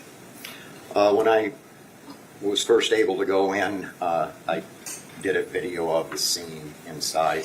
As I walked in the door, it's a little hallway that's right into the living room area. If you walk straight ahead, you come to the dining room area, which the victim was laying on the floor. On the right side of the dining room area next to the entryway of the kitchen. I then also observed the dining room table had a bunch of cluttered stuff on it, to include some firearms and a bunch of other items on it. As I walked through, I noticed what appeared to be at that time a bullet hole on the far wall, which would be the south wall of the kitchen area. There was also a chair that was between the kitchen and dining room, a wooden chair that appeared to have some blood on it. And I'm going to show you what's already been introduced as State's Exhibit 7, Photograph 14. Is this kind of that chair and bullet hole that you were just describing to us? Yes, it is. Okay. The other question I kind of want to circle back, and I kind of jumped ahead and I apologize, is when you arrived on scene, were you the only crime scene technician that was on the scene that evening? No, I was not. CST Darylyn Bolton was already on scene upon my arrival. Now, once you get to scene, is it something where she's processing and looking at other items of evidence and you're doing other items of evidence, or are you guys kind of working in tandem? At this time, we were not allowed to enter the residence at the time of my arrival. We had kind of talked about what we were going to do, and we were going to work the scene together, basically side by side, having our own little jobs that we did, though. So we just heard from Ms. Bolton, everything we heard about her processing, taking photographs of evidence. Were you then, my understanding is, next to her and with her the entire time that was happening? Yes, I would have been, unless one of us would have walked out to one of the crime scene vans to get a tool or something. Now, let's talk about that bullet hole. Do you guys end up documenting and photographing the hole in the wall as well as the round itself? Yes, we did. How did you get the round out of the wall? I ended up starting at the bullet hole and taking a saw and slowly working my way down, making sure that I did not miss the bullet along the way. That could have been stopped by a 2x4 or something. And did you also take measurements of how high that bullet hole was off of the ground? Yes, I did. Had a tape measure placed there, and it was between 48 and 49 inches, if I recall correctly. And did you also take photographs of those measurements when you did those? Yes, Miss Bolton did. Okay. And Your Honor, I'm going to show defense what's been previously marked as T for identification.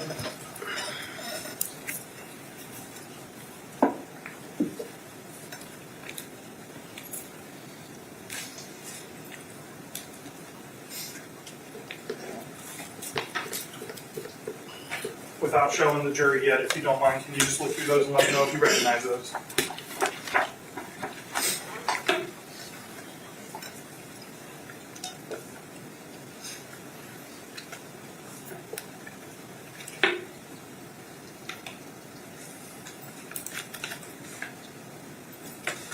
Yes, I do. What are those?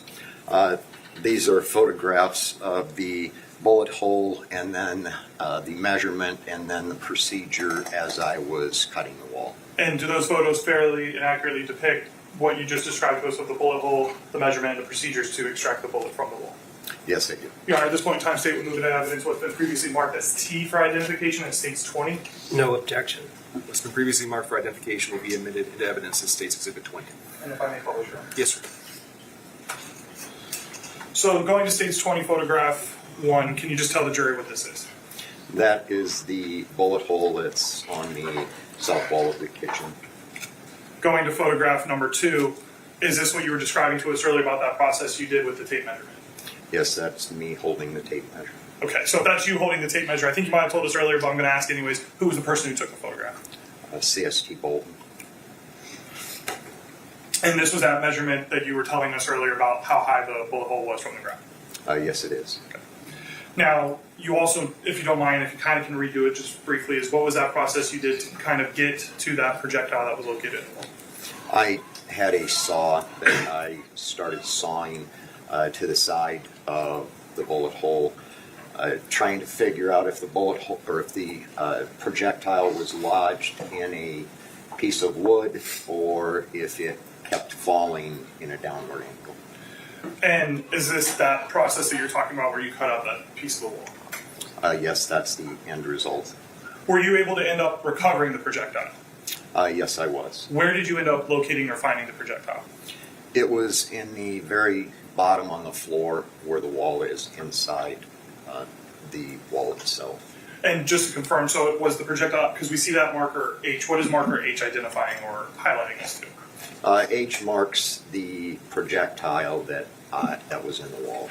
Now, I see that H is kind of on the outside of the wall. Was the projectile found there outside the wall or inside the wall, just in that general area?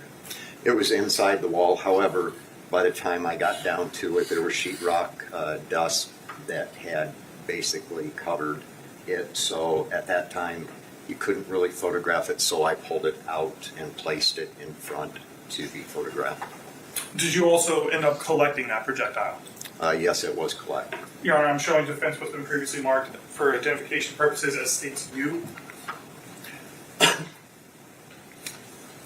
This is a little cutter. If you need it, if you don't mind, can you open that up? Let me know if you recognize what's inside.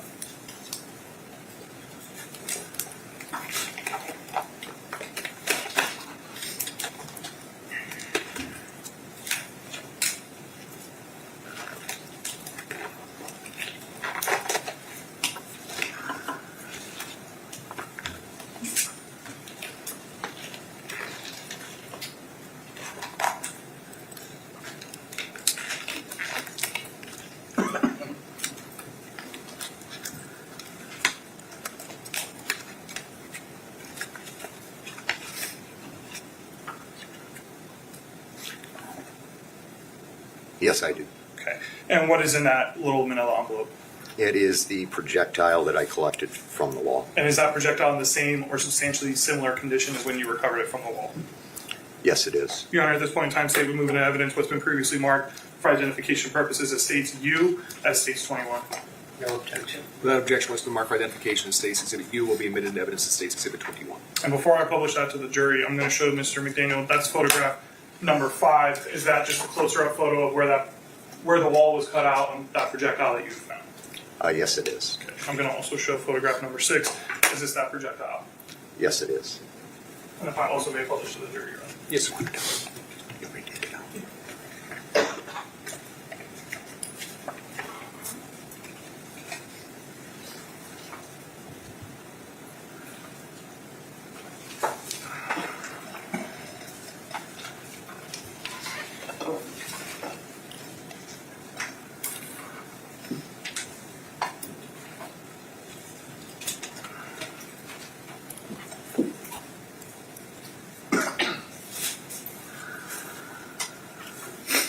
Now, I know a lot of these items were documented and photographed on scene, but did you also end up taking photographs of some of these items later on at the evidence lab or police station?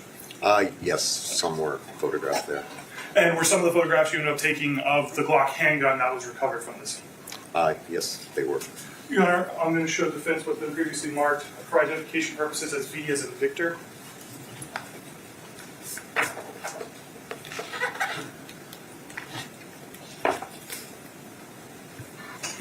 You can look at these and just let me know if you recognize those.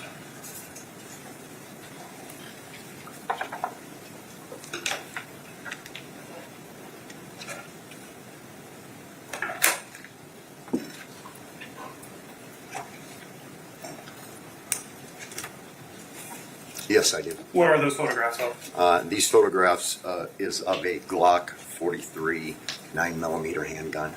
And did you actually take those photos?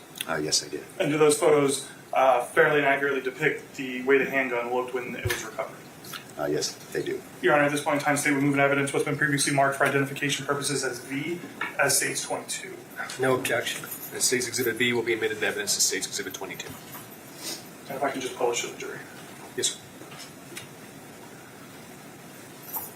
Is this that handgun that you were just talking to us about? Yes, it is. Now, in this photo, are you able to make a determination? Actually, let me back up real quick.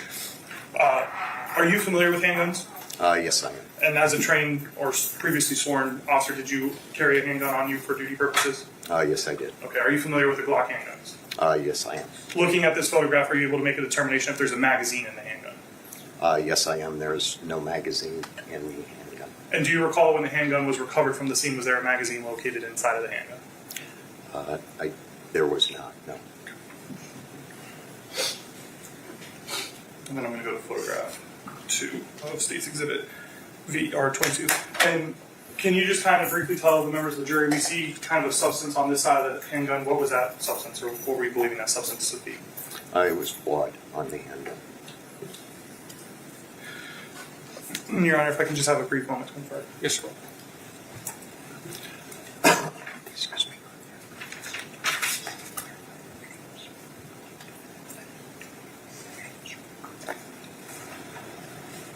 I do want to circle back to one thing you had said earlier, Mr. McDaniel. I just kind of wanted to get some clarification on it.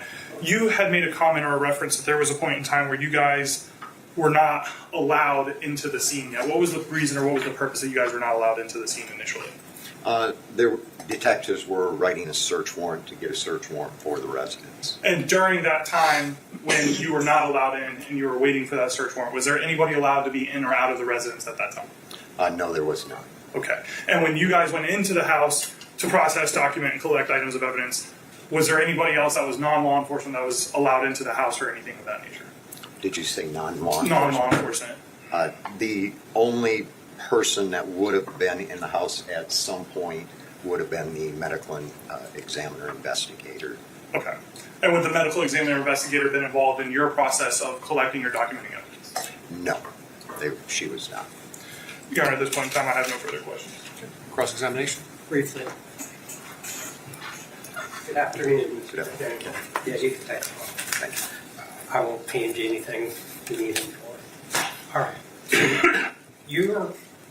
You handle dealing with projectile in law. Is that correct? That is correct. Okay. And the significance of taking a picture that demonstrated how far from the floor the bullet hole was for what? Basically, to just document how high the bullet hole was when we're going to tear a wall apart or something. I always like to document the scene. Did you have an understanding, obviously because somebody told you, that the victim had originally been positioned in the chair that was in the entrance to the kitchen? Yes, I was. Did you make any attempt to measure the chair? Do you have any idea how much of her head was above the chair? Anything like that? You did. We did a feral scan of the residence. The chair had been moved to a certain degree. The table had also. I would have to estimate the back of the chair at probably being 35, 36 inches high. Is that based on the Faro scale? Yes. Or are you just ballparking? Kind of ballparking it from a wooden chair, but okay. If I did look, I could give that measurement.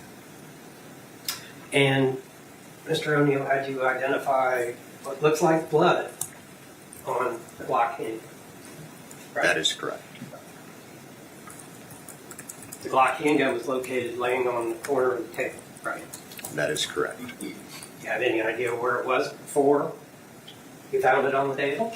I was advised that it was moved from the victim's lap area prior to her being placed onto the ground. So, blood on the gun, if it was in her lap, is not a shock. No. Were you told that the rifle that was collected had been moved before you found it? That I don't recall. I do recall that the table had been moved. How about the couch? I was not made aware of that, no. And the table beside the couch? I was not made aware of that. Did you prepare a report in connection with your involvement in this case? No, I did not, because CST Bolton did such a detailed report and included all the items that we did at the scene. Did you submit an evidence narrative that said you were going to do a report on September 24th? Yes, I did. 23rd, I'm sorry, 2024. Yes, I did, and then I read CST Bolton's report. At your supplement? Yes. It says you're going to do a supplement. That was it, yes. And you never did? No. I don't have any other questions. Any redirects, Dave? No, Your Honor. Members of the jury, any of y'all have questions of this witness? If you do, please raise your hand. Is this witness released? Yes, Your Honor. Defense? No objection. Sir, you're free to go about your day. Thank you for your Thank time. you. Members of the jury, it's about 10 after 12. This would be a good point to break for lunch. Your lunches have arrived. We're going to pick back up at 1 o'clock. We'll give you some instructions over the lunch hour. Your notepads, as with every other witness, remain here in the courtroom face down. Deputy Boucher will guard them, pick them up while you're at lunch. Over the lunch break, again, you cannot communicate with anybody about the case. You cannot discuss the case among yourselves. Okay, remember, you cannot have those discussions until you go back to actually deliberate. Okay. If you use your cell phones or other electronic devices, you cannot use them to communicate about the case or about the people or places involved in the case. You cannot use them to try to get any information about the case in any form or fashion whatsoever. Okay. So, with that said, I hope you enjoy your lunch, and I will see you all back at 1 o'clock.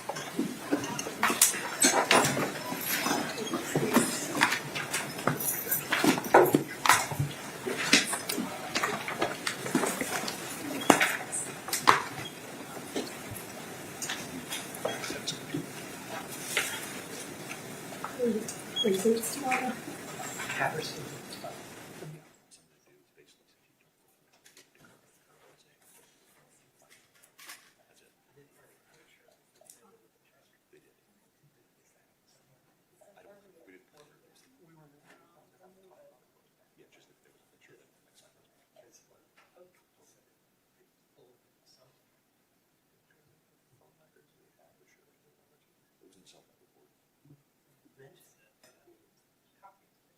It's in the cell right before that you would have gotten. I can show it to you if you want. Yes. Counselor, anything you need me I'm sorry, Your Honor. Anything you need me for before we break for lunch? No, Your Honor. Okay. Do you I hear some discussions about a photograph over there? Do you anticipate meeting me earlier than 1 o'clock?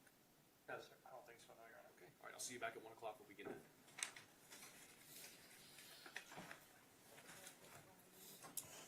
be in recess.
Y'all can be seated. Are we ready to bring the jury back in? Just one quick matter I wanted to address with the court, Your Honor, while the jury is out. Yes, sir. It's not obviously the next witness. In fact, there's two more witnesses before the FDLE expert. However, as I discussed previously with the court, Mr. Taddy, my intention is to have Ms. Killinger be able to kind of demonstrate some things with the AR-style rifle specifically and things of that nature. I just wanted to have an opportunity to have the lock removed from the firearm before she testifies. I didn't know if that's something the court would rather have done now, or if we're going to just naturally take a break before her and have it done at that point. Just that way it's not being taken off and removed in front of the jury. Defense wish to be heard? What's wrong with taking it off in front of the jury? I mean, we can take it off in front of the jury. I see no issue with that. Okay, that's fine. Yeah. Take half a second. I mean, it's a key, right? Yeah. That's fine. That's fine. Okay. Yeah. I have no objection to the demonstration with an appropriate witness. Hopefully she's an appropriate witness. I would hope. We'll see. All right. Who's the next witness state? Karen Patterson, Your Honor. Okay. Let's go ahead and get the jury brought back in.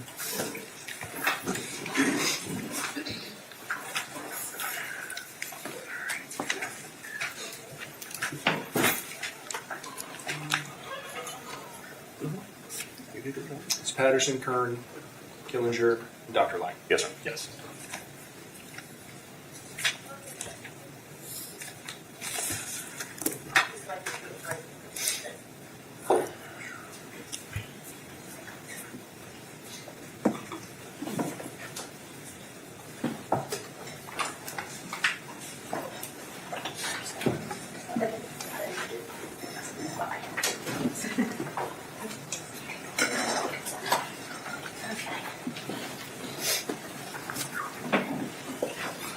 Counsel, y'all can be seated. Ladies and gentlemen, welcome back.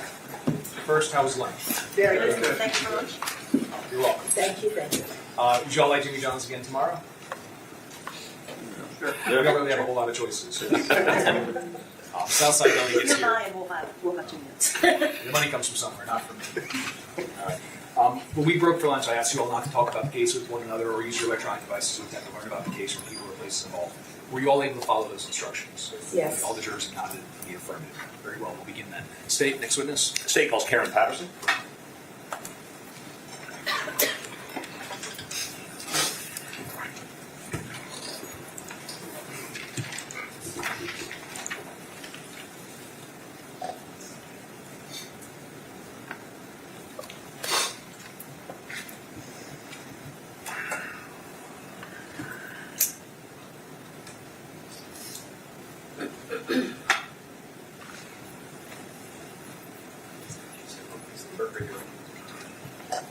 You swear or affirm to give the leads truth, the whole truth, and nothing but the truth, so I can do. Good afternoon, ma'am. Good afternoon. Can you please introduce yourself to the jury? I'm Karen Patterson. Where do you work? I work at the Ocala Police Department. How long have you worked there? I've worked there for about 7.5 years. What do you do there? Digital forensic analyst. Can you explain to the jury what that involves? What do you do on a day-to-day basis? Sure. That means that I work with cell phones, laptops, computers, vehicles to try to extract data that is relevant to the cases that we work with.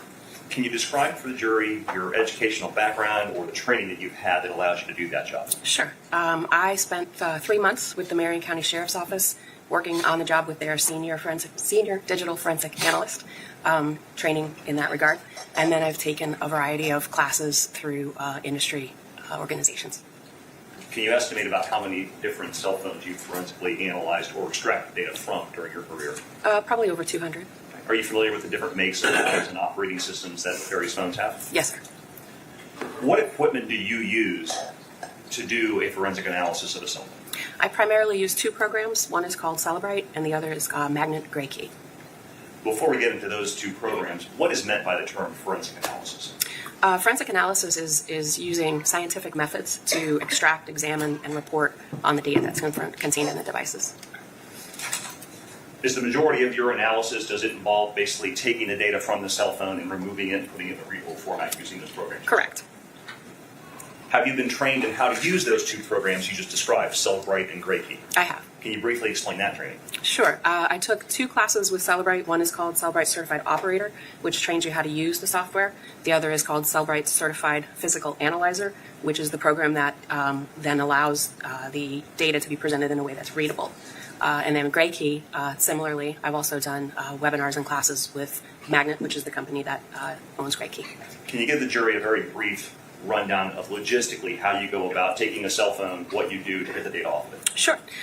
What you do when you try to get the data from a cell phone is take that cell phone, connect it via the USB port on the bottom to either the Magnet Gray Key or the Celebrite software, and then the system will kind of walk you through what steps you need to take in order to access that phone and extract the data. Once that data is extracted, what do you do with the actual data? The data is then loaded into that physical analyzer program that I spoke to you before about, and it is presented then in a variety of reports. You give a selection, you can do an Excel report, PDF, reader report, etc. And what type of things does this process extract from a phone? Videos, messages, photos, location data. Okay. Let me direct your attention to September 23rd of 2024, where you requested to perform a data extraction on a cell phone belonging to the deceased victim in this case. Yes, sir. Showing you what's been introduced into evidence to say it's 19. Can you take a look at that item and tell me if you recognize that? Yes, I do. And did you perform such an extraction like you described on that specific phone? Yes, sir. What kind of phone is that? That is an iPhone 11. And how did you get possession of that phone? I received it from the Ocala Police Department Evidence Department. Did you have any involvement in actually collecting it from where it was on the scene? I did not. What was the state of the phone when you received it? The phone was on, it was locked, and it was in airplane mode. What is airplane mode? What's the significance of putting it in airplane mode? Airplane mode is like when you get on an airplane and you put your phone in airplane mode so it doesn't receive signal. And the significance of that is that it is not then able to be remotely accessed. When you took that phone out of evidence to do an extraction, did you have the passcode or the password to it? I did not. Were you able to unlock that phone somehow and get the password? No, there were a couple of passwords that were potentially the correct passwords. We tried those, and when those did not work, we just moved on with the extraction without the passcode. And how can you do an extraction without a password to get into it? That's a tricky method. So you can get data from the phone, but you can't get the full data from the phone. So it's called a partial extraction. Following that initial partial extraction, did you make efforts to further try to figure the password out or passcode to that phone? Yes, the programs that I referred to offer something called brute force, and that is a method where it will go through various iterations of passcodes attempting to locate that passcode. So I did put it on Magnet Gray Key and run brute force. Now, brute force, you're not taking a hammer to it or anything. No. It's basically just trying every imaginable passcode. Correct. I don't know the exact format it does, but it's like 0000001 002. Were you eventually able to unlock the phone using that process? Yes, sir. How? I put it on Magnet Gray Key. Gray Key went through. Gray Key located the password. And then once it locates the password, it puts it on the screen and shows you. So then I had the passcode, and I was able to use that to unlock the phone. So let me direct your attention to October 14th of 2024. Yes, at that point, did you obtain the passcode, enter it into the phone, and able to access all the data? Correct, yes. What did you do at that point with the phone? So at that point, I put the phone back on the Magnet Gray Key. I unlocked it with the passcode, and I reran the extraction. And were you able to obtain the data off of the phone? Yes. Were there any problems with the extraction process? No, sir. If there were problems, would the program itself tell you there's a problem? It would. When there was an issue, it would flash an error message on the screen and let you know that there was a problem. Once you extracted all the data from the victim's cell phone, did you then create that digital forensic report of the data? Yes, I did. Did you go through personally and analyze the data? Meaning, did you look at text messages, photos, videos, things like that? No, I did not. Is that kind of beyond the scope of your job? Typically what I do is I just look to make sure there is data, and then once I see there is data, I put it in the report, and that report goes to the detective. And in this case, would that have been the lead detective, Kyle Hearn? Correct. So any questions about what was actually on the phone would be better asked of him? Yes. Thank you, ma'am. No other questions, Your Honor. Any cross-examination? No. Members of the jury, do any of you all have questions of this witness? If you do, please raise your hand. All right, seeing no hands, is this witness released? She is, Your Honor. Thank you. No objection. All right, you're free to go about your day now. Thank you for your time. State. Your Honor, next, state's going to call Detective Kyle Hearn to the stand.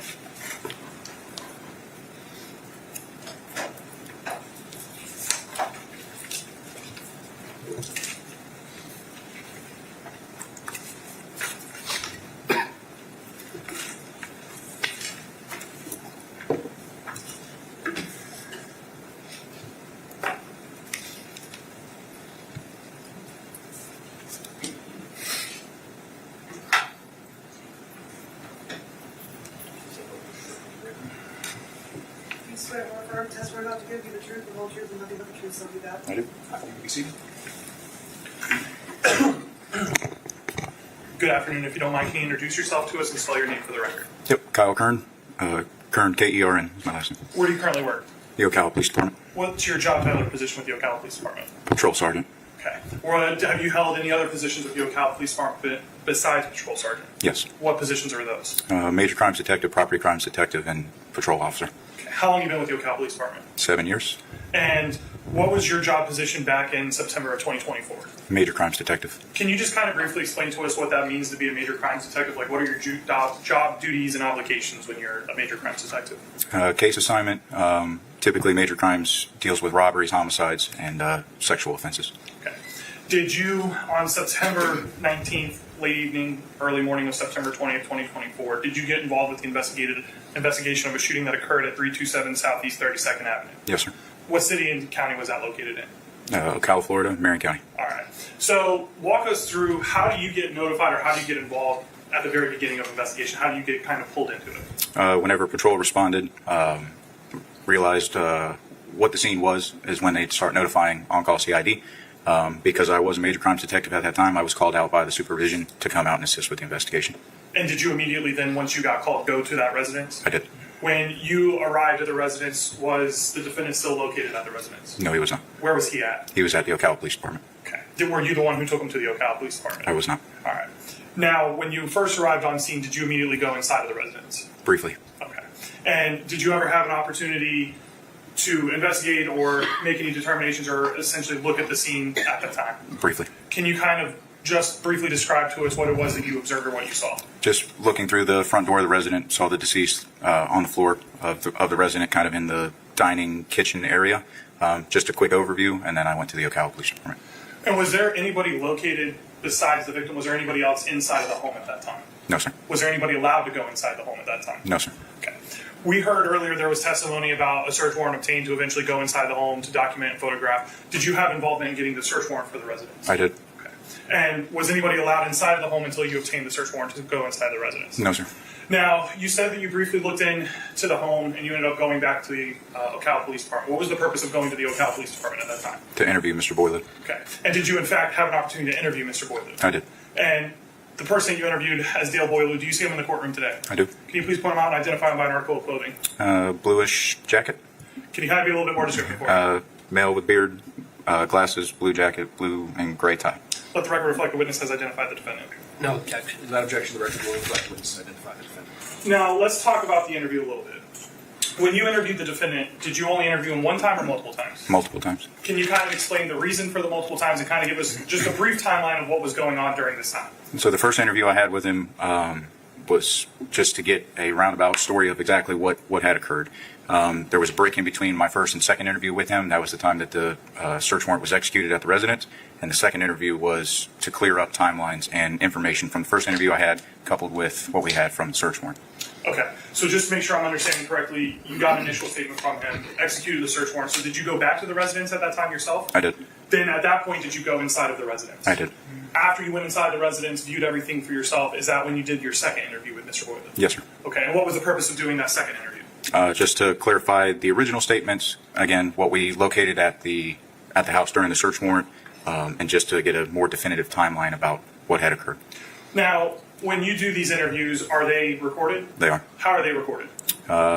We have rooms within the Ocala Police Department that have audio and visual recordings, and the entire time that he was at the Ocala Police Department was recorded. And have you been able to view the recordings of your times of when you actually interviewed the defendant in this case? Yes. Okay. In your honor, I'm going to show defense was been previously marked as States W for identification. If you can look at this and let me know if you recognize this. Yes, sir. What is that? This is my interviews with Mr. Boileau that I have signed off on. And just to be clear, you say interview, so that's both the initial interview you were discussing and the second interview after you executed the search warrant. Correct. Are both interviews a fair and accurate depiction of the interviews you conducted with Mr. Boileau on, we'll kind of start evening of September 19th, 2024 into the morning of September 20th, 2024? Yes, sir. Your Honor, at this point in time, state of movement evidence, what's been previously marked as States W for identification as States 23? No objection. What's been marked for identification as States W will be admitted to evidence as States Exhibit 23. And if I may publish, Your Honor, and have access to the system. Yes, sir.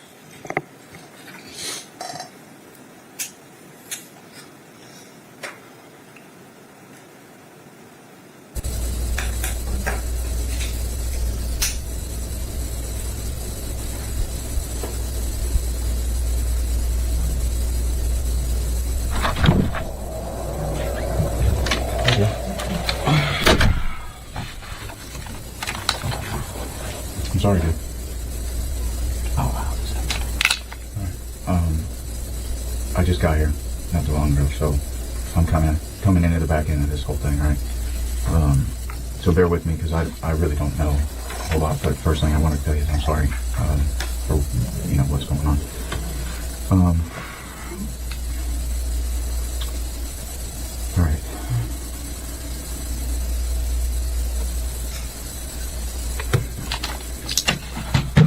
Dale, what's your birthday? 9/7/19. And what's the home address? 327 Southeast 32nd Ave.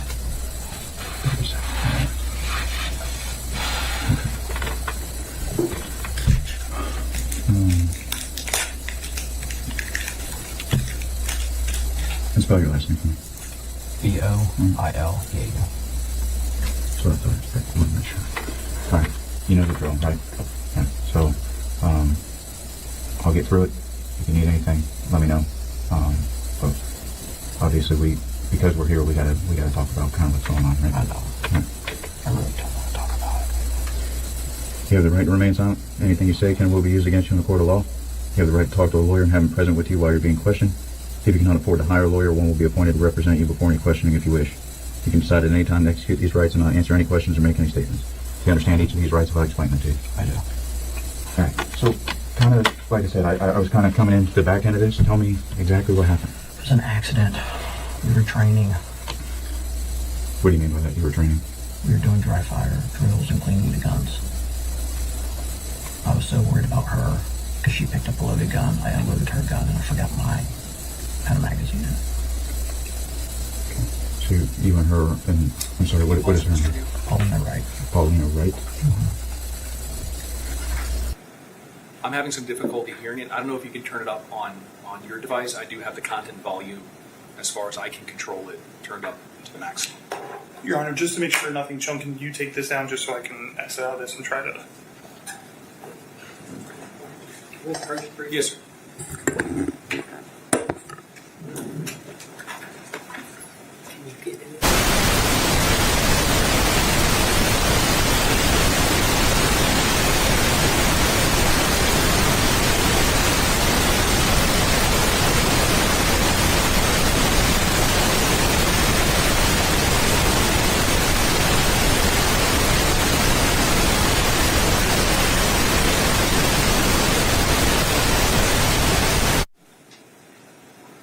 Unless they changed it. They may have changed the codes because I knew it.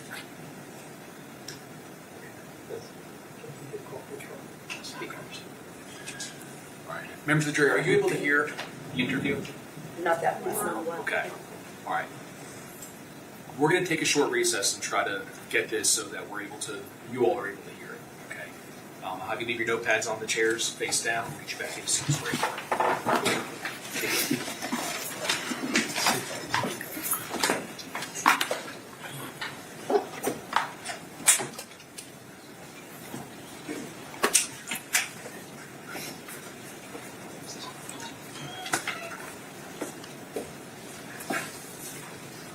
Amy gonna let you have her TD?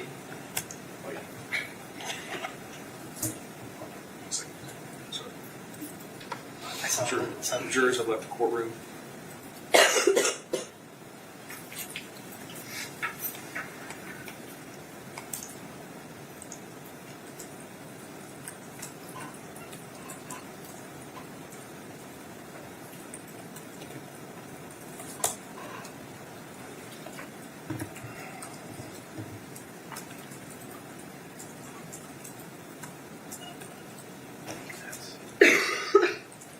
You all can be seated.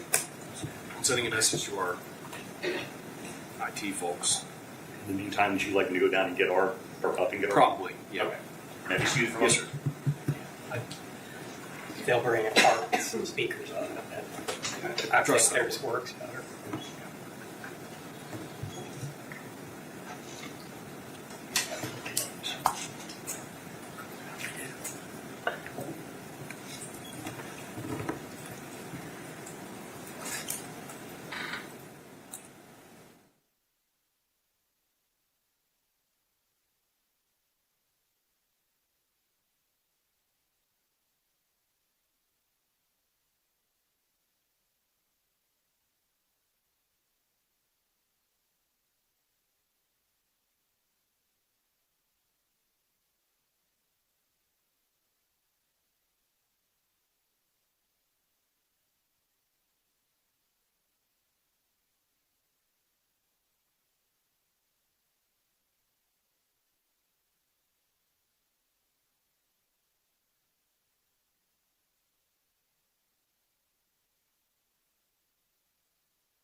All right. I'm back. My bad about that. Shout out to TSC for keeping the chat popping in my hiatus. Appreciate you, family. Hey, Miss D56 back. What up? No one back. What up? I'm back. We all back. Let's get back to it. Allie in the building. What up? I see you. Appreciate you joining, family.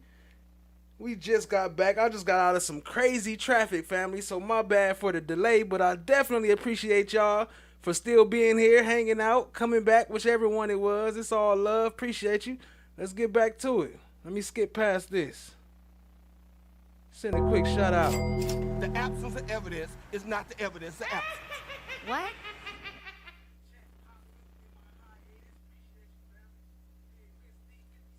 TSC, much love, much love. Allie, much love. All y'all, much love. Miss DB, much love. What up, though? I see you. Appreciate y'all joining. Let's get back to it.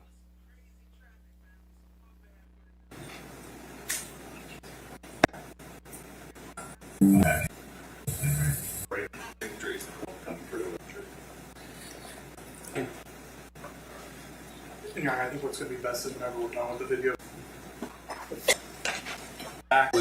You're free to move around the court if you'd like to watch. Thank you, Your Honor.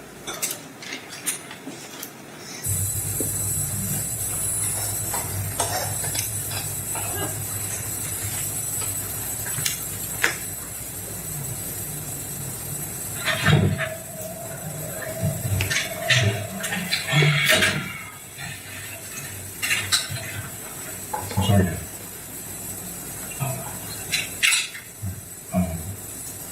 I just got here not so long ago, so I'm kind of coming into the back end of this whole thing, right? So bear with me because I really don't know a lot. But first thing I want to tell you is I'm sorry for what's going on. All right.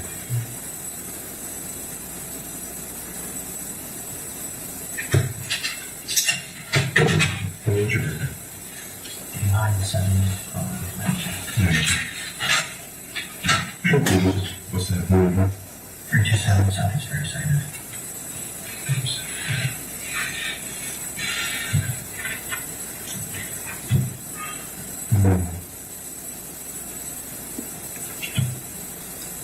Let's play this thing. B-O-Y-L. All right. You know your right?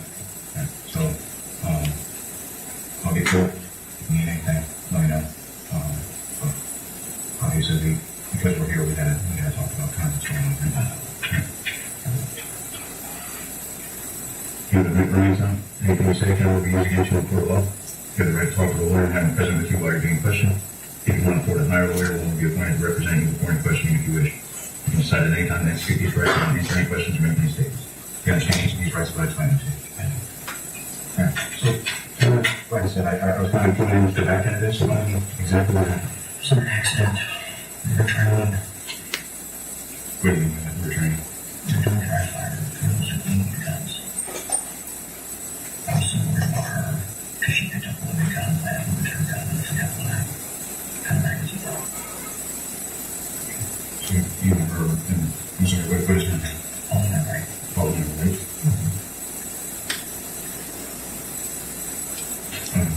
You said you were dry firing, training with guns. What kind of guns were it? Mine was my aim defense rifle. Or that's considered a pistol. She, Good. it was a 5.56 round. And then she picked up one of her memory pistol. Those were the two guns. We're over here whispering about. So, what time did you guys start, like, doing this training? Time. More cleaning and doing that for maybe an hour. I don't expect you to We were do sitting that. at the table. We just got done dinner. We went out, had dinner, came back. We were starting to watch the football game together. We sat down and I just ordered all of that stuff. I was on the table to do stuff for me and I had stuff. And she wanted me to show her how to do it. So we started doing it and just like So, was she pointing a gun at you? Were you pointing a gun at her? Like, trying to go through that? general direction. should not have been doing that. She was in trouble. But she told you that she wants to learn how to do this? Yeah. Okay. And is it just doing it properly because we were trying to get each other. We were not understand each other in general directions, which because we were sitting across from each other. Have to take your own one sessions on your own? Everything that was and where I was. And she was prostitute.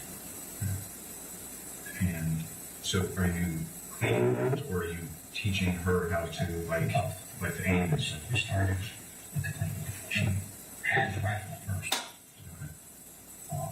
After I got done putting it back together, she was messing with it a lot, so we did different parts of it. And we started to put it all back together. I forgot that I put the magazine back in it. And she picked up the pistol. That was loaded. And I was wondering if she started waving it around. She doesn't know. I don't think she's ever shot a gun before. She's like, showing me how to do it. I was like, well, first, give it to me. Because I didn't want this to be. So originally she had a rifle. It was on you had cleaned it. Is that It was in parts. right? You had disassembled it and you were cleaning it or She was picking up different pieces of it, showing it to her, stuff like that. Then I put it back together and she picked up the pistol. and then when you put the rifle back together you loaded the magazine into it? Correct. I only keep the magazine with it. I don't keep it in the chamber. I keep the magazine with it. Okay. And that's going to be my next question because I don't know shit about guns. I don't even know what the hell the annual defense gun is, to be honest with you. Right. Okay. So, but when you put the magazine into it, is it? There wasn't one in the chamber first. Right, because you had this, you Correct. disassembled I was going to put it up, but then we started doing our dry fire things. So at some point you charged it? Yeah. So then she has a 9mm. Yeah. And she's waving it around, but you cleared it. Yeah. I wanted to make sure hers was unloaded. Okay. So, Obviously, I have to be able to do the same with mine. but during that time where you guys are doing this training, this cleaning, the guns are being pointed at one another. So, good. And then that should not be that.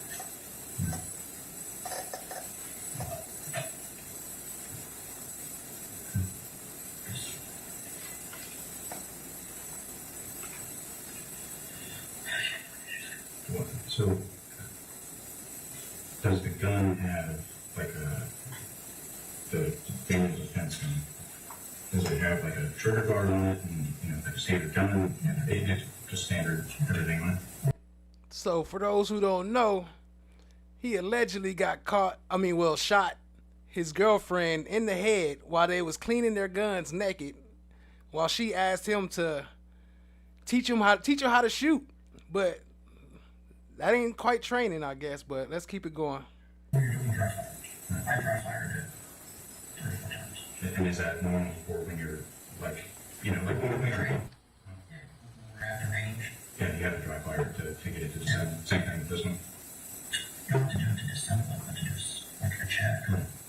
Make sure it's still functioning correctly. Same concept. Obviously, she had it locked, so the same concept. So I heard that there was some vomit at some point. Did she vomit at any point? I think that was later show.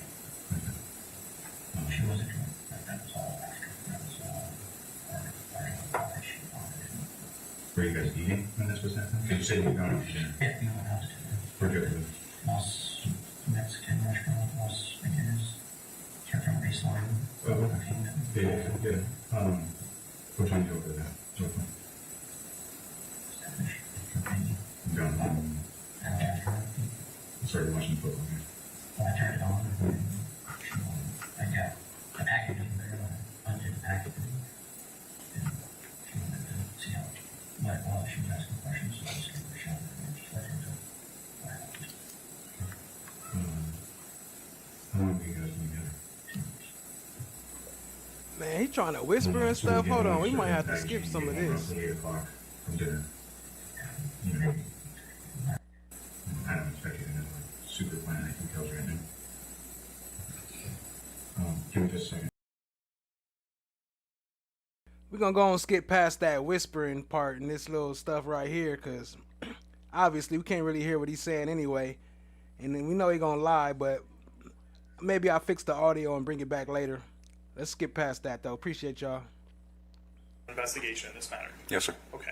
Can you kind of walk us through, just briefly outline what were kind of some of the additional things you did in the interview, and then we can kind of go in detail a little bit. I'm sorry, the last part. What did I do? Kind of just generally let us know what were some of the next things that you did, and then we'll kind of circle back and go through those things in detail. Okay. We did a cell phone extraction, a forensic cell phone extraction on Polina's phone. I did subpoenas to verify the Amazon package delivery. I did interviews at the Mexican restaurant to verify Mr. Boileau's account given to me during his interviews. So let's kind of, and like I said, I want to take those things into specific terms. So let's talk about that phone extraction first. Were you the actual person who did the extraction on the phone? I did not do the extraction. Who did the extraction on the phone? Karen Patterson. Okay. But once she does that extraction, are you the one who actually then goes through and looks at the contents of the phone? Correct. Did you have an opportunity to look through Polina Wright's cell phone, full extraction of her phone? Yes, sir. Was there anything in her phone that, let's just kind of put it this way, assisted you in your investigation of the case? There was a photograph of her and Dale at the Mexican restaurant that was flagged in the cell phone extraction. Outside of that, there wasn't anything evidentiary added to it. And to confirm, that photo that you saw of them at the Mexican restaurant was at the same day that this incident occurred? Yes, sir. Okay. But other than that photo, there was nothing else that provided any other additional information towards your investigation one way or the other? No, sir. Okay. Now, you also talked about doing a subpoena to Amazon. What was the purpose of doing a subpoena to Amazon? To verify Mr. Boileau's account of the Amazon packages arriving with his gun cleaning supplies. And with that request to Amazon, did you ever receive anything back from them? I received a response back from them What was the response from them? that they could not locate a record, Does that mean that the package did not come, or just that they did not necessarily have enough information with what you provided? that they didn't have enough information. Does whether or not the Amazon package arrived on that day or a different day, would that have changed or altered your investigation at all? No, sir. The last thing I want to talk about is you mentioned that you also followed up and you went to the restaurant that was mentioned during the interview. You yourself went to the restaurant? Yes, sir. Okay. Were you able to essentially were you able to receive any sort of documentation or proof that the defendant and Polina Wright were at the restaurant that evening? Not conclusive that they were actually there. Can you kind of explain what that means by not conclusive? So I have a receipt from the restaurant that outlines 6 total margaritas that were purchased during the time frame that Mr. Boileau said that he was there. However, there's no identifying information to actually positively identify that that was Mr. Boileau's table. So just to confirm, there was nothing on the receipt indicating that Mr. Boileau or Ms. Wright were the ones who purchased those? Correct. However, it was somewhat consistent with what Mr. Boileau said was consumed at the restaurant? Correct. Okay. And was it during that general time frame as well that the defendant provided you? Yes, sir. Okay. What about, was the neighborhood canvassed for potential other witnesses or other videos that would have maybe captured the incident? Yes, sir. Was there any other witnesses that were discovered that would have provided any additional information? No, sir. Sorry, excuse me. What about any surveillance videos? No, sir. It also came up during the interview, and we've kind of heard it throughout the trial, but I kind of want to talk to you for a second about it. You ultimately determined or knew that the defendant was at the time employed by law enforcement. Yes, sir. What agency was he employed with? Marion County Sheriff's Office. Okay. So I want to ask you this. I know you work for the Ocala Police Department. Was there ever a point in time that you've ever worked for the Marion County Sheriff's Office? Yes, sir. When was that? 2010 to 2018. What capacity did you work at the Marion County Sheriff's Office? What was your job title or position there? I was in the jail as a detention deputy at the time. Okay. And were you also able to be, did you have the duties and training to also be a on-the-road officer as well? I had the certificate to be a law enforcement officer as well. But you were just located primarily in the jail? Yes, sir. Did you work with or have any knowledge of Leslie Boileau when you were working with Marion County Sheriff's Office? Yes. Okay.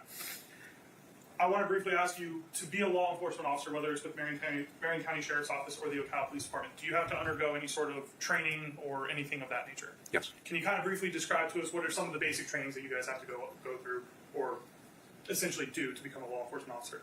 Every year we have what's called our in-service training, where we go through several topics, again, throughout a year, one of which being firearms, driving, first aid, defensive tactics, just to name a few. And just to confirm, I made sure I heard that correctly, is one of the things that you have to do annually as a law enforcement officer is training on firearms. Correct. Your Honor, I have no further questions at this time. Okay. Cross-examination. Please, the court. Yes.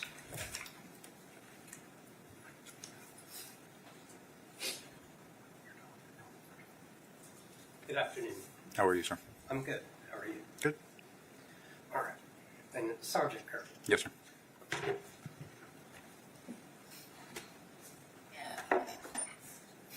Your first contact with Mr. Boileau that night was at the police station.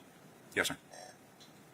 Do you know how long he had been at the police station before you spoke with him? I couldn't give you a direct time, or an exact time, I should say.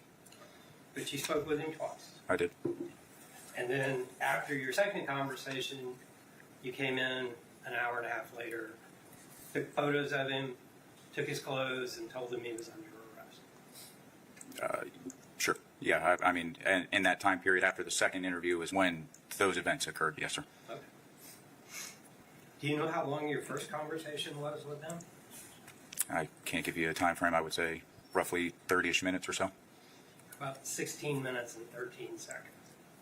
From the time you walked through the door to the time you walked out the door. That sound right? It sounds about right. Yes, sir. Well, that's what was on the video. Okay. Do you know how long your second conversation was? I can't give you an exact time, no, sir. 11 minutes and 13 seconds. That sound right? Sounds about right. Do you know how long he spent in the interview room before you arrested him? I would say several hours. About over 8 hours. That sound right? Sounds about right. Yes, sir. Because he got to the interview room at midnight, right? I didn't take him there, sir. So I don't know what time he actually arrived there. As the lead detective, are you responsible for checking the information provided by the deputies or the other officers and everybody involved in the case? Yeah. Yes, sir. Do you know who brought him to the police station? Patrol brought him to the interview room. Do you know which patrol officers? No, sir, I don't.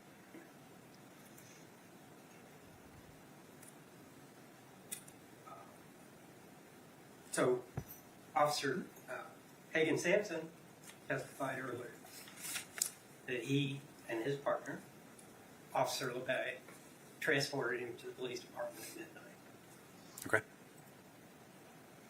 So do you know how long he was in the interview room before you first spoke with him? I don't. No, sir. Would it shock you to know it was more than an hour? No, sir.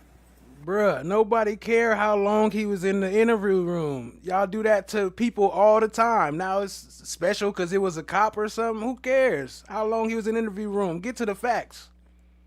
Do you have any idea what he was doing in the interview room before you spoke to him? No, sir. You ever watched the tapes of him in that interview? I've watched the interview room video. Yes, sir. Not while you were in there. No. During the 8 hours you weren't in there. Yes, Did you ever watch the video of what Mr. Boileau was doing in the interview room, especially during the first hour? I've watched the video several times, sir. So what was he doing in the interview room? He's been sitting in the interview room waiting for me to come there eventually. That's all he was doing, sitting? Sitting there. He was showing some emotion in there at some point. Well, he was crying, Yes, sir. screaming, right? Yes, sir. End up on the floor. That went on for the entire hour before you ever saw him, right? Yes, sir.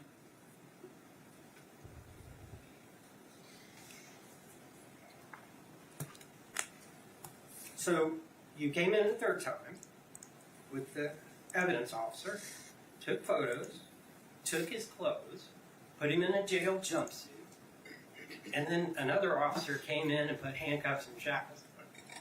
And he sat in the room with handcuffs and shackles on him for the better part of an hour. Right? Yes, sir. You knew him. Yeah, I knew of him. Yes, sir. Well, you knew him because you used to work in the jail. Yes, sir. And you saw him almost every day. I would not say I saw him every day. I said almost every day. Okay, but yes, sir. I You know knew who he was. I do. You know he goes by Dale and Yes, sir. not Leslie. Yes, sir. Okay. Did you tell your superiors that you knew him before you went in there to interview him? Yes, sir. Was that calculated? No. Was it appropriate for you, knowing him, to interview him under these circumstances? I don't think it was inappropriate. Okay. Did you give any consideration to having somebody else talk to him that didn't know him? I was the lead detective in major crimes at that time, sir, so it was my case. Right at the beginning of the first interview, you told him you didn't know anything about guns. Was that true? Partially. How? Explain partially to me. The Daniel defense thing, I couldn't tell you what that was when he told me what that was. Go ahead. Well, you had firearms training when you worked for the sheriff. Yes, sir. You have firearms training while you work for OPD. Yes, sir. Have you been trained to use an M4 or an AR style rifle? I have personally shot a AR style rifle that are issued to the Ocala Police Department officers. However, I do not have one assigned to me. Okay. But you've trained them. Briefly, yes, sir. Well, they teach you how to take them apart, put them back together, Yes, sir.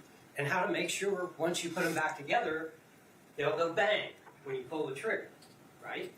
Yes, sir. And that's important, that you put it back together right. Yes, sir. Okay.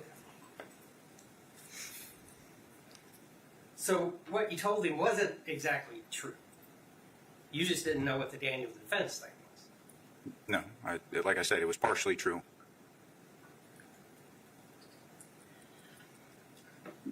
He mentioned in his statement resetting the trigger. Did you know what that meant? Yes, the resetting the trigger pull. Yes, sir. Tell me what that is. If you pull the trigger of a firearm, you can feel a trigger reset on that. It's kind of hard to explain without actually feeling it for yourself, but you will feel the trigger reset on that. In this case, he would have had to have put the bolt forward on the second trigger reset which would then chamber around into the rifle. Well, in that part of the process of resetting a trigger on an AR style rifle? Again, I'm not issued a rifle. I have very limited training with the rifle. So did you ask him what he meant by reset a trigger? Yes, I did in my interview. Yes, sir. Did you have him describe exactly what he did Yes, sir. to reset the trigger? Yes, he said he pulled the trigger. Okay. And I asked him several times to clarify his statement while I was in the interview with him. All right. He told you it was an accident, right? Yes, sir. And he told you they'd been having a good evening. Yes, sir. No disputes. You didn't ask him about earlier in the day, did you? No, sir. Do you know how long the two of them had been together that day? As in how long they were together that entire day? That day, yes, sir. No, sir. I know. That wasn't relevant to you, what had gone on between the two of them that day? No, sir. Why not? That had nothing to do with what happened hours beforehand.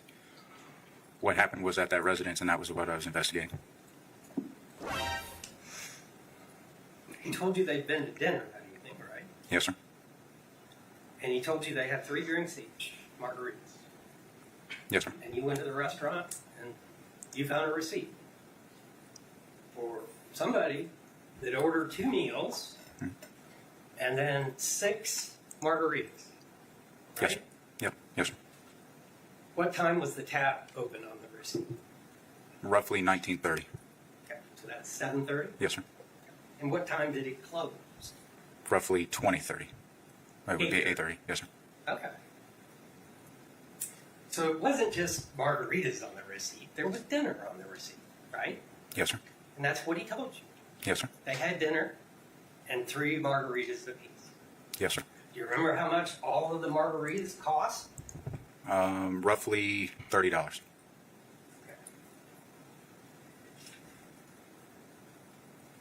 $26.94. That sounds about right. So those margaritas were $4.49 a piece. If you divide 6 into that number, what kind of margarita can you get for $4.50? I don't know what kind of margaritas they're serving there for $4.60. Well, obviously not one with a lot of alcohol. I can't comment on that, sir. Okay. So they was drunk You arguing. know what time Dale made the 911 call? Roughly, I'm going to say 10:52-ish. Yeah, I think you're spot on. 10:52. Do you know how far the restaurant is from the house? It's only a couple miles away from his residence. Take 5 or 6 minutes to drive, depending on the traffic. Sure. I would say it'd take longer than 5 minutes, but sure. Yeah, probably 10-ish or so. 8:30 at night? Yes, sir. Probably 10 to 15 minutes if I had to guess. Okay. So there's 2.5 hours from the time they leave the restaurant, get home, and the 911 call is made, right? Yes, sir. What did they do for 2.5 hours? Went Do you home. know? Based off of what he told me, that's the account that I have. Did you ask him if they did anything else? I asked him what they did that night, and he told me what they did that night. With the guns? Did you ask him if they ever got up from the table? Did I ask him if he got up from the table specifically? He or Polina? If they got up from the table at all? During this firearm thing, No, sir. I didn't ask specifically if he got up from the did table. that mean anything? No, sir. How long that took and what was going on in between? That didn't mean anything. No, sir. Why not? Again, I went there to investigate a shooting, which ultimately resulted in the death of Polina Wright. What happened? Basically, he's investigating the shooting. He's not the detective that goes through and figure out what all the stuff or why it happened and what it happened. He just detecting that it did happen. And I those think- minutes is what I was investigating.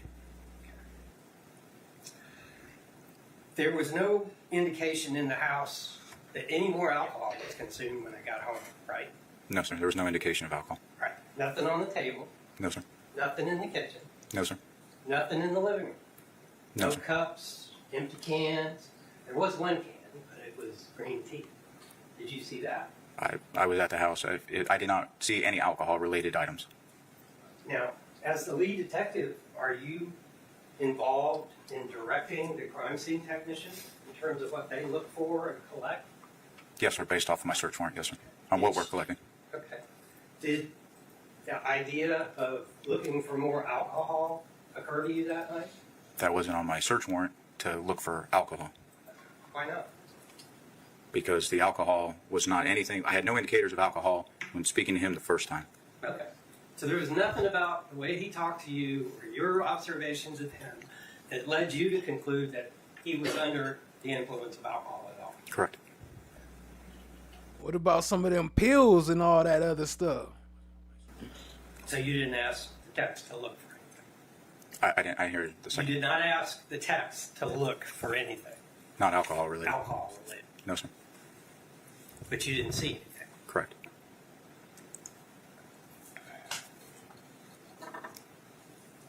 He told you that when she saw him start opening the Amazon packages with the gun cleaning stuff and started to disassemble and start cleaning his rifle, that she asked him to show her how it worked. Yes, sir. And at the point she asked that question, she came over to the table and sat down across from him. Yes, sir. He told you he made the rifle safe before he handed it to her, didn't he? I don't know what you mean by made it safe. By not having a magazine in it? And it almost sounded like it was never fully assembled when he handed it to her. Oh, he handed over, in his words, handed over the rifle to her and had the red dot light on for her to dry fire the weapon.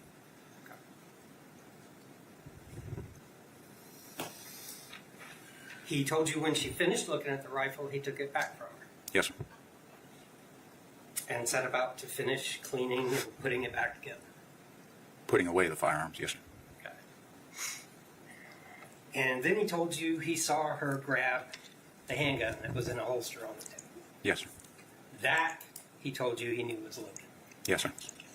And he stopped what he was doing, put the rifle down, and got the handgun from her. Yes, sir. Got it out of the holster, took the magazine out, and cleared the round from the chamber. Did you see the magazine and the single round laying on the table in the area where he was sitting? In the area where he was sitting? Yes, sir. No, sir. You didn't? No. There's photographs of it. Did you look at the photographs? I was there at the scene. The firearm that was in question was on Polina's side of the table. I said the Hold up. I think I found a little clearer of that investigation that was going on, so we might could catch up with some of the parts that we missed. Fire to get it to disassemble. Same thing with this one. You don't have to do it to disassemble it, but to just like a check. Right. Make sure it's still functioning correctly. Okay. Same concept. And obviously, she had the Glock, so same concept. Okay. So I'd heard that there was some vomit at some point. Did she vomit at any point? I think that was when she was shot. Okay. She wasn't doing like that was all after. That was all part of. I don't know why she vomited. But Were you guys eating when this was happening? Because you said you'd gone out to dinner. yeah, we went out to dinner. Where'd y'all go? The Mexican restaurant, Los McGinnis. It's right there on Baseline. Oh, okay. King, that little Yeah. plaza. What time did y'all go there, roughly? 7-ish, Okay. maybe. And got home An hour after that, 8. and started watching the football game. Well, I turned it on, and then she wanted. I got the packages were there, and I undid the packaging, and she wanted to see what it was. She was asking questions, so I was starting to show her, and it just led into what happened. How long have you guys been together? 2 years. So when you get home, you start doing the packaging. You get home roughly 8 o'clock from dinner. Yeah. Maybe 8:30. It might have been an hour and a half. Sure. Between 8:30, you get home from dinner. Get the packages for your guns, your Yeah, they cleaning were sitting on materials. the table. The Amazon packages. Now this was like the cleaning materials and Yeah. stuff. Okay. So you got your cleaning materials. You guys start talking about how she wants to learn how to. She brought it up. And what did she want to learn specifically? Just anything about it? Yeah, just in general. Just general stuff. Said that she wanted to go to gun range sometime. Yeah, and I mean, you're sitting there and teaching her how to. I'm assuming, looking through the sites and all that Yeah, other she was stuff. looking through. Right. Okay. Now, does that rifle that you have, does that have like a sight or anything on it? It was a red dot. Or a red dot? Okay. Was the red dot on at any point? I turned it on for her. Yeah. Okay. She was looking at it before. Right. Was that turned off when you got it, like when you charged it, or was it still on? I don't know shit about red dots either. I know it sounds funny, but I don't know shit about them. The incident happened. I wasn't even looking down the sights. Right. Okay. But as far as you know, the red dot was still on. I believe so. So, did you guys eat anything when you guys got back home? What? Nothing like that. I didn't. I don't think she did. We were full. Right. We were. Did you guys have anything to drink at dinner? Yeah, we had margaritas. It's kind of our thing. No, I get it. I mean, who doesn't like a good margarita? Yeah. Was there anybody else at the house other than you two? Is that your house or hers? My house. Okay. And how long have you stayed there? I bought it in 2019. Okay. Right. And she obviously stays there with me. Sure. I need to contact family. Where's her family? Her parents live down in Florida City. Florida City? Florida City. Florida City. Citrus County. Oh, fuck. It's John and what's her mom's name? Karen Wright. Have you met them before? Yeah.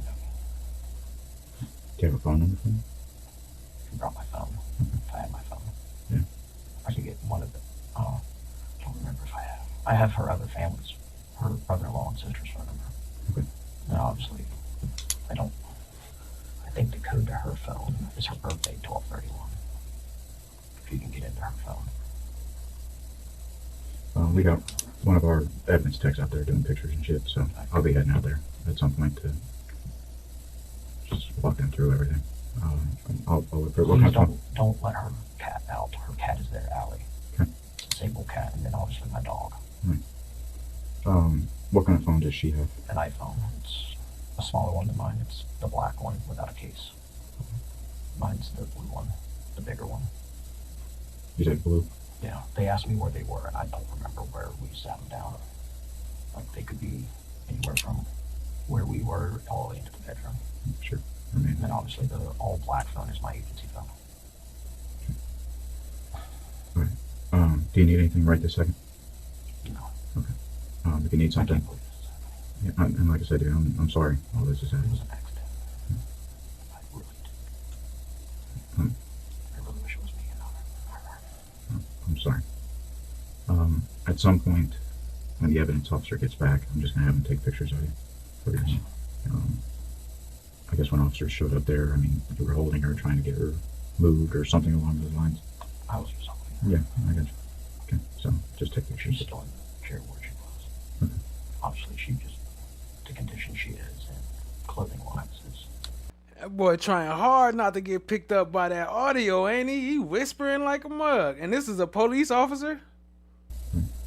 She walks around the house like Yeah, this. sure, It's her sure. choice. Yeah. It's not the deal. We were supposed to be laying on the couch together watching football, but then things got moved to the table. Right. I'd like to make arrangements for Make arrangement. pets. Sure. Yeah. What kind of arrangements? Call my parents or something. Yeah. All right. So as soon as I get out there, and I get your phone. I don't know any of the numbers by Yeah. heart, obviously. No, I got you. Going back to when you guys were sitting at the table doing, you know, the cleaning and the training and all that other stuff. Do you remember how many times you fired the gun? Like accidental discharge? Yeah. Once. Just once. Yeah. Okay. Because I know when I've been out to certain things, you know, just the pure reaction of it, and then somebody pulls again, you know, As soon as I did it, I just dropped it and felt there. don't remember if I loaded it, like automatic. I was in shock. All right. No, I get it. And I don't expect you to know like super finite. Automatic. I was in shock. All right. He said, I don't remember if I loaded it.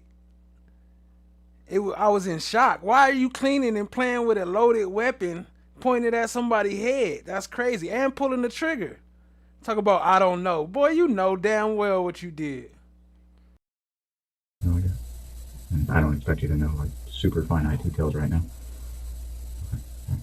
Okay. Give me just a second. I'm gonna be right out. I called 911, so my phone should be right there. I have to go find it. Okay. All right. Did you call off your personal phone or your agency? No, my personal. I think it was right there, yeah. Okay.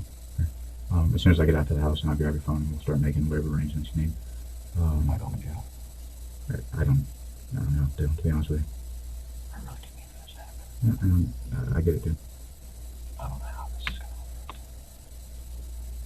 to You know, you and I have known each other for a long time. I mean, I'm not gonna bullshit you, but Well, I didn't ask for a lawyer. I didn't call your office. It's a fucking accident. I didn't mean for this to happen. I get it. I'm never going to be able to. This is bad. Let me, I really want to take care of our cat. I'll take care of it. I'll make sure that everything, as soon as I can get out there.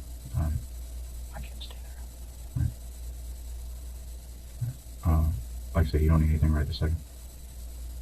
And as soon as the EO gets back, I'm just gonna have him take pictures of you. That's fine. Yeah, her palm that's on me, it's her blood. Yeah. Oh, what I could have done. Give me just a second, okay?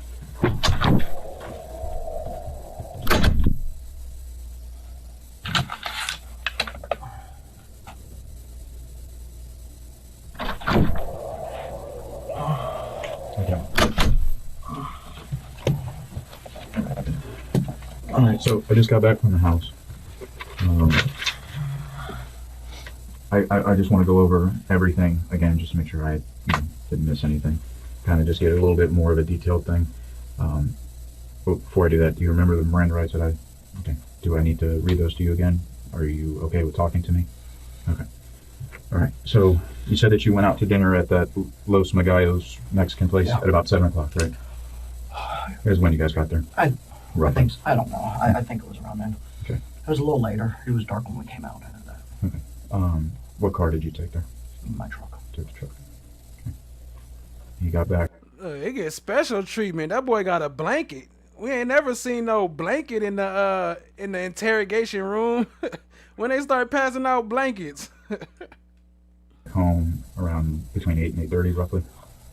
Sure. I wasn't keeping track of time, really. I got you. Was when you said you turned the football game on, had it already started? Oh, yeah. It started? Yeah, so it was after 8, because I think it came on at 8. Okay, so you get home, you turn the football game on. Go through it again for me, please. We sit down, start messing with the... Oh, sorry. Start messing with the guns. You say you sit down, you're sitting down at the table? Yeah. Okay. Now, are you guys sitting on the same side of the table? No. Okay. Across from each other. Okay. What side of the table are you on? The So if I'm going through your front door and I see I'm the on table, the left side, you're on the where left the green mat is. Okay. I start to show her how to clean the gun.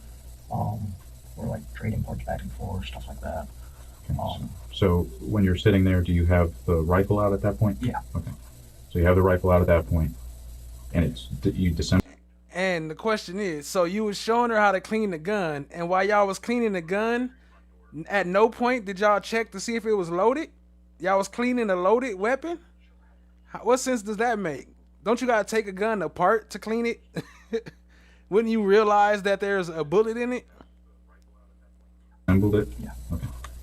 So you disassembled it, and you're telling her how to like clean it? Yeah, how to clean it, what parts are what. Like I'm handing her some of the parts, and like she's holding it and messing with it while I'm cleaning other parts, type of deal. Now, does she have the 9mm at that point? No, we're just trading parts back and forth at that point for the rifle. I reassemble the rifle. She holds it, and she like dry fires it a few times. You said you had the red light on it or the red dot, just to show her how it went. I'm pretty sure I turned it on. Went back and forth. I was getting ready to put all the guns up, or put the rifle up. That's when she grabbed the 9mm.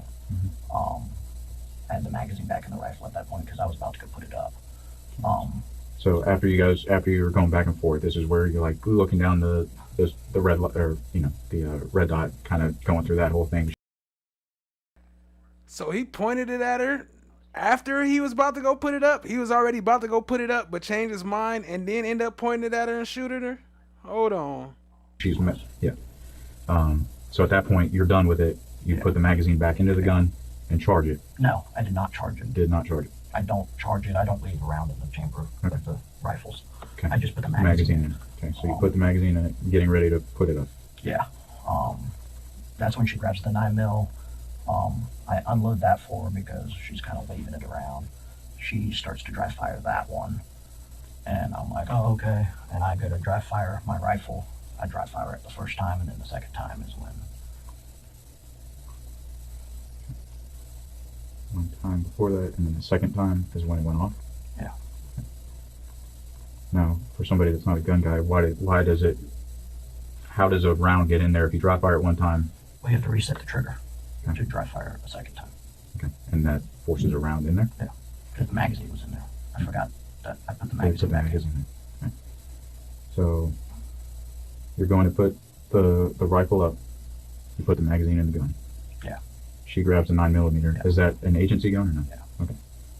So grabs the 9mm, but you realize that it was loaded. Yeah, because it was in the holster. I took it to dinner with me. Okay. It was sitting there on the table. Okay. But like there was a paddle holster on the. Yeah. Is that the So I'm gonna give you my thoughts of what happened. Right? They went out, had some drinks, came back. He cleaning his gun. They start arguing. He pulls out his AK and start pointing at her. She go for the 9, like she about to grab the 9 and shoot him, and then blam, he shot her. What y'all think? The people that's in the holster, or in the waistband holster.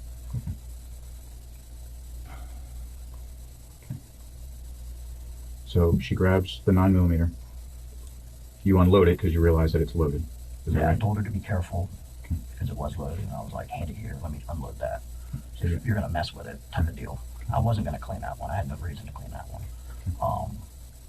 So I just unloaded that one and handed it back to her. And she started doing her thing, and her dry firing that made me start dry firing the rifle.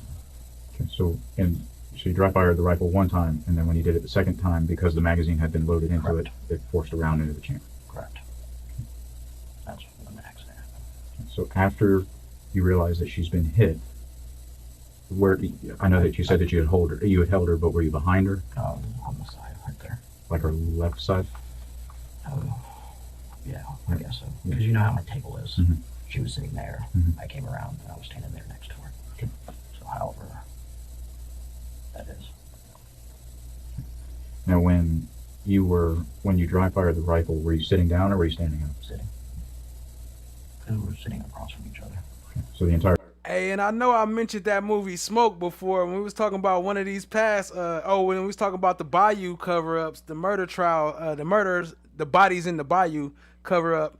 But this also remind me of Smoke because a cop knows what to do. He knows everything they're gonna be looking for, so he knows to call the police, to act distraught, to act like he's going crazy, screaming out no, no, no for 30 minutes, and all the other stuff. He know what to do. Once he shot her, like when old girl, I don't know if anybody ever saw it, but she accidentally killed the other cop, and then she set it up like the arson was the one burning and burnt his house down, and she was the cop.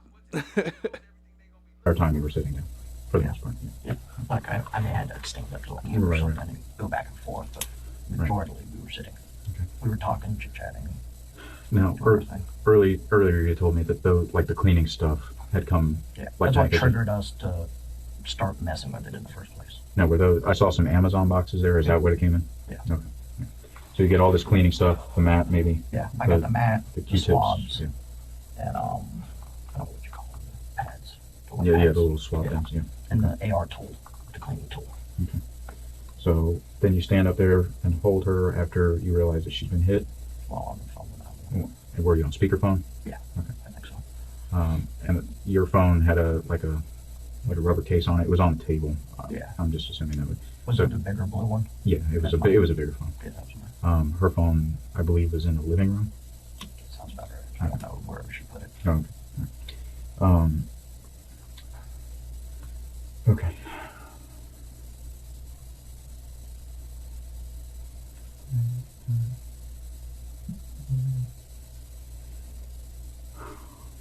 I'm sorry, I'm just reading my stuff here, just to make sure I'm not missing anything. Right. So, when you called 911, you said that you had unloaded the rifle. Do you remember doing that? I don't remember doing that. I don't know. Okay. But just, I can tell it was unloaded. The magazine wasn't in it, so. Yeah. But unloaded the rifle. Anything else that I haven't asked you that is coming back to you since the first time I talked to you?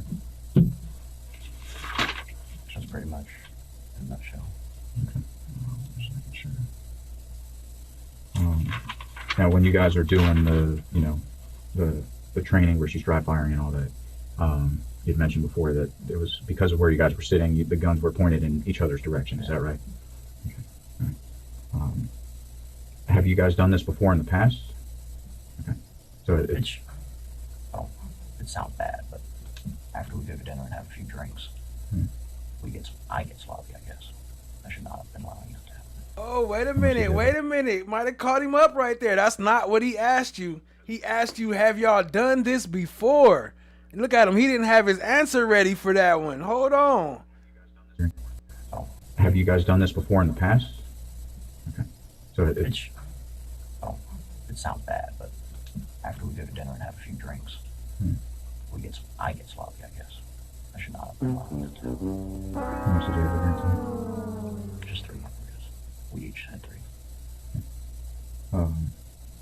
But as far as like the training and the cleaning and stuff, and it's not always cleaning. Right. Like, that was just so it was a happened. special occasion because I got the stuff in the mail, and she sat down and did it. And then other times, like we do the gun belt, we do pistol stuff. So she's inquisitive about it. Okay. Like I have a dry fire mag that I put in a pistol, and we play around with that. Right.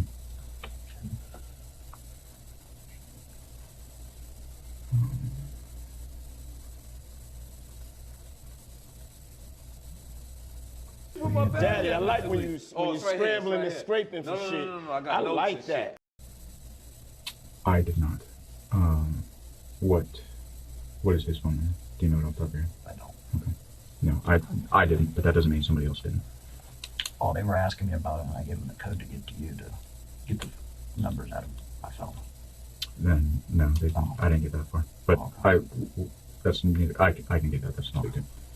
Yeah, I'll get a hold of your dad. Or I'll get your phone so we can do all that. All right. So again, you, as far as sort of like being inquisitive about the training and stuff, and I guess her having some sort of fascination with either cops or the firearms and sees me carry a gun around all the time, sure. type of deal. Right. It's just one of those things. Right. So she wants to learn about it. But nothing like this is, you know, you mentioned that you'd gotten sloppy, but nothing like crazy had happened in the past where, you know, there was like safety issues. No. Yeah, that this just happened to be. Okay. All right. What was the code to your phone, Dale? 3003. Give me just a second. Let me check in on you. I need to use the restroom again. Yeah. If I get a chance. Yep.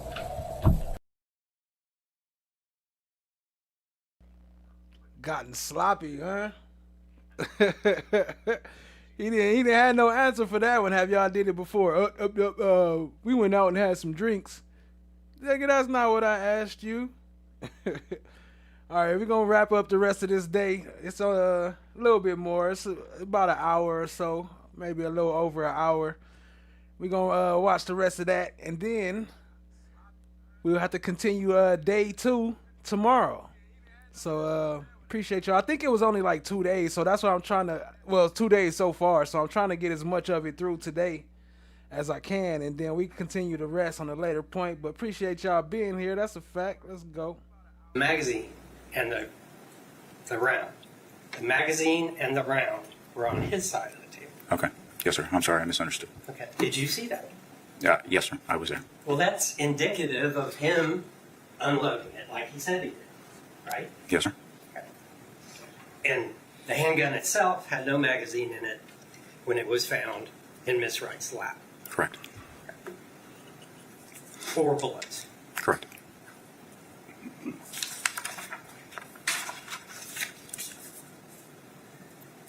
And he told you that he forgot that he had loaded the rifle. That he pulled the trigger one time, it clicked. Then he charged the weapon and pulled the trigger again. Yes, sir. And it went off. Yes, sir. Does that process sound like resetting a trigger? That would be the process in resetting a trigger. Yes, sir. Okay, and it's a little more involved than that with an AR style rifle, right? I don't know what you mean by the question. Pull the trigger the first time. Mm-hmm. Listen for the hammer to fall. You pull the charging rod out, except you haven't released the trigger yet. Right. While you're holding the charging rod out, you slowly release the trigger. You reset it. It clicks. Then you put the charging rod home. The gun is empty. You can pull the trigger again and it's going to click. And you'll hear everything sync up and reset again. So you know it's going to fire the next time you need it to fire. Right? So when they saying charge, does that mean like cock? Like he had to cock it? Is that what they saying charge? Because if he had to cock it again, then he should have definitely knew it was a bullet in there. Yes, sir. Did you ask him about doing all that? He told me that when he pulled the trigger the first time, it was a dry fire. He pulled it the second time.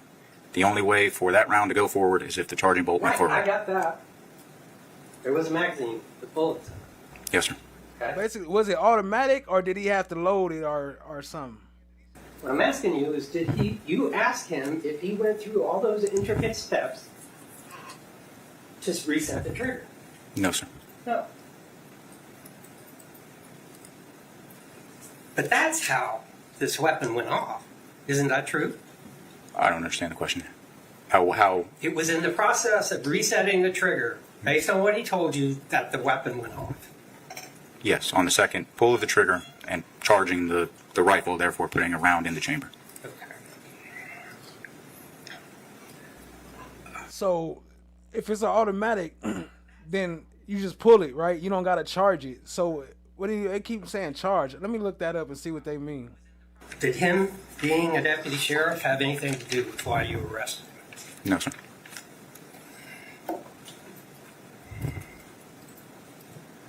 You wrote a report, right? Yes, sir. Page 2 of 3. This would have been your initial, right, not your follow-ups. Did you write that based on Boileau's statements made on the initial 911 call, his spontaneous utterances during first contact, his admissions during my interviews with him, which align with the physical evidence observed collected at the residence, and Boileau's carelessness while handling firearms given his profession? Did you arrest him because he was a deputy? No, sir. And had an accident with a firearm? No, sir. Why'd you write that? That's for my probable cause affidavit. Does that mean it doesn't have to be true? No, the probable cause is adding, that statement is adding to my probable cause statement. Well, you just told me you didn't arrest him because he was a deputy. No, sir. I didn't arrest him solely because he's a Marion County Sheriff's deputy. It was part of the reason, No. according to what you wrote. No, sir. No?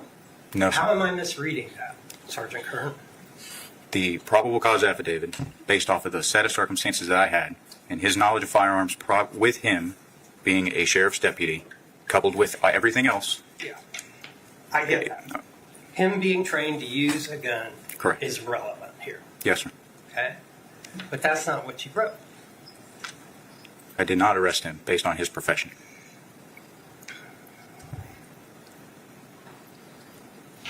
So you don't believe that the law is applied any differently to law enforcement officers than to average citizens? The law is the law, sir. Right. Regardless of what you do for a living. Correct. And the same law should apply to all of us, Correct. regardless whether we're lawyers, judges, or policemen. Yes, sir. Okay. Do you really know exactly what happened to Polina Wright? I do know what happened to her. Yes, sir. How was Mr. Boileau holding the rifle when it went off? How was he holding it? Yeah. He had to be holding the trigger or holding the gun in Well, such you're a assuming. Did he tell you how he was holding the rifle?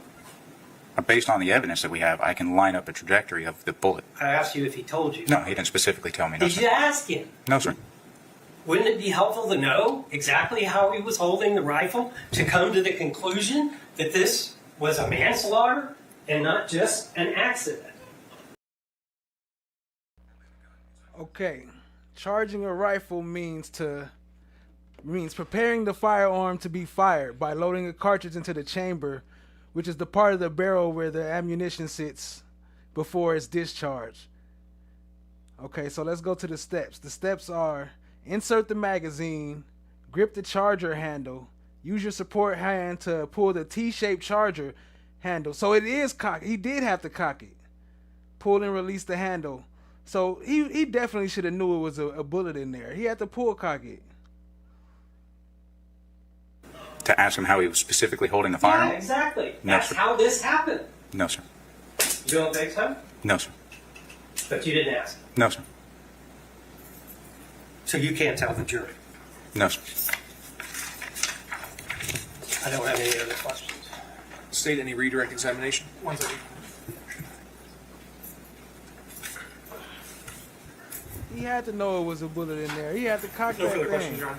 Members of the jury, do any of you all have questions of this witness interview? Please raise Talk your about hands. charge.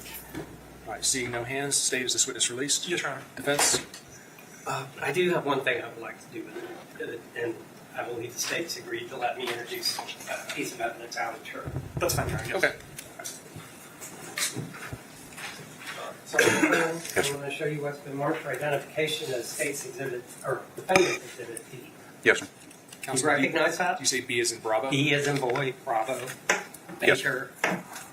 Yeah, I recognize it. Yes, sir. How do you recognize that first? This is a picture taken off Miss Wright's cell phone. From the extraction? Yes, sir. And that was provided to you by the technician that did the extraction? Yes, sir. Were you able to identify from the data associated with the photograph when the photograph was taken? It was taken on Snapchat, I do believe. As far as a time frame, I cannot recall a specific time frame, but I want to say it was in the appropriate time that they would have been at the restaurant. Okay. And does it appear to be them at the restaurant? Yes, sir. Your Honor, the defendant would move defense exhibit B into evidence as defendant's exhibit number. No objection. Without objection, defense exhibit B will be admitted to evidence as defense exhibit 1. May I publish the photograph? Yes, sir. Do you want the overhead projector? And I'll hand it down the road. Very well. Please report. Yes, sir.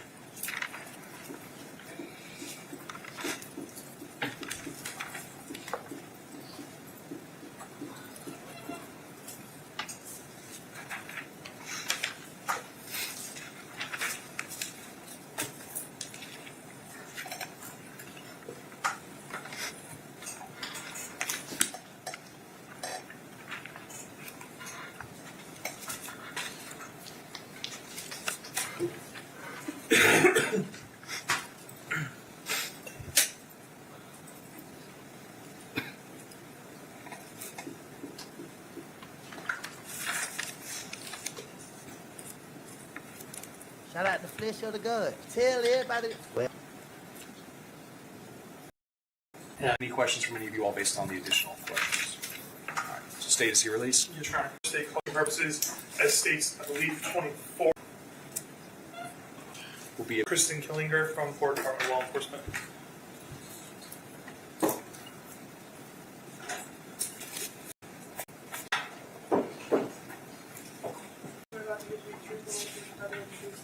I do, yes. You be seated, ma'am.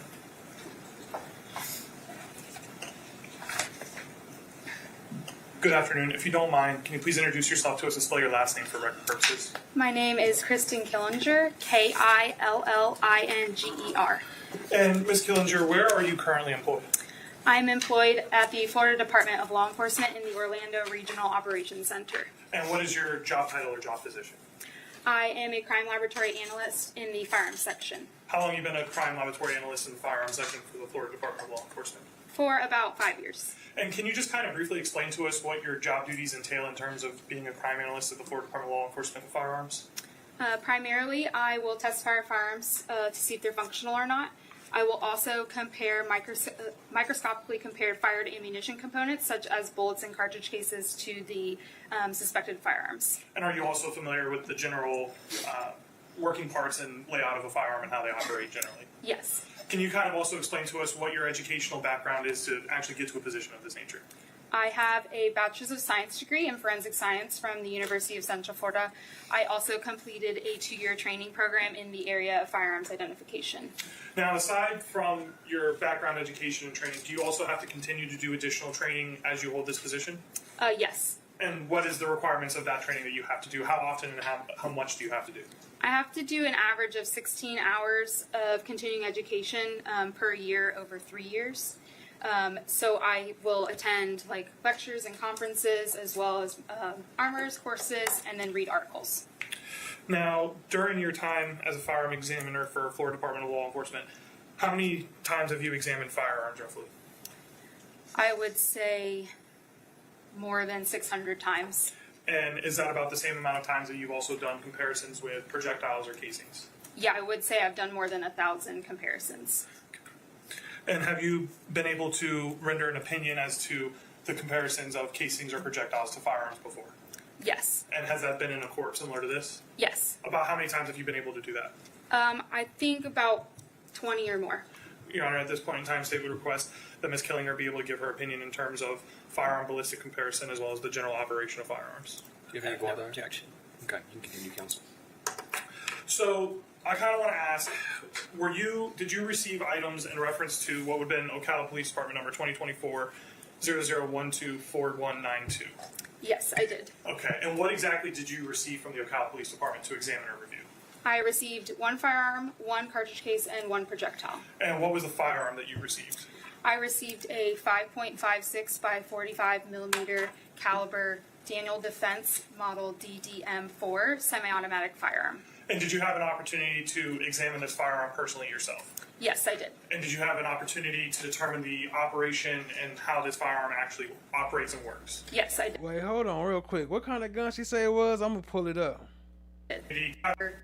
I received a 5.56 by 45 millimeter caliber Daniel Defense Model DDM4 semi-automatic firearm. And did you have an opportunity to examine this firearm personally yourself? Yes, I did. And did you have an opportunity to determine the operation and how this firearm actually operates and works? Yes, I did.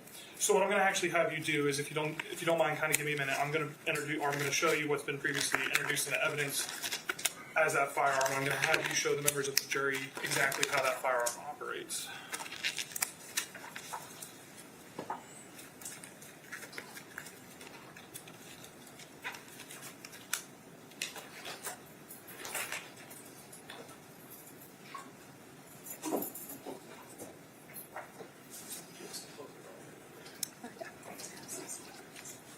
And Your Honor, once she's done loading up, I'd also ask if the witness can step down to demonstrate to the jury. She may.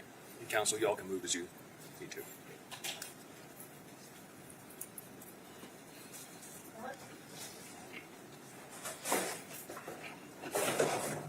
I'm going to ask the bailiff to remove that.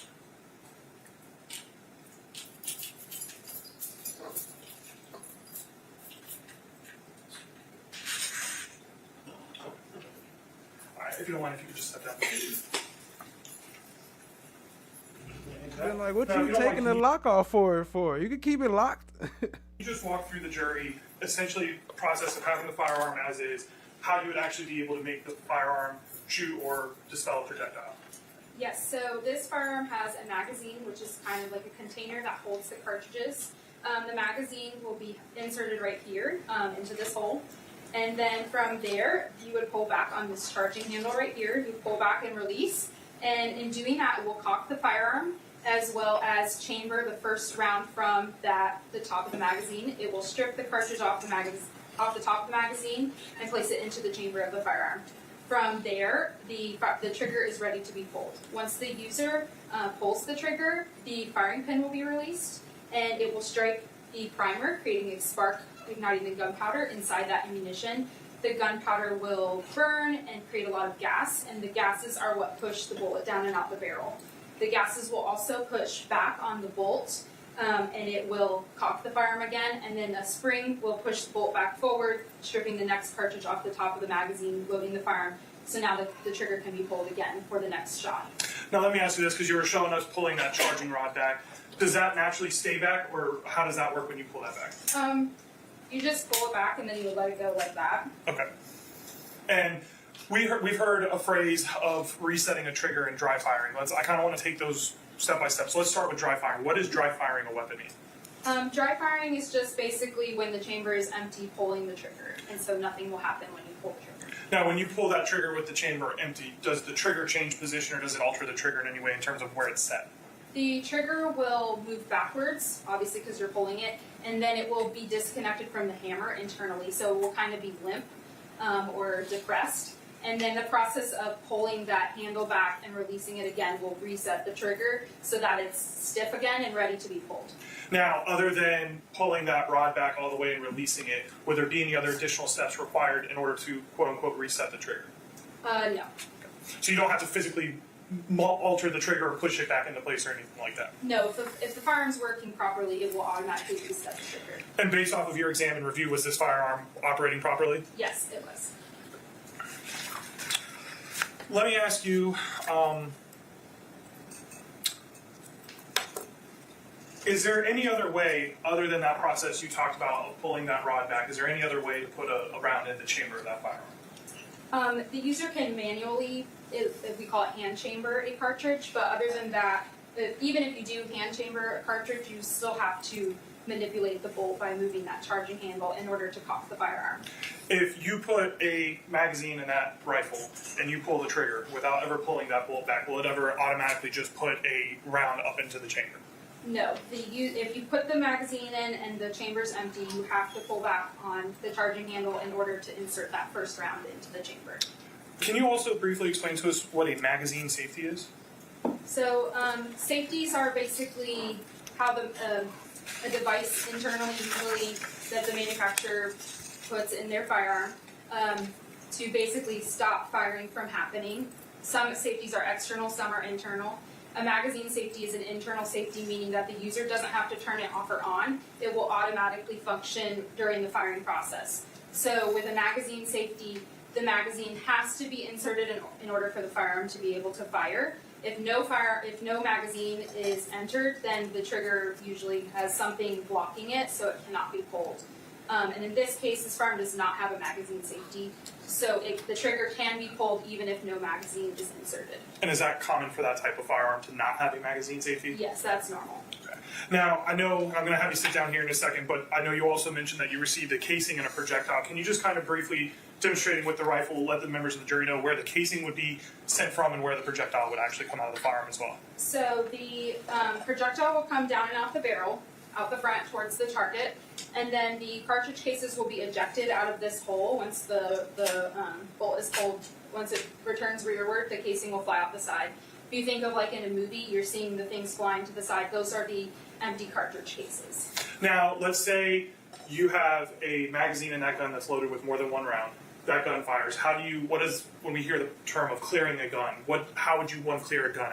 What does that mean, and what would you do to clear the gun? So, if you have a firearm that you think is loaded, you would remove the magazine by pushing this button here, and then the magazine will be able to be removed. And then from there, you would want to check that the chamber is also empty. So you would pull back on that charging handle, and then it will automatically extract and eject that cartridge that's inside the chamber. If you don't see that happen, then you would want to physically look with your eyes to make sure that the chamber is empty and there's nothing in there. Thank you.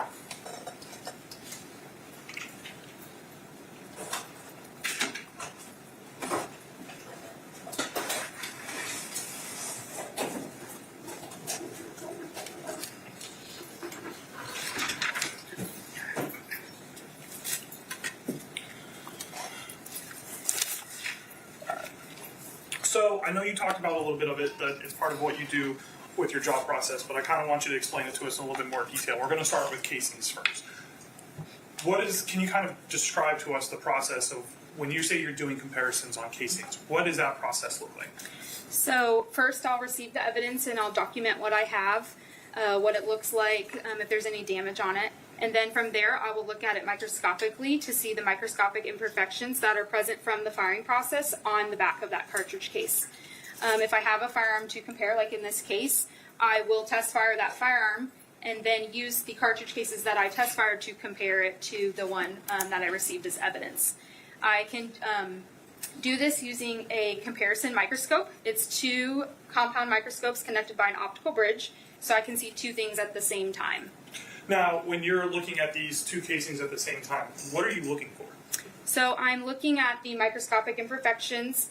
They appear as lines or striations, as shapes, depending on how the manufacturer... The main point is that the way you had to cock that thing, you would have knew it was a damn bullet in there. When you cocked it, you're going to look at the bullet. And if you're teaching her how to shoot, why would you not be teaching her that part too? Teaching her the safety part to make sure it's not a bullet in there.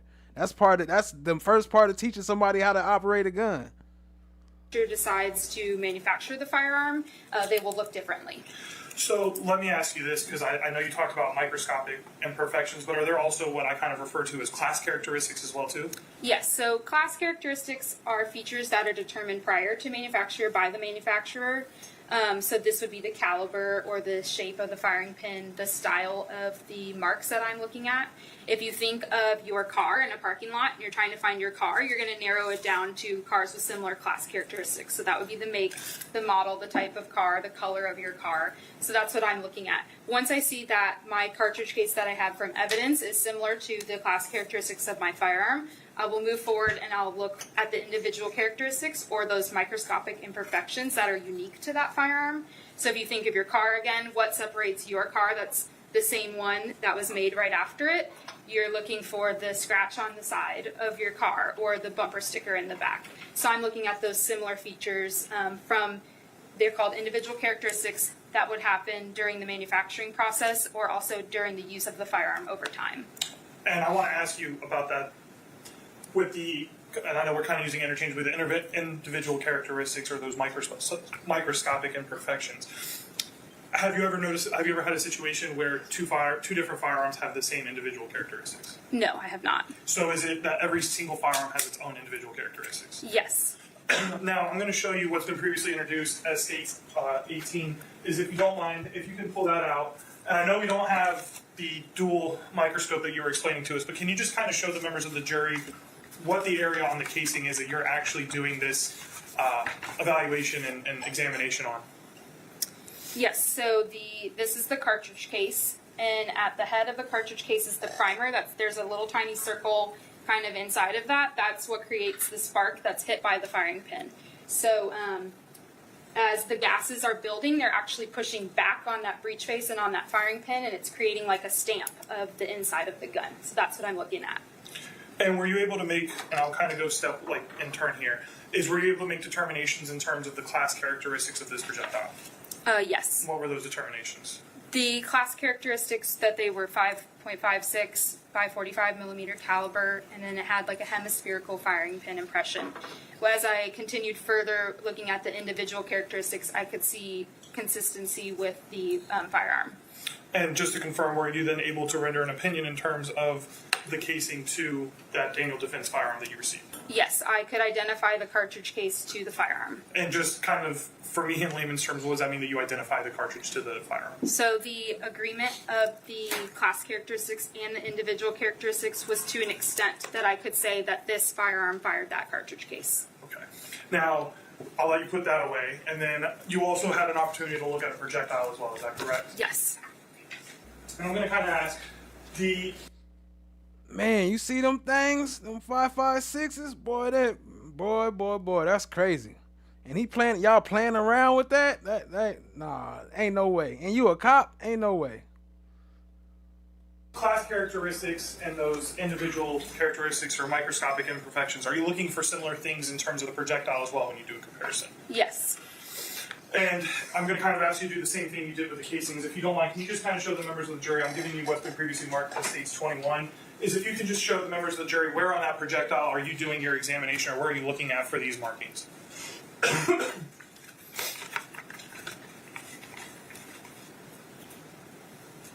So here's the projectile. There's the inside of the barrel has rifling, which is cut into the barrel during the manufacture process. It imparts the spin on the bullet. If you kind of think of like a football, the bullet will be more accurate as it's spinning down and out the barrel and traveling. So the rifling inside of the barrel will actually cut into the side of the bullet. So it's very hard to see, but it's down the side of the bullet here. It appears as like striations almost. And again, were you able to do a similar comparison that you discussed in terms of projectiles from this firearm and projectile that you received? Yes, I fired the firearm into our water tank, which is a tank filled with water, so I could recover the projectiles.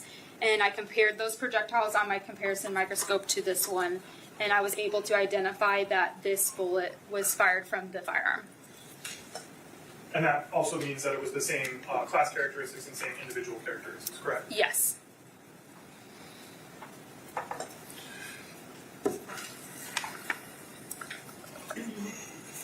Your Honor, I have no further questions at this time.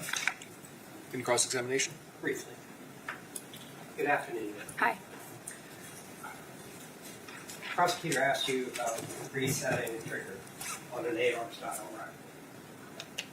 Are you familiar with a process involving an AR where one would, assuming the gun was in, right, would pull the trigger and hold it, listening for the hammer to fall, then charge the weapon, at least pull the charge handle back, release the trigger, again listening for a click, and then set the charge handle, and then you pull the trigger again. You're asking, am I familiar with this process? Yes, ma'am. No, I am not. No. Ever heard of it? No, I'm not sure why someone would do that. All right, fair enough. Thank you, ma'am. State, any additional questions? Members of the jury, do any of y'all have questions of this witness? If you do, please raise your hands. I see no hands. State, is she released? Yes, Your Honor. Defense? No objection. Okay, so, ma'am, you're free to go about your day. Thank you for your time. Thank you. Members of the jury, does anybody need a break? You can be seated.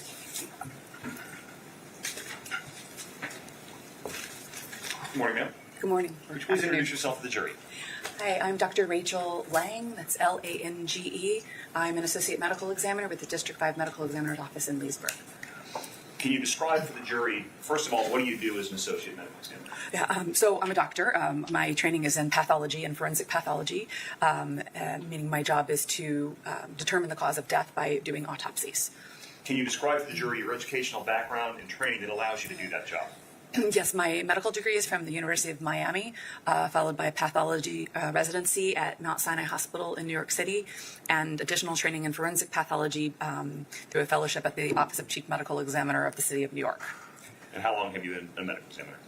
Oh, over 10 years, since 2009. You said earlier you're a doctor. You're licensed to practice medicine in Florida? Yes. And you also mentioned that your duties include the performing of autopsies. What's an autopsy? An autopsy is an examination performed on the body after death, which consists of an external examination where the body is identified and we look for injuries or signs of disease, followed by an internal examination, which is done by an incision made on the body to allow us to see the body's organs. Can you estimate out how many autopsies you've performed in your career? Well, excuse me, conservatively a few thousand. You mentioned the term pathology. What is pathology?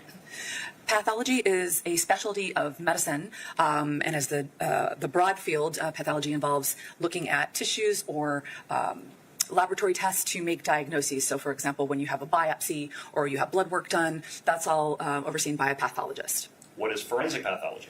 Forensic pathology is an additional subspecialty of pathology, which is where we do additional training to specifically to perform autopsies to determine cause of death, and forensic basically means applying to the matters of court. So we use the field of pathology to deal with questions posed in the court. So because of your additional specialized experience, are you considered a forensic pathologist? Yes. Have you been permitted to provide opinion testimony in a court of law before in the area of forensic pathology? Yes. About how many times? Dozens of times. Your Honor, at this time, the state will request this witness be permitted to give opinion testimony in the area of forensic pathology. I have no objection. All right, you can continue, Counsel. You direct your attention to September 21st in 2024. Did you perform an autopsy on Polina Wright? Yes. How did she get to the medical examiner's office? She was transported to our office by a contracted transportation service. And where is the medical examiner's office in the Fifth Circuit? It's in Leesburg, Florida. And that's in Lake County? Yes. Does that also cover deaths that occur in Marion County? Yes. Is there a case number assigned by the medical examiner's office to each autopsy that's performed? Yes. And what was the medical examiner case number associated with the autopsy done on Polina Wright? 2024-2220. When you did your external examination of Miss Wright, did you determine how tall she was? Yes. How tall was she? She was 5'6". And did you also determine how much she weighed? Yes. How much did she weigh? 181 pounds. How old was she? Her reported age was 25, and she appeared to be consistent with that age. During the course of your autopsy, did you also take photographs documenting her appearance and various injuries that you may have observed? Yes. Showing what's been marked as State's Exhibit X for identification. Can you take a look at those photographs and tell me if you recognize them?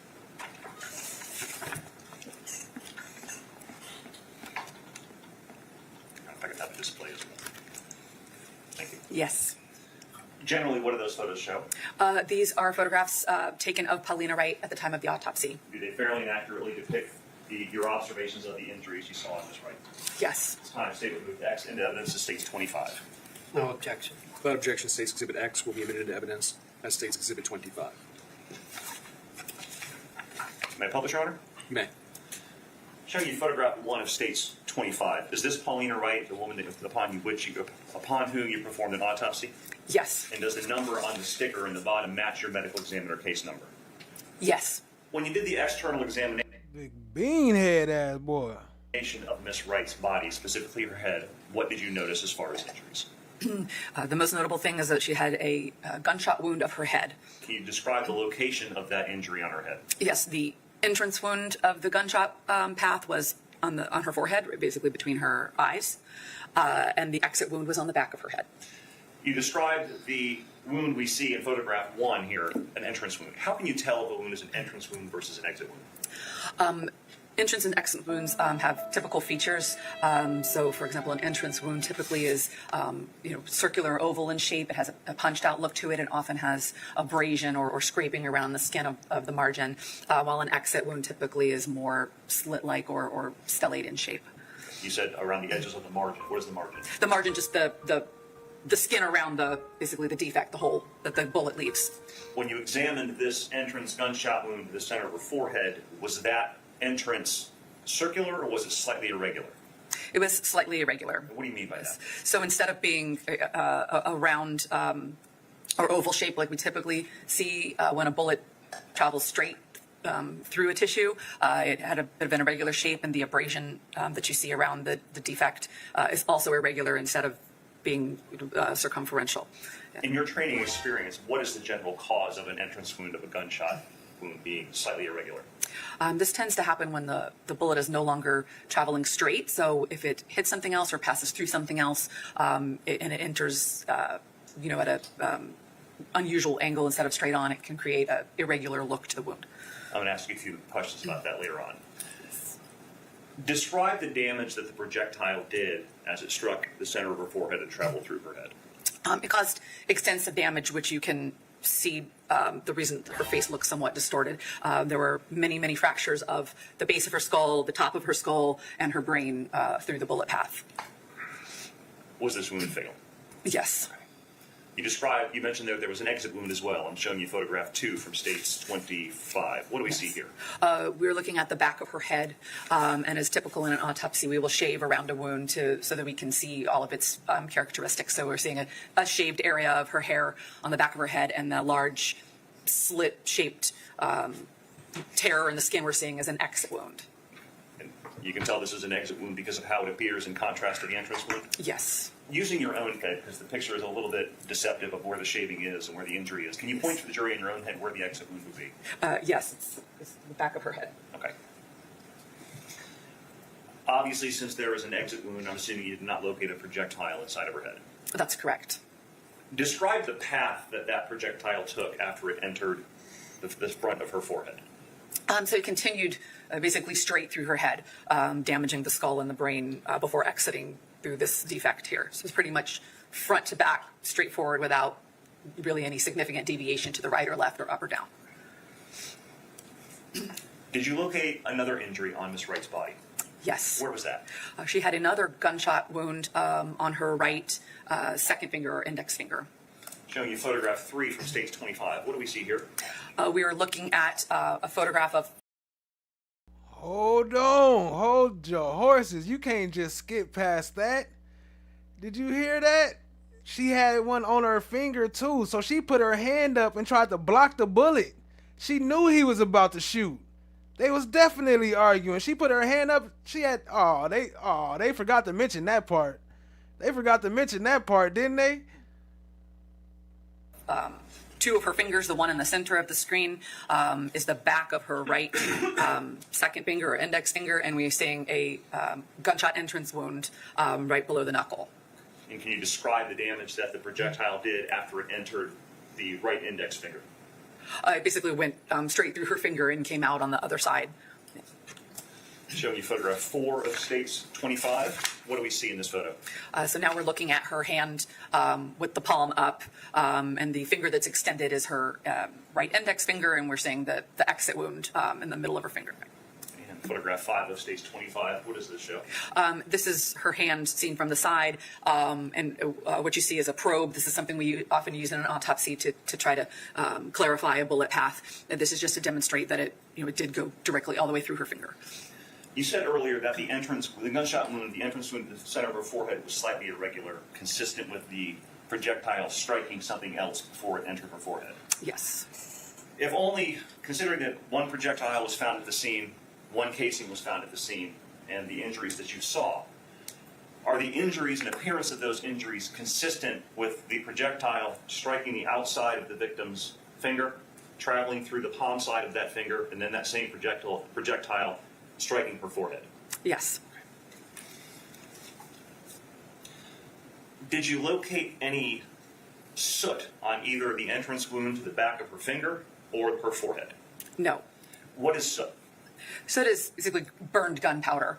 So in addition to the bullet that comes out of the muzzle of a gun, there is also burned gunpowder or soot and unburned gunpowder fragments. What does the lack of soot on the entrance wounds, either the back of her finger or her forehead, tell you about the distance of the barrel of the firearm to the injury? The absence of soot basically means there's nothing to show that it was a close range wound. So when we don't see soot, it's not consistent with the muzzle being very close to the surface of the skin where it was struck. What is meant by the term stippling? Stippling refers to small dot-like abrasions that you can see around an entrance wound, which is caused by the unburned gunpowder fragment striking the skin. Did you see any evidence of stippling on either the entrance wound to the back of her right finger or the entrance wound to her forehead? No.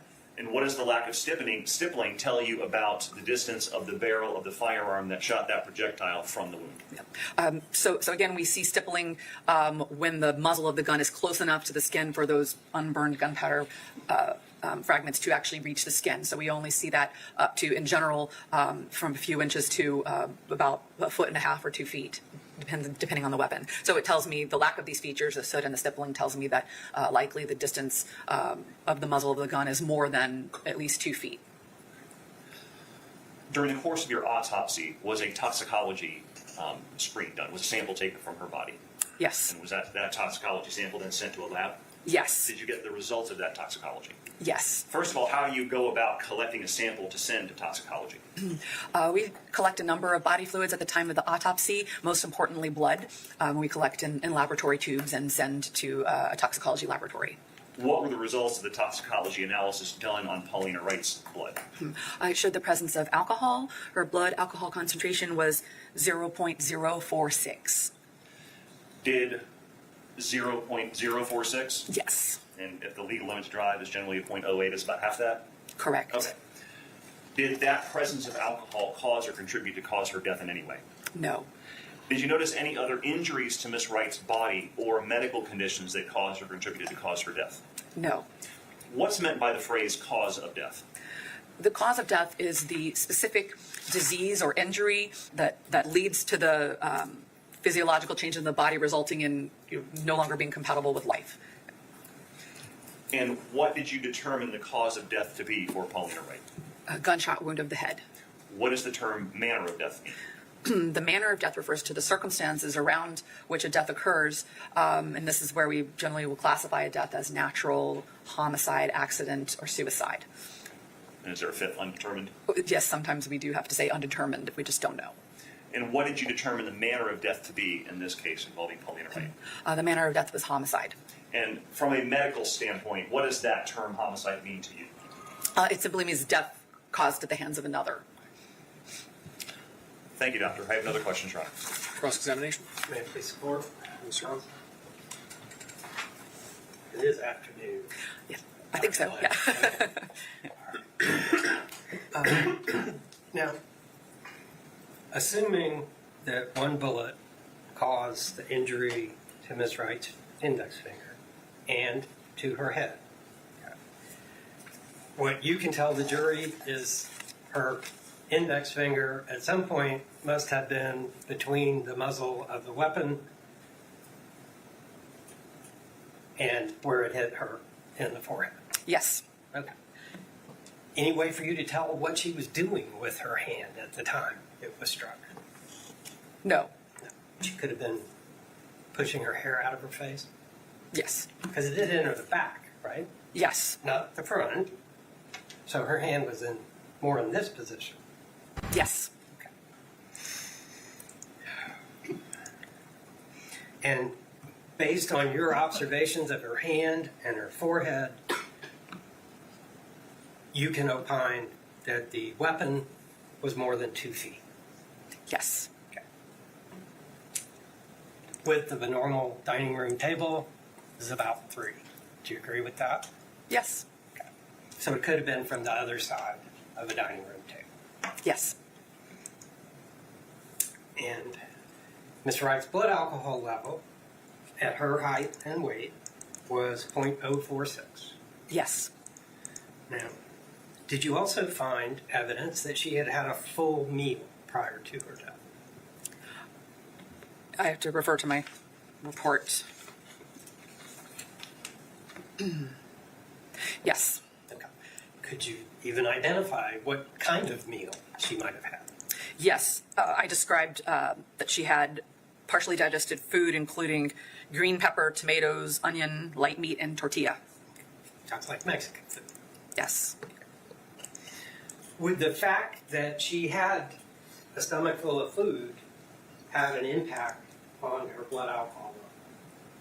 Or at least the way the alcohol would have affected her? Yes, having a stomach full of food can delay absorption of alcohol. And do weight and body size also have an impact on blood alcohol level? Yes. So would it be fair to say that a larger, heavier person who consumed the same amount of alcohol as a smaller, lighter person is probably going to have a lower blood alcohol level? Yes. Now, you explained for Mr. Buxman that the homicide word that you use means a death caused by the volitional act of another person. Yes. I'm right, put that. Yes. Okay. Homicide, the way you're using it, does not mean that the killing of Miss Wright was criminal. Is that correct? Yes, that's correct. Could have been the result of an accident or negligent act. Yes. I don't have any other questions. State, any redirect examination? Very briefly, Mark. The blood alcohol content of .046 in her blood. Does the body stop metabolizing alcohol once she's deceased? And so real quick, they almost done. They wrapping up right now for the day. Let me see, it's a little bit more, but they do have the verdict in, so we will play the verdict reading also. It's only like 3 minutes or so, but we'll play that at the end. But it's still a few minutes left. They still got a little bit more to go. Appreciate you, family. Yes. So that would be the blood alcohol content at the time of her death? Yes. It wouldn't change after she died in anything? A short period of time afterwards? Yes. Okay. Thank you. Anything else? Nothing. Members of the jury, do any of y'all have questions of this witness? All right, seeing no hands, is she released? State? She is, Your Honor. Defense? No objection. All right, you're free to go about your day. Thank you for your time back. State, you can call your next witness. Your Honor, at this point, state rests. We'll give Dr. Lang a moment. The state rest. Okay. Members of the jury, the state of Florida has rested its case. So there are some procedural matters that we have to take up outside your presence at this point. So I'm going to have you go back to the jury room again, and we'll get you back in as soon as we're able. This may take some time, so please just be patient. Leave your notepads here face down. Don't discuss the case with one another. If you use your electronic devices, don't use them to try to learn about the case from people or places involved. We'll see you back shortly. What? Hold on. The absence of evidence is not the evidence of absence. What?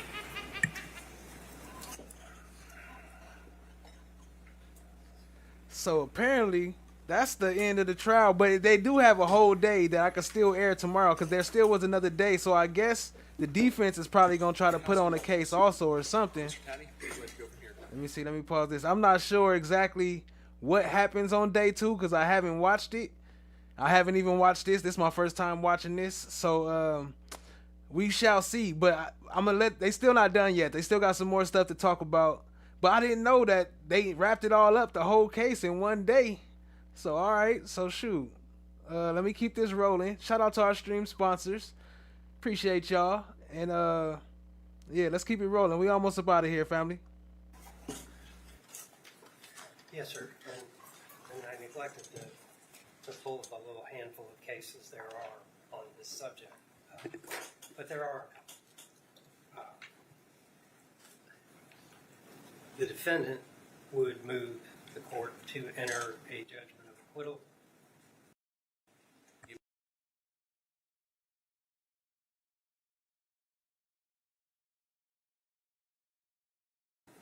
I will take out 3.9A. My bad. Hold on. I pushed the wrong damn button.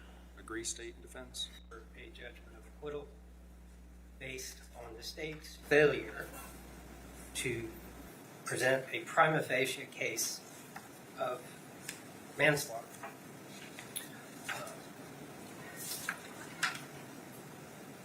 The evidence establishes, number one, that the state has no evidence other than what was received from Mr. Boileau. Every physical piece of evidence corroborates what he told the law enforcement officer. And what he told the law enforcement officer was, it was an accident. Contrary to the opening statement by the state, at no time did Mr. Boileau ever tell Detective Kern that he pointed the rifle at her and pulled the trigger. We were pointing the rifles at each other, and then when Kern asked him about it, he said in the general direction. As he explained, they were sitting on the opposite sides of the table. There was no intentional, Mr. Boileau made no statement to Kern indicating that he raised the rifle. Who was that? I think that was Starfish and Coffee earlier. Said, why he got his hand on the strap like that? He ready to go. He on the taser. He ready to go on him just in case. aimed at Miss Wright and pulled the trigger. There is no evidence of that, which is what the state has argued or suggested in an opening statement that their evidence would show. That has not happened. And I would submit, Your Honor, there is no evidence from which a jury could legally return a verdict of manslaughter. At this point in time, the court is bound to view the evidence in the light most favorable to the state, including all inferences that may be appropriately drawn from the evidence. Based upon Tillman versus State, 842 Southern 2nd, 922, Florida 2nd District Court of Appeal, 2003. Navarro versus State, 433 Southern 2nd, 1011, Florida 3rd District Court of Appeal, 1983. Dellinger versus State, 495 Southern 2nd, 197, Florida 5th District Court of Appeal, 1986. The court will find that based upon the evidence presented, there has been a prima facie case made of manslaughter from which the jury could base a finding of guilt. Obviously, this is a case where it is in the province of the jury, not the court, to determine what happened and what was proven. So the motion for judgment of acquittal will be denied. Okay. Yes, sir. Where would you like to go next? Denied. Well, we're prepared to go forward. That my assumption, perhaps dangerous, was that I would be able to present Mr. Boileau's testimony in the morning. Okay. Because it will be fairly lengthy. Okay. How long do you think his testimony will take? The direct, probably 45 minutes to an hour. Okay. State, if you had to make an educated guess about how long cross-examination would take? I would say probably at least 30 minutes. I mean, it also depends too what other additional information may or may not come out during the direct. Okay, so he is gonna testify. So tomorrow we gonna do the testimony. So that's what's cracking. That's what's up. We do the testimony tomorrow. I would say at least a rough guess of at least 30 minutes. If there is no other cases that take precedent, of course. If there ain't no other cases that take first, but most likely we do that tomorrow. I don't intend to present any other evidence.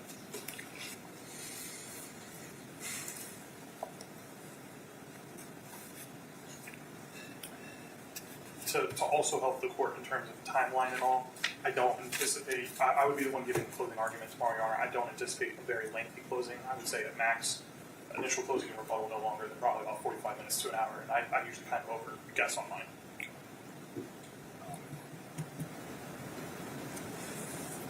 What I'm wondering is whether or not his testimony may lead to rebuttal evidence. If so, by whom, and how long that person may need to get here. I don't foresee, Your Honor, any rebuttal evidence being necessary by the state with his testimony. Kind of doing a short conferral with Mr. Buxton, I think he agrees as well. Okay. I can't envision that occurring. Okay.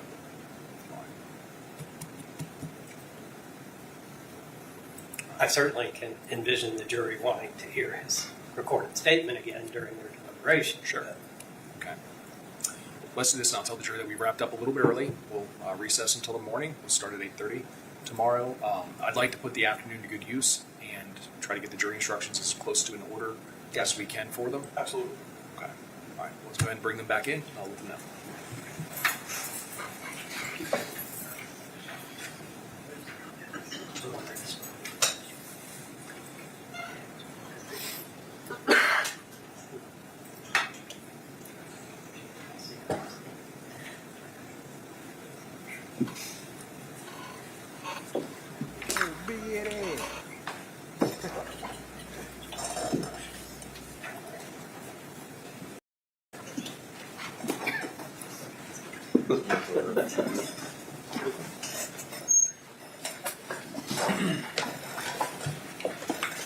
Counsel, you all could be seated.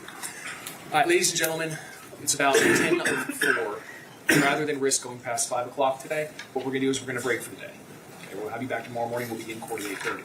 Now, there's some instructions I have to give you before we break for the day. First, you all have notepads here. Those that remain here in the All right. We ain't got to hear their instructions over again and again. We know they pretty much the same as all the other ones. Don't talk to nobody. Don't make no decisions. Don't look on the internet. Don't watch YouTube. But let me see. We do got one more, though. I do got the verdict, though, because they already had the verdict. But tomorrow we will go live, most likely, and air that testimony. Where's it? Oh, okay, here we go. All right, let me load that up for you. The absence of evidence is not the evidence of absence. What?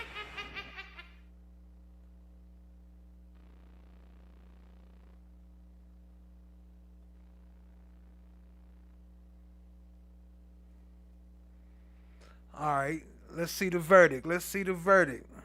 Appreciate y'all being here. Once again, shout out to our stream sponsors. After this, then we'll roll up out of here. It's only a couple minutes. Verdict, I would ask that you show no visible signs of approval or disapproval of the verdict whatsoever, out of respect for the hard work that this jury has put into the case and for the difficult decision that we have called upon them to make. This is not their usual day-to-day existence. This is something extraordinary we have required of them. So, with that being said, are we ready to receive the jury? Yes, Your Honor. Yes, sir. Okay.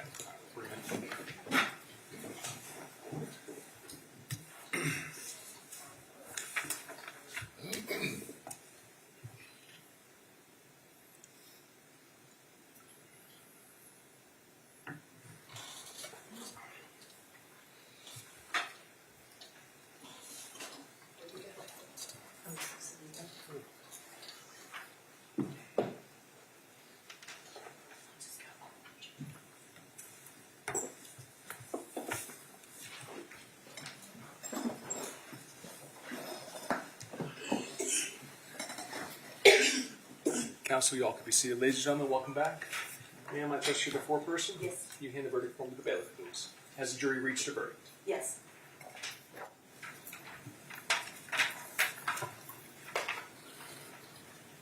Okay. Mr. Boileau, will you please stand for the reading of the verdict? Madam Clerk.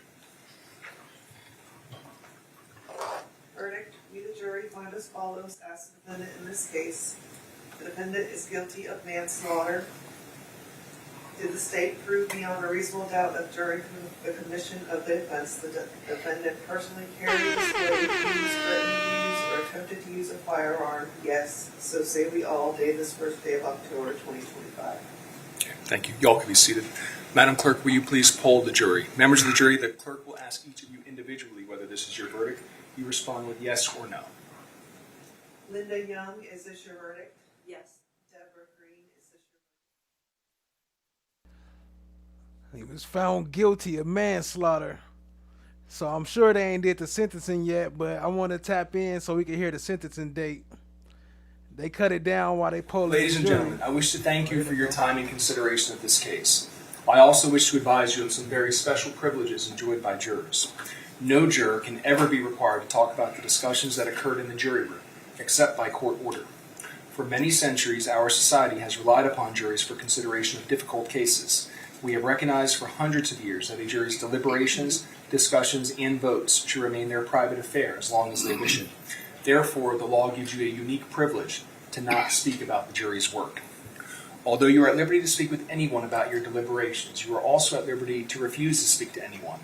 A request to discuss either your verdict or your deliberations may come from those who are simply curious, from those who might seek to find fault with you, from the media, from the attorneys, or elsewhere. It will be up to each of you to decide whether to preserve your privacy as a juror. With that said, I hereby discharge you as the jury of this case. I do want to thank you sincerely for the time and attention you gave to this matter. If you'll retire once more to the jury room, Deputy Boucher will hand your cell phones out.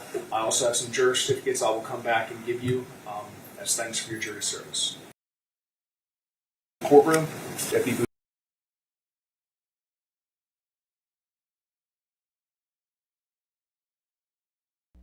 Well, look like he gonna be in jail for the rest of his life. That was the verdict reading. The verdict found him guilty of manslaughter. Tomorrow we gonna do his testimony. I just played the verdict today, so we won't be left hanging, wondering what happened. But tomorrow we will play his testimony. They got a show enough for a show tomorrow to see this testimony and the cross-examination and all that. But other than that, I appreciate y'all being here. Shout out to our stream sponsors. The absence of evidence is not the evidence of absence. What? One more again. Appreciate the love. Appreciate the love. Appreciate the love. Shout out to Tia C. Jerome Street still rolling over. Chan My Black is golden. Shout out to Allie too. Allie, shout out to Allie. She's still one of the top stream sponsors. Shout out to Miss D56. I see you in the chat. Appreciate you, family. Rock Solid TV. What up? What up? I see you. Appreciate you. No One in the building. What up? What up? I see you. Appreciate you, family. Miss DB. What up? What up? Appreciate you. Appreciate you hanging out. Allie. What up, though? Appreciate you. Let's see. Miss DB. Allie. Chan My Black is golden. Factual Lie was up in here holding it down. Shout out to Factual Lie. If you catch this on the replay, I appreciate you hanging out with us. Starfish and Coffee. Shout out to Starfish and Coffee. Appreciate you. Miss D56. Kimberly was in the building. What up, Kimberly? Appreciate you, family. Lady L was in the building. Appreciate you. Much love, much love. And yeah, y'all go check out Rock Solid TV. Go check out No One. Got a new track. Check out Rock Solid TV. We got some new streams going too on Kick. If anybody interested in Kick, we got some new stuff happening over there. So I'll drop some links to that soon. But other than that, I definitely appreciate y'all hanging out with us. He was found guilty of manslaughter. And like I said, we will cover the rest of it tomorrow. This was day 1. We'll cover day 2 tomorrow. Unless there's a case that I choose to cover instead of that. Because, you know, stuff be popping up every day. So I might hop on something new. But if not, if I don't see nothing interesting, we'll finish this one off. Appreciate y'all being here again. Hope y'all have a great night. Stay fresh out there. Stay blessed out there. Until next time, family. Have a good night. Have a good night. Have a motherfucking good ass night. And I definitely appreciate y'all. Don't forget to hit that like button. Hit that subscribe. If you want to replay and all that, there go the link. Go check out some new tracks from No One. Come From. Check out that fire. And other than that, family, we out. Much love, much love. Peace out. TSC. Miss D.